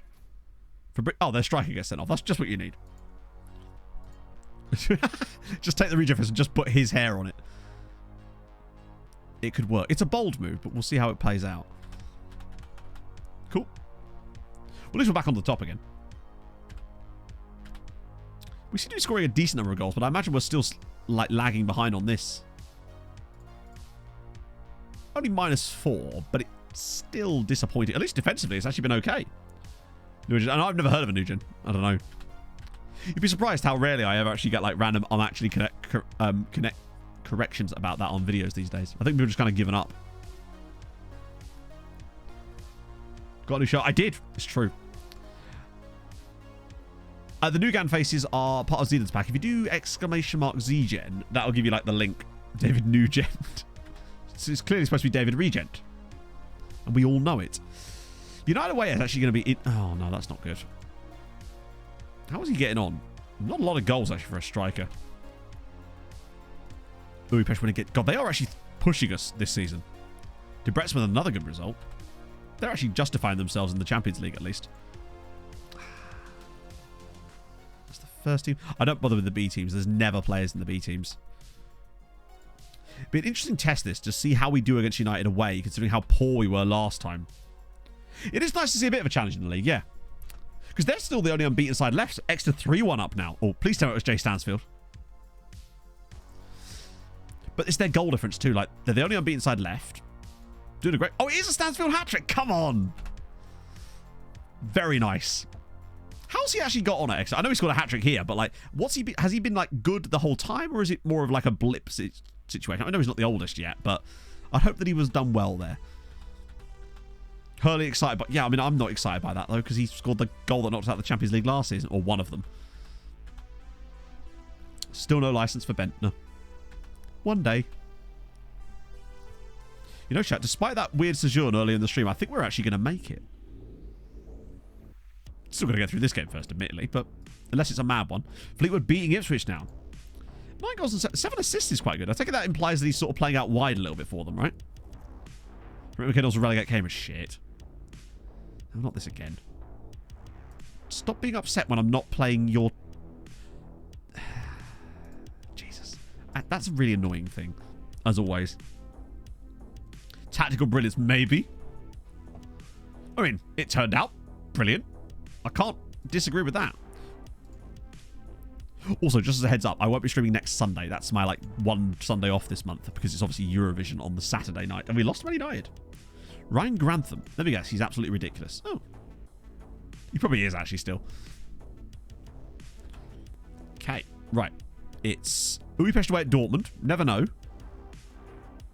Debrecen away at Nice, you definitely don't know. And Ferencváros away at okay, this is a match day where points could be gathered by not us. Well, it also could be gathered by us, but I would expect to see some results out of the other Hungarian sides. Castillo, Malero, Tex-Mex, Navarro, Tex-Mex with his terrible technicals. Montiel can't play, but luckily LMS is in. How's Rivadavia done this season? 1 assist, it's not awful. Probably guaranteed. Hey, I don't watch it as a serious competition, believe it or not. I watch it because I enjoy it for what it is. A campy music festival. A campy music contest where everything's mostly rubbish, but it's fine because you get pissed and enjoy it. Probably just the final. I'm a fair weather fan for Eurovision. Oh. Mansi or RMN? Hang on. Sorry, what's the question?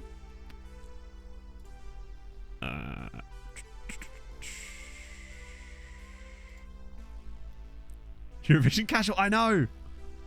Is live action Glee?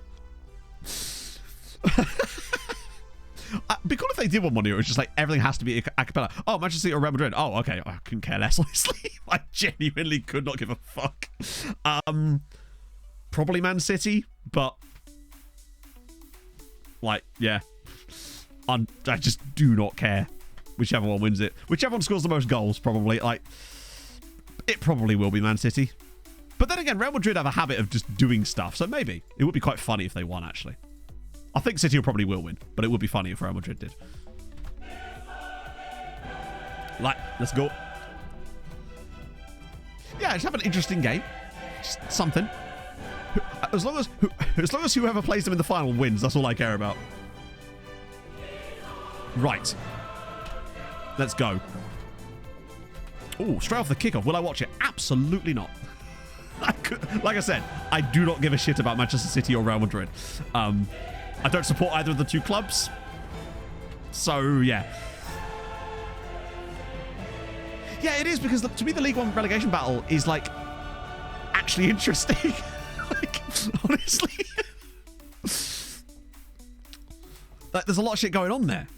But no, I rarely ever watched... Have I watched... Last time... No, to be fair, that's not true. I have watched a Champions League game.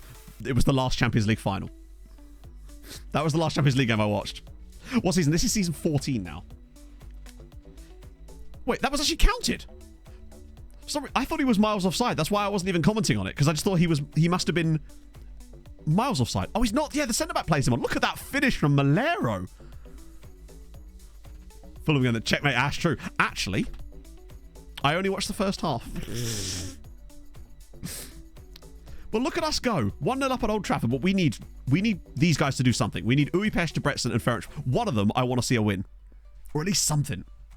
Jay Stansfield goes along to Real Madrid. Oh, mate, he would be tearing it up. Lisa will be so proud.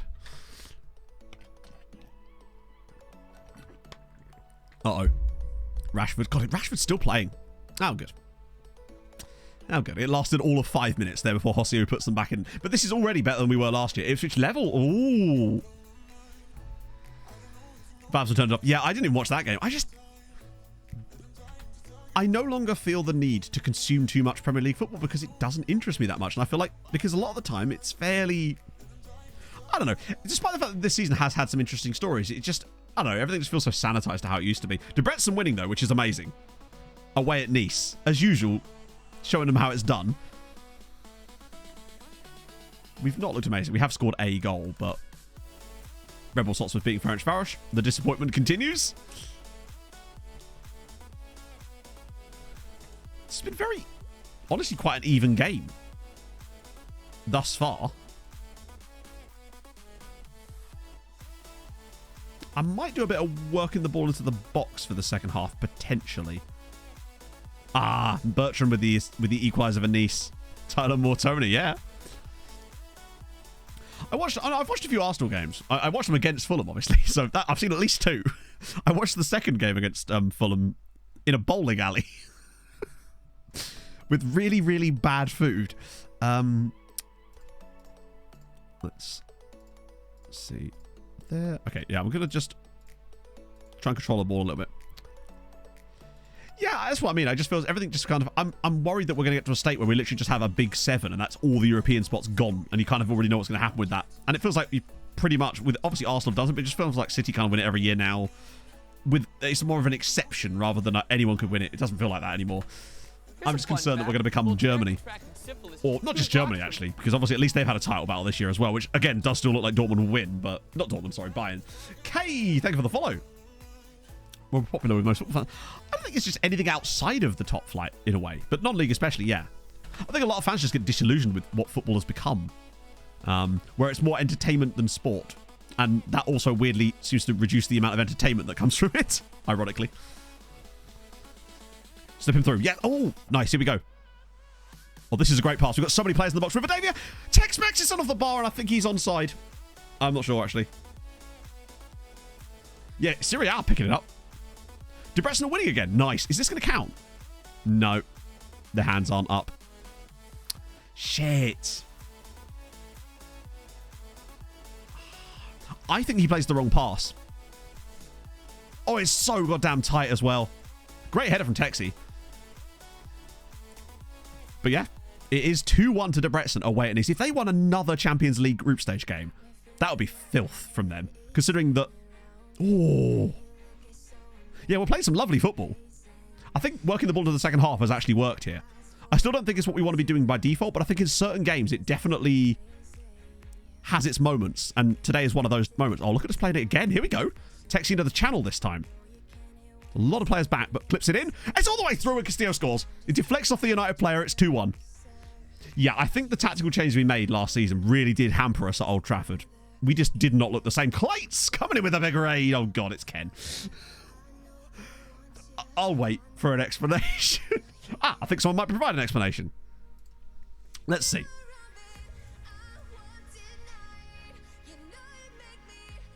Yeah, he's a little bit good. Wait. Button. There we go. He's a little bit good. Oh, thank you very much for the raid, Clays. How was stream? We just scored against Man United, which we will inevitably throw away in like 2 seconds. We also managed to win a game earlier with 8 trequartistas on the pitch. And called Ken. I mean, you can't go wrong with a Ken. Never met a Ken I didn't like. Weirdly, they all had completely smooth genitals and then a complete lack of genitals. Liquid football. Is that enough treks? That was the most we could play. It was 8. It was 8 treks. We did win 10-2 in the end. So it did the trick. To be fair, our normal backup tactic does have 5 treks. That was a... that? What was that about? You're like... is Maguire still playing for them? Because Lucas just sort of taps it. What are they doing? I kind of want to see if I... sure, chat. Since you're here and you've been so nice to raid, I'll put the 5 trek tactic in for the rest of this game since we're 3-1 up.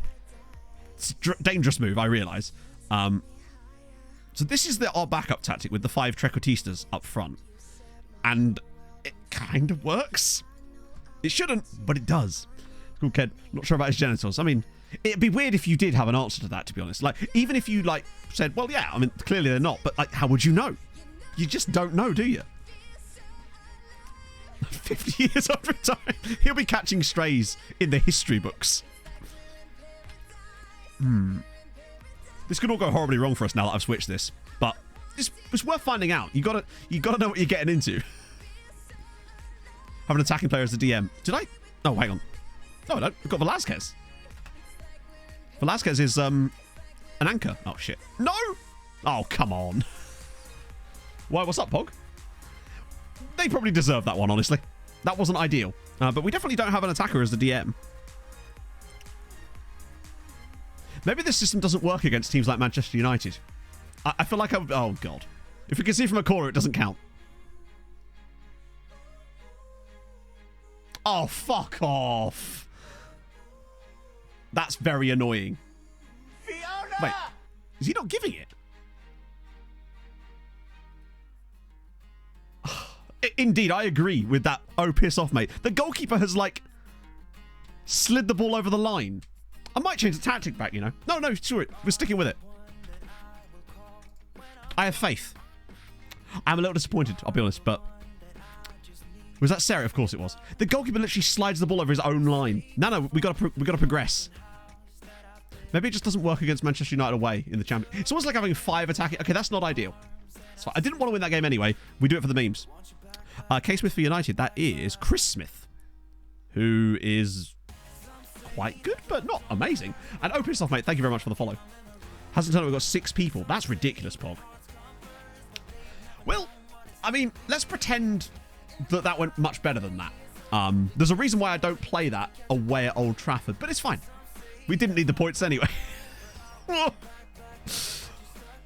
still going to praise them. It's not their fault that they've got an idiot for a manager, let's be honest. Let's just pretend we won. Yeah. It was an experiment. Yeah.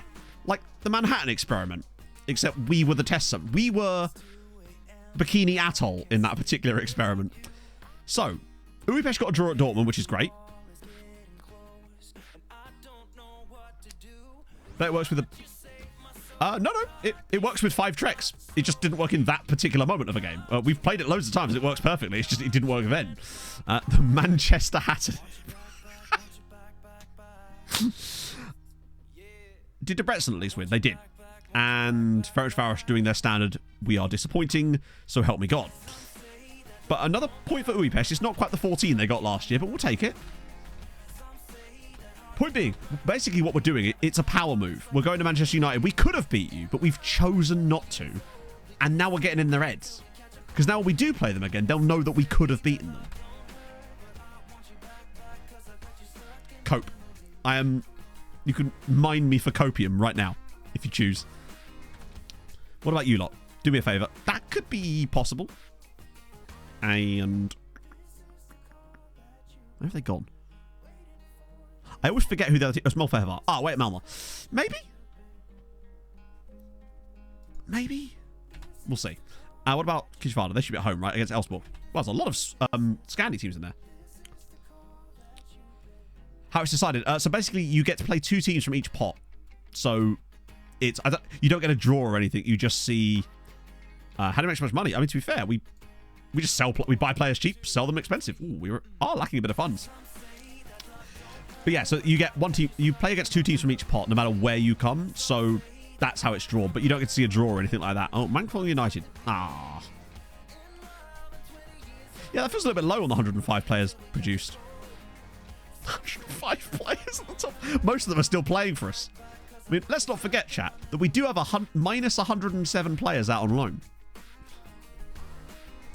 Are you truly winning unless you have minus 107 players out on loan?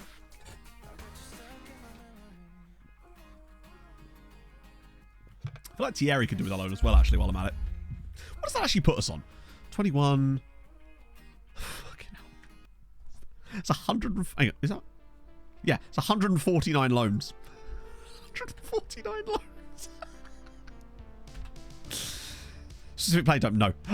Basically, I tend to just send them to the... like, often we'll get more than 1 loan offer, so we just send them to the one that has the most playing time. Did they both win? Oh, they actually lost. That's disappointing. I would have thought they would have done better than that. Great win for Kekschmet again. Because apparently they're just really good in Europe. Back into the top 8 again. Molfehavar should still qualify, though. I think they've kind of already got enough points. That was poor from them. Okay, 1 more. And 4-0. Yes, a bank. Pretty much, yes. With a great bank of players. You can't change with the in-game editor, but can you do it with the pre-game editor? I don't think you can change anything like that with the in-game one. Set playing time. No. The thing is, if you try to... the more restrictions you put on it, the less bids you're going to get on the players, and then you just don't get them out on loan, and then obviously you just... it's like a cycle of dreadfulness at that point. Okay. Not bad. So that puts Kisvada... okay, now they're right on the cusp again. I felt they would be good enough for top 8, and looks like they are. Scamrock losing again in Europe. Yeah, even across other saves, they just can't be helped, can they? Eurovision. Oh yeah, I'm ready. We were actually just discussing this before the raid. I was telling chat that I wasn't going to be streaming next Sunday because obviously Eurovision Saturday night. Man wants to have some gin. Many gin. I'm pumped. It's the first time I'm actually going to be able to watch Eurovision properly in like years because there's always been something that stopped me. Last year it was a wedding. Year before that I was in the middle of a showdown, and the year before that it was cancelled. Right. What does that do for coefficients? 8.3. Okay, we're still doing okay. Portugal having a bloody good year, though. But unfortunately, Germany, they're just increasing that gap slightly. I think as long as we stay consistent, we'll be okay. Might be the most... to have some gin. Gin is good. I like gin. All flavours of gin. I do not discriminate when it comes to gin, but my favourite, personal favourite flavour of gin, for me, I like a bit of blood orange. Blood orange is a solid gin, particularly the colour that you get in a glass. It's, well, in the gin, obviously, but the glass is not what's generating the colour here, let's be clear. The gin is, but I like a blood orange gin and lemonade, and I'm away. It allows you to consume copious amounts of alcohol in very big quantities very quickly. Plus, it's a nice fruity drink. I do love a cocktail as well. More of a rum. Never been a big fan of rum. Just never quite, what? Lime and cucumber, interesting. I had a really nice blueberry gin at the pub a couple of weeks ago. That was a decent one. I just like, honestly, I'll be honest with you, I just like gin. It's just quite tasty. I do find it very strange, though, that Kote Jalilu is considering with Golden Boy. He has done well, but is he that good? Hoping nothing changes. I'm hoping nothing changes. Up the U's. Right, so we've got... What have we got to get through the next 15 minutes? Those league... Hang on, it's literally 3 league games and then... Yeah, then Milan. We're fine. We can do this, chat. Particularly if Kashima and... Ooh, Tomobechi? I thought his name's a Tamagotchi for a second there. Is that a real name that you can have? Haladash, by the way, in the Champions League next year. I wouldn't be... I don't hate the idea, but I really don't like the idea of... Actually, Ferencváros in the Conference League next year... or the Europa League could be a really good thing for us. Never had gin. I didn't like it really until Pog started drinking it lots. And it's... I've never been a big sort of spirit person myself, honestly. I don't believe in God and all that. But I kind of like gin. Vodka couldn't do, tasted like paint thinner. Whiskey, bourbon, it's okay, but I wouldn't drink it in great quantity. Don't mind a Southern Comfort, something like that. Rum, it's all right, but still not my favourite. Gin, I can do. It's true. Let me talk about... Hang on. If you'll just be very careful and listen, I will talk about gin some more. Still 0-0 at Burton. Oh, damn. So MK are actually hammering them. They're just not getting the result that they need. That's why you've got 45 other games to get those results. Right, Debrecen away. Go back to the tactic that definitely works. Might I? I haven't. Like I said, I'm not really a big fan of rum. Oh, I don't mind a bit of cider. I haven't had it in a long time, though. It was like my drink of choice when I was a bit younger. Before I kind of liked beer. Food speciality. I mean, as in like favorite food would just be like, I just really like pizza. Just, I could drink a pint of pizza. A bit. Yeah, I'm 33, all right. Like I've had a life. I've lived, sort of. Just adding a metric ton of citrus fruit for any. Yeah, pretty much. Yeah. But yeah, my speciality is ordering it and then eating it. I'm super good at it. Favorite lager? I don't know. Like, does Asahi count? I like Asahi. Good for my head. Thank you. I'll take it. It's the moisturizing. I have a moisturizing regimen. That's what will do it. I feel like all men should have a moisturizing regimen. What'd you put on the pizza? Well, I mean, whether you're damn well pleased, to be honest. I'm never getting scurvy. That's true. I'm just getting curvy. That's the problem. Yeah, that'll do. Done that. Nice. I feel like more people, more men should have a moisturizing regime. I'll stand by. I'm going to fly the flag. Port Vale goal. Ooh. Pineapple. Don't like it on pizza myself. Yeah. Not bothered when other people do it. What was cringeworthy? Scurvy without the... Yeah, scurvy. Spain without the S. Scurvy without the S. Soft moist flag. Yeah, you got to dip it. Okay, we didn't win there either. I know we peshed it. We've got a title race in our hands, Chatto.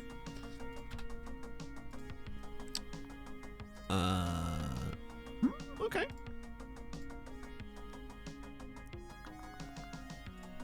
Boom. CBT without the C. Yeah, there's no therapy. Well, it's just therapy, actually, I suppose, yeah. Skyline's me. Oh, wait, hang on. What does that mean, though, for the relegation battle? We might have to start taking this seriously with tactics. Oh, it has gone in. Right, hang on. So what does that mean, though? Becoming cringeworthy. Oh, I see. I thought you were calling me cringeworthy because we don't have that around here. I am, but we don't say it. Actually, that's one of the little pet peeves of mine is when people call things cringe. It's like, particularly when the thing they're calling cringe is like someone enjoying themselves.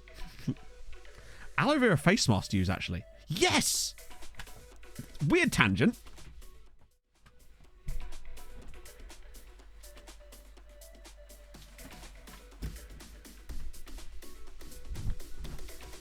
This is Pog's face mask collection. She goes to me, oh, for my birthday, I'd quite like some of these like face mask things that you can get from Superdrug. So I decided to buy her 47 of them.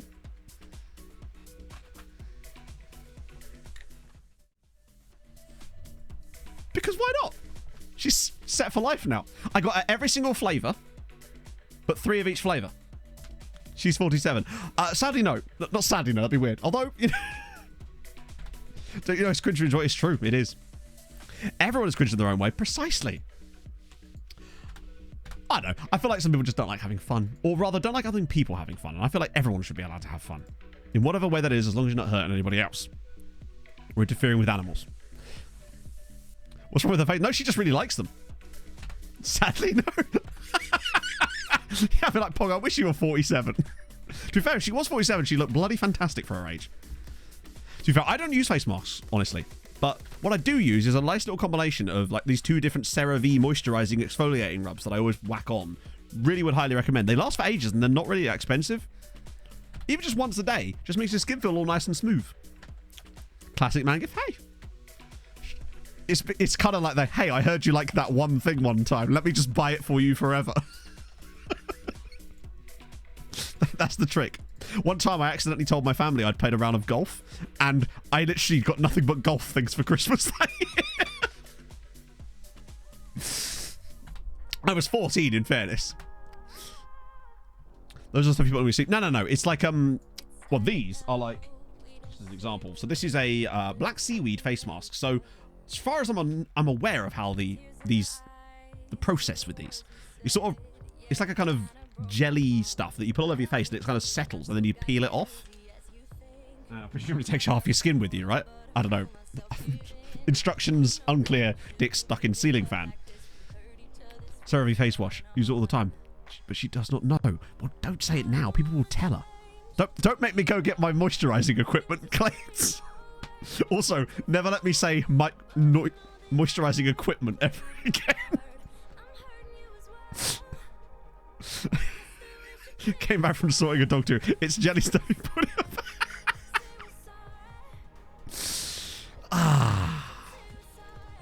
Equipment is a wild use of the word equipment.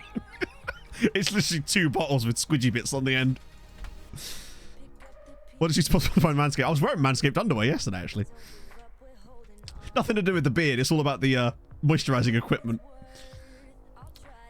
Oh, dear.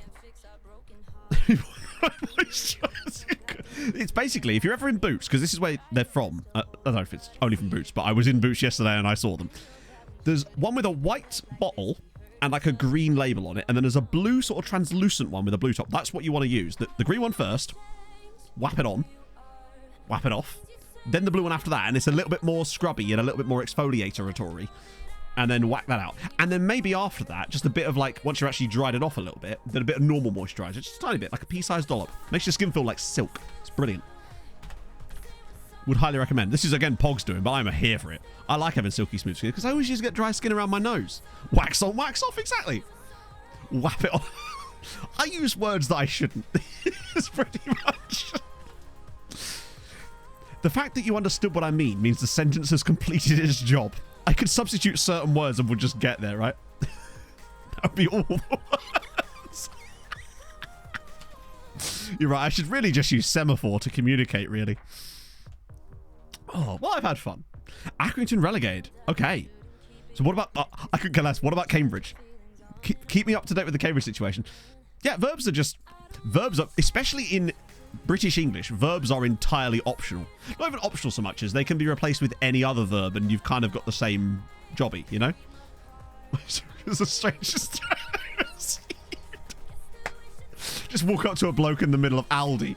Be like, give me all your money, or I'll go get my moisturizing equipment. And you'll go home looking like a glowing. Ah. Burn block 3 stars off the line. No way. Lexicography interest, really? So it's something to avoid. Yeah, no, it is. And especially with this, it seems to get rid of it. Cambridge win. Come on. But they still need other stuff, right? Presumably. Yeah, I couldn't give... Accrington Stanley. Who are they? Cambridge, please. Up the U's. Right. We're making progress. MK Don's relegated. Oh. Cambridge stay up. Come on. Things you love to see it. Oh, I'm glad for them. I really am. The fact they're in League One is awesome.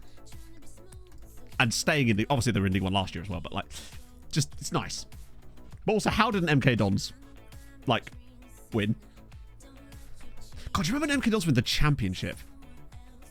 Many roundabouts. Yeah, there's a new Dutch roundabout in Cambridge near Addenbrooks, and it is a fucking minefield. It was like, oh, let's bring this in to help the cyclists. And then there's been more accidents involving cyclists at it than there was in, like, the previous 3 years, in, like, the 6 months since it's opened. So, bravo. Well done. I've never actually been to the stadium. 2 goals for Castillo. We take that. Still not top after 15 matches. Concerning. They're beating Ferencváros 5-1. County missed a penalty. Oh my god. They're actually going to lose, aren't they? They're even worse. It's not actually at Addenbrooks. It's like, it's down Fenton Way. So that the roundabout, if you go around the bypass, you take a right at the Addenbrooks roundabout as you're coming in. It's the next roundabout down there. That's what they've mucked with, and I don't know why. It's, yeah, it's just weird. It was like, they're bringing it in to help all the cyclists, and then it caused more accidents involving cyclists because it's just a very confusing setup. Yeah, it's really bizarre. Yeah, Budapest are actually above us. They've not lost a game this season, and they did beat us 4-0. So, they're kind of good if we could win the title, because I'm hoping that we don't get sacked if that doesn't happen. I think we'll be fine in the end. It's just... The fact that they're actually showing this level of competition against us is really exciting to me. It would be mental, because... Did we ever work out what the points gap between them and Boreham Wood was? Was it 35 or 37 points? Persepolis? Ah, come on, Iran. Generate me something. They work for me. He saved 2 penalties on the same guy. Wow. Oh, so Ipswich didn't win, which means... Still, 101 goals and not winning the league is still pretty impressive. Navarro's Man United target. Why would he want to go there? Has he not seen... me making our tactical tweaks that fuck everything up? Get a rush of blood to the head? Have kids? No. I'm too immature for that. Oh, hey, you can take preview, chatto. This should be interesting. I mean, it's going to be crap, isn't it? Let's be clear. What do you reckon? I reckon 2-star youth intake. Preview, anyway. I feel like Todd's got to get his feet under the table yet. He's not moved all his stuff in properly. I'm thinking 2-star... and it'll be then downgraded when it actually comes around, as they often do. Come on. Oh, God. Oh, God. God, it's like we're looking at my GCSE results.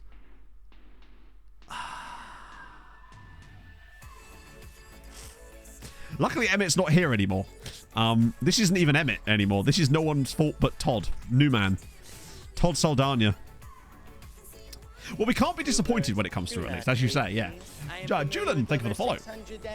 Except they're really weird. How long do you give? Well, he's got his contract, so we'll give him his contract, right? Emmett is back at the club, in fairness, just in POG form. Right. This is going to be rotation, isn't it? Although Bobby Tree will stay in because he won't be starting next game. Related to Andy Newman. No, sadly, it's Todd Saldana is our new man. And big up Todd, I say. Actually, we'll get Kontavrakis out wide. Yeah, Emmett's come back in.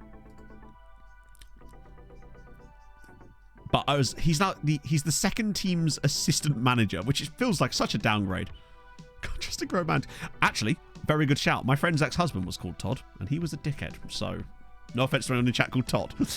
But that's the one experience I have with someone called Todd. And he was not a very nice man. Used my friend for a green card, basically. Or the equivalent of. Blaze it out wide on the right, maybe? So currently we have 202 players in the whole squad as a whole, and 149 of them are out on low. What a sentence. Just a Chad in disguise. Maybe. No head of youth development. I mean, honestly, when his contract's up, I'm willing to try anything. To be fair. We want Giddy again, I guess. I feel so bad for Yamin, actually, now. Surname for a first name. Especially when the worst one is when it's 3 first names. Double-barreled first name and then a double-barreled surname made up entirely of first names as well. It's like you filled a shotgun with bullshit, right? Distance Christ. Not 104. 149, I think. Because it's 128, and now we're at minus 107. Oh, no, it might be 147, actually. We've literally got a 147 just in loans, solely. So Todd Cantwell. Watch him retire the moment we want him. No, he's still there. Still knocking about, being useless. Natural, but he could get better. That's true. Always get a Brazilian. Applies to many things, in fairness, but to ban your whole... I know, it's like FIFA doing this solely to spite me. First names as their surnames. But that's exactly what we're talking about. But I think it's fine, as long as you substitute the surname for, like, the other way around, so you get a surname for a first name. Like Bolotron Mark. Okay, good. That's more like it. 5-0. Better. And we're ahead of Budapest again, but technically they have a game in hand. Wow, that's a result and a half. This is a weird season. Werder. But I assume they're German or of German descent, right? Surely. You can't be not. A bit of that. Montez Allen. Indeed, yes. Our Salvadoran Korean goalkeeper. 2 assists for Kontavrakis. Okay, that's more like it. A few random goals in there, but 2. Oh, Dutch. Actually, that's surprising. I would have figured German. No. It has to be pronounced Smythe. Why are we seeing all the games? Because we're only focusing on Champions League matches today. Because the league is kind of... as much as it doesn't look like a foregone conclusion, it kind of is because we dominate the league so much. Ignoring the fact that this season we kind of aren't dominating the league. So we're trying to get through 6 Champions League games today. So we just instant result the league games for this particular stream. That way we get to cover more. Otherwise it just takes too long.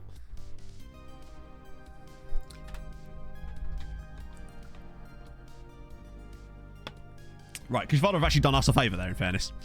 That's their first defeat of the season. 16 games. Fair play. I mean, they're going to come second this year no matter what. But I'm alright with that. Navy FC. Where even is Navy FC? Oh, it's Thailand. We're still in Thailand. I must have scouted a lot of Thai clubs for no discernible reason.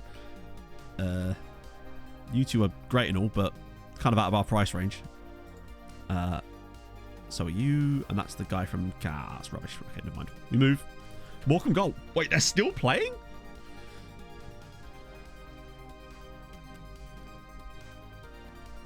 Was that the 9th minute of stoppage time? 14 minutes of added on. Gee, what happened in that game? Right, and then that's... just good. Wednesday sat there. Cool. Right, now we're out. Yeah, Kane full of love. He's weirdly been in a lot of... He's a face in the game.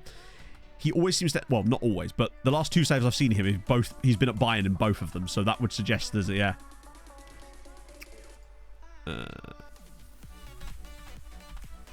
Cool.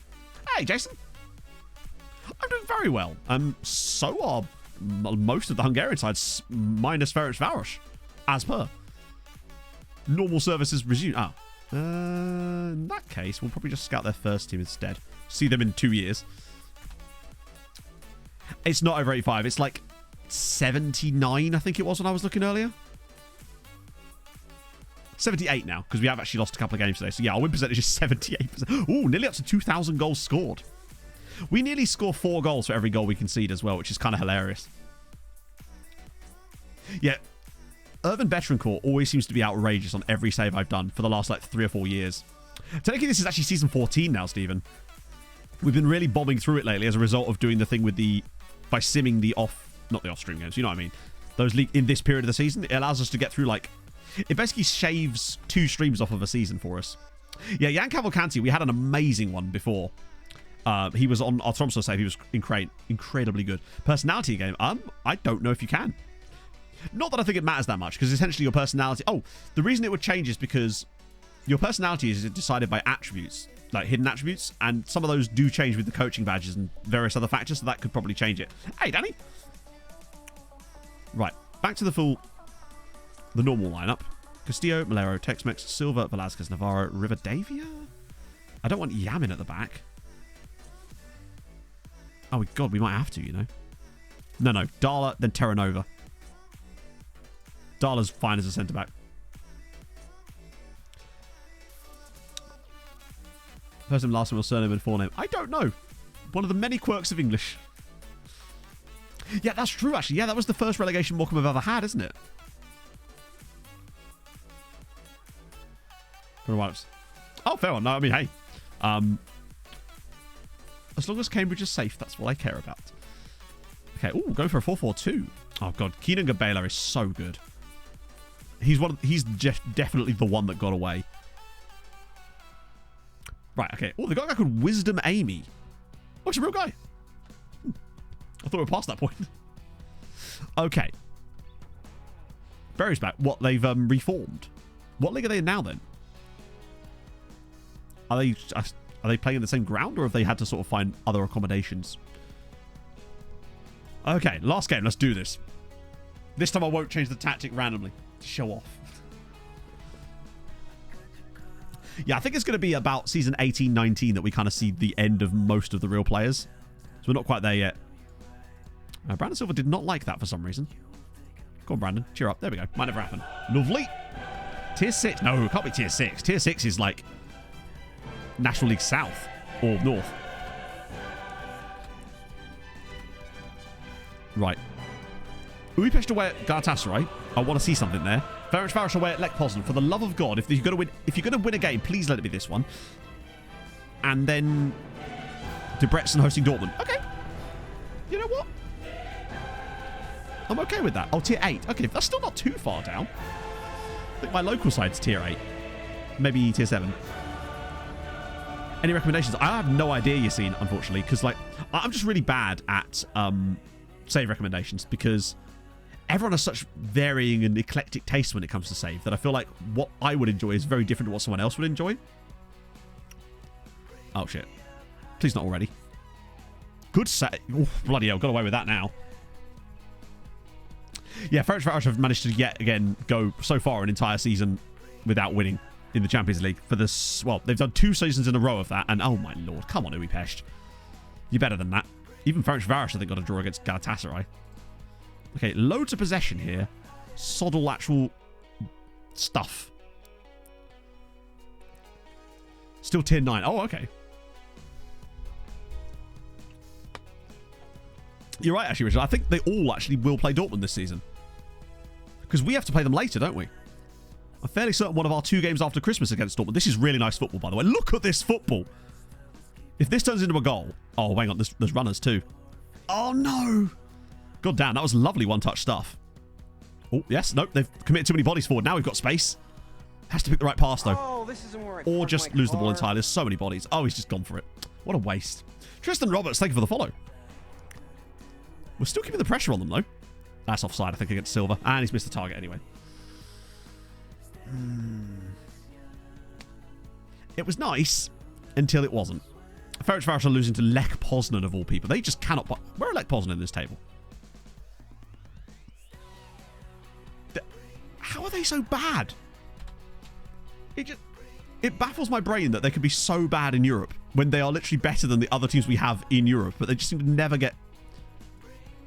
Considering how well they did that first season in Europe as well. I actually think Bobby Tree is an AM here. Wouldn't be opposed. Yeah, Man City have been really weird in Europe for a while. Last season they came 23rd.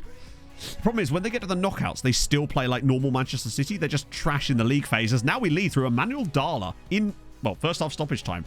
This would be a big result for us. Kind of need to get this after that mistake against United. We'll take that. Because that would actually push us right towards... Oh, have I just thrown away an opportunity with that Man United thing for us to actually win the group? Probably have, haven't I? Oh, well. Because we'd have won 16 points as well. Debrecen losing... God, they're all doing quite poorly here. It does feel like basically every single season, City will come like 20th place or worse in the group stage. And then the moment they get to the knockout phases, they're just ridiculously good again. It's Anna Frozen. And we've nearly conceded as well. Ferencváros' manager is a guy called Demir... I can't remember his actual name is. They used to be managed by Shevchenko, but then he left to take to take a random national team job. So their new coach has not done brilliantly since he's come in. God, they're all losing. This is embarrassing. Oh, now I've accidentally praised the team when we're winning. Even worse news. Get a bit of Contavrakis in there. Terra Nova off for Jarju. Ooh. Makes really bad results. I mean, I guess, but like, I mean, it's the Champions League. Why would they rotate in the Champions League and just lose all the time? They lose to everybody. And to me, if they're going to be, to me, like the Champions League you shouldn't really be rotating in the Champions League unless you've already qualified for something. 3-0 to Galatasaray. What is this match day? They've won so many big games and they've just all shat the bed on the same day, which means we've got 10 minutes to do the same. Concerning. They do make weird decisions. Like, let's be honest. I can't pretend that the AI clubs don't do very strange stuff, but I feel like it'd be a bit strange if they were doing that every single season. They're just not that good. Bear in mind, the last time we played Manchester City, we beat them 3-1 at the Etihad in the group stages as well, and I think they had one shot in the entire game.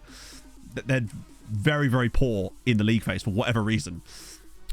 And then the moment they face anyone after Christmas, they're suddenly a different beast. They're still not amazing. Like, they're rarely going past the quarterfinals, but it's when you play them in those first couple of rounds after that things get a bit sticky. Right. Oh, lovely stuff. Oh, Bobby's past him. He's sailing through, across the keeper. Beautiful. That is lovely, lovely football. And a very, very important win there. That was lovely. The way he just took that away from the defender and just slides that one home. Well done, Bobby. It's the kind of goals I like seeing. I still don't think we're going to have like an outstanding top scorer this season because everyone's just going to be chipping in. At least get a draw, Ferencváros there. I'm disappointed by the others. We really are going to be heavily reliant on... I still think one of them will definitely be able to get out of this group. But, I mean, maybe two even. There's still 2 games after Christmas, after all. And they're still right in the battle, other than Ferencváros, obviously. Rafael, I don't know, honestly. I have no idea. I haven't seen him in a while. I think he was at Milan for quite a long time, but he definitely isn't there anymore, I don't think. It's a great tackle. Trigger press weaker now. I don't know. I've not noticed it being weaker, but then I don't notice a lot of things. Oh, what a flick on. What a flick on from Labros. Come on, Brandon. He's not got the... Weirdly, I think he's just tired. He's very fast, but he doesn't have the legs here. Oh, he's cut inside. Oh, that's a good save. I have a YouTube series of it, but it's not obviously... Like, I do a recap video every single season on the main channel, yeah. But obviously not like... If you're looking for like a highlights video, that isn't happening because I simply don't have time to edit that. That would be an insane amount of work. Pablo Torre, maybe? Or check the squad every game. What I tend to do with pre-season, when I'm actually paying attention to it, is I will rotate for the first few matches to pre-season to get everyone a little bit of like base match fitness, and then after that I'll kind of go, say there's like 3 games left of pre-season. For those 3 games, I'll try to play the lineup I want in that first game to get them up to full match fitness. And yeah, I edit my own videos. Oh no, I find the recap videos are really, really fun, but obviously they're not the same as like cut down highlights of the streams with editing and stuff on top of that. But, you know, the amount of work that goes into that is simply not feasible for a one-man operation because that time allocated could be better spent elsewhere, you know? We played some nice stuff in this game. That was a bit lucky for us to get the win there, to be fair, but we got unlucky in the first game, so we'll take that. Balances out. Castillo, again, he's either brilliant or not. The Octo Trek is definitely going to be fun. Also trying to explain... There's something else I clipped earlier in the stream, and I can't remember what it was. This is another thing, right? If I was to hire an editor, I would like to pay them effectively like what they actually deserve to earn, and therefore that's why I can't afford to do it. Okay, so we're in there. That's a dreadful result. Like, actually surprisingly dreadful. Oh! They got a point. They got a point. Oh, it was the free kick from the Octo Trek game. You're right, yes. That's what it was. Nice beat Red Bull Salzburg. This is what I mean. Red Bull Salzburg are not good, and yet Ferencváros lose to them. So where are these guys now? Budapest are 29th. Debrecen are still in there. And then Ferencváros are still dreadful. Ugh, not ideal. Ooh, okay, at least those injuries aren't too serious. Good, right. The question then becomes, what about Thursday's fixtures? Hey, JCM. Oh, hang on. Oh, we did talk Camwell. Let me just quickly deal with this. Durham City. In before it's not in my badge pack. Is this it, or is this... It feels like the sort of thing you'd see on a shield from like, well, like a mid-15th century war movie. But I don't know if that actually is their badge. Oh, that is it. That's kind of sick, actually. It's just different. And yeah, it's been a bit of a weird one, JCM. Like, we've done okay, and we probably could have had more points if I had not been a silly. Other Hungarian sides are kind of a bit odd. Camera angling game is the TV one, and then, like, one notch from the left on the top bar, and then 2 notches from the right on the bottom bar, I think. Joining the Crusaders. In it, yeah. I feel like it's like the cover of a Dan Jones novel. Which I may or may not have just bought another one of those the other day. I think it's called Essex Dogs. Damn, he's good. Wait, is that the guy from... Oh, that's the guy from Standard Liège. He ended up going to Dortmund. Only 20 million. I just couldn't bear to spend another 20 million on yet another Belgian player that might end up not working out. So, yeah. Yeah, literally. Dortmund got to play Ferencváros, Újpest, Debrecen, and MTK. They play every single Hungarian side. And annoyingly, have done quite well against us so far. It's quite a good season for Dortmund, actually. They're normally pretty awful as it goes. And then one more. Oh, Raffaele. Yeah, I don't know if he's in this database or not.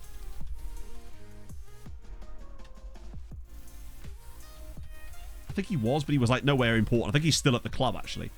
Yeah, he's still at Henderson Eels. It's 32 now, loads of caps, but he never actually left Henderson Eels in this save. Okay. Right, one. Oh, is it a different badge on yours? Was it on yours? Oh, it's a new one. Okay, let's have a look. That is kind of cute, actually. Yeah. It kind of looks a bit like those auto-generated ones you'd get on the old FIFA Manager games. Which I realise isn't exactly a particularly big compliment. Right. Molfever host Atalanta. That'll be tough. Kexmet host Sparta. I think they could win that. And then Kisvada, which I think this is their last game, isn't it? So that's tough as well. I want to see some points here.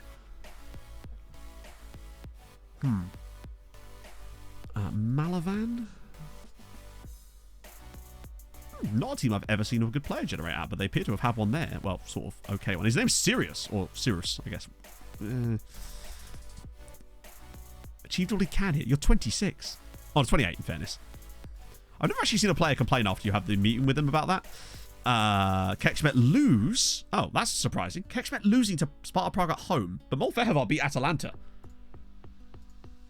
I think they're both going to end up just outside the top. I mean, they're both qualified now. Well, from what we know, they're both qualified. And if they do come 8th and 12th, this sort of area is actually not too awful. What about Kisvada? 2-0 win. Good shit. Are they now into the top 8? Yeah, up to 5th.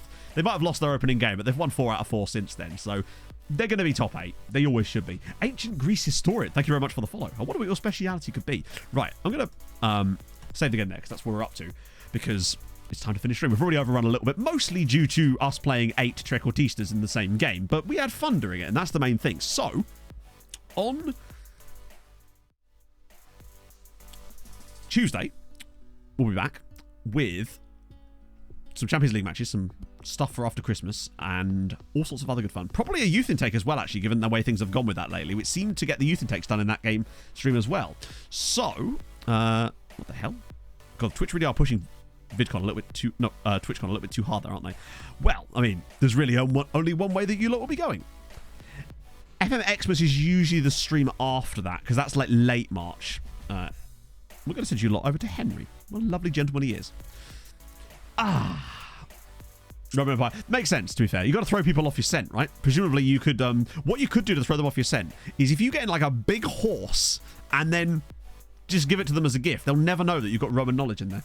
So, yes, I'll see you lovely people on Tuesday for all the goodness that comes along with it. Thank you again for joining from the raid from Clates. That was really nice of you. Those of you who stuck around as well, thank you for joining in and having good vibes with us for the rest of the time. I'm going to go get my moisturizing equipment out now, chat, and misuse other words too. So I'll see you guys soon, friendos. Have a lovely day. Bye-bye.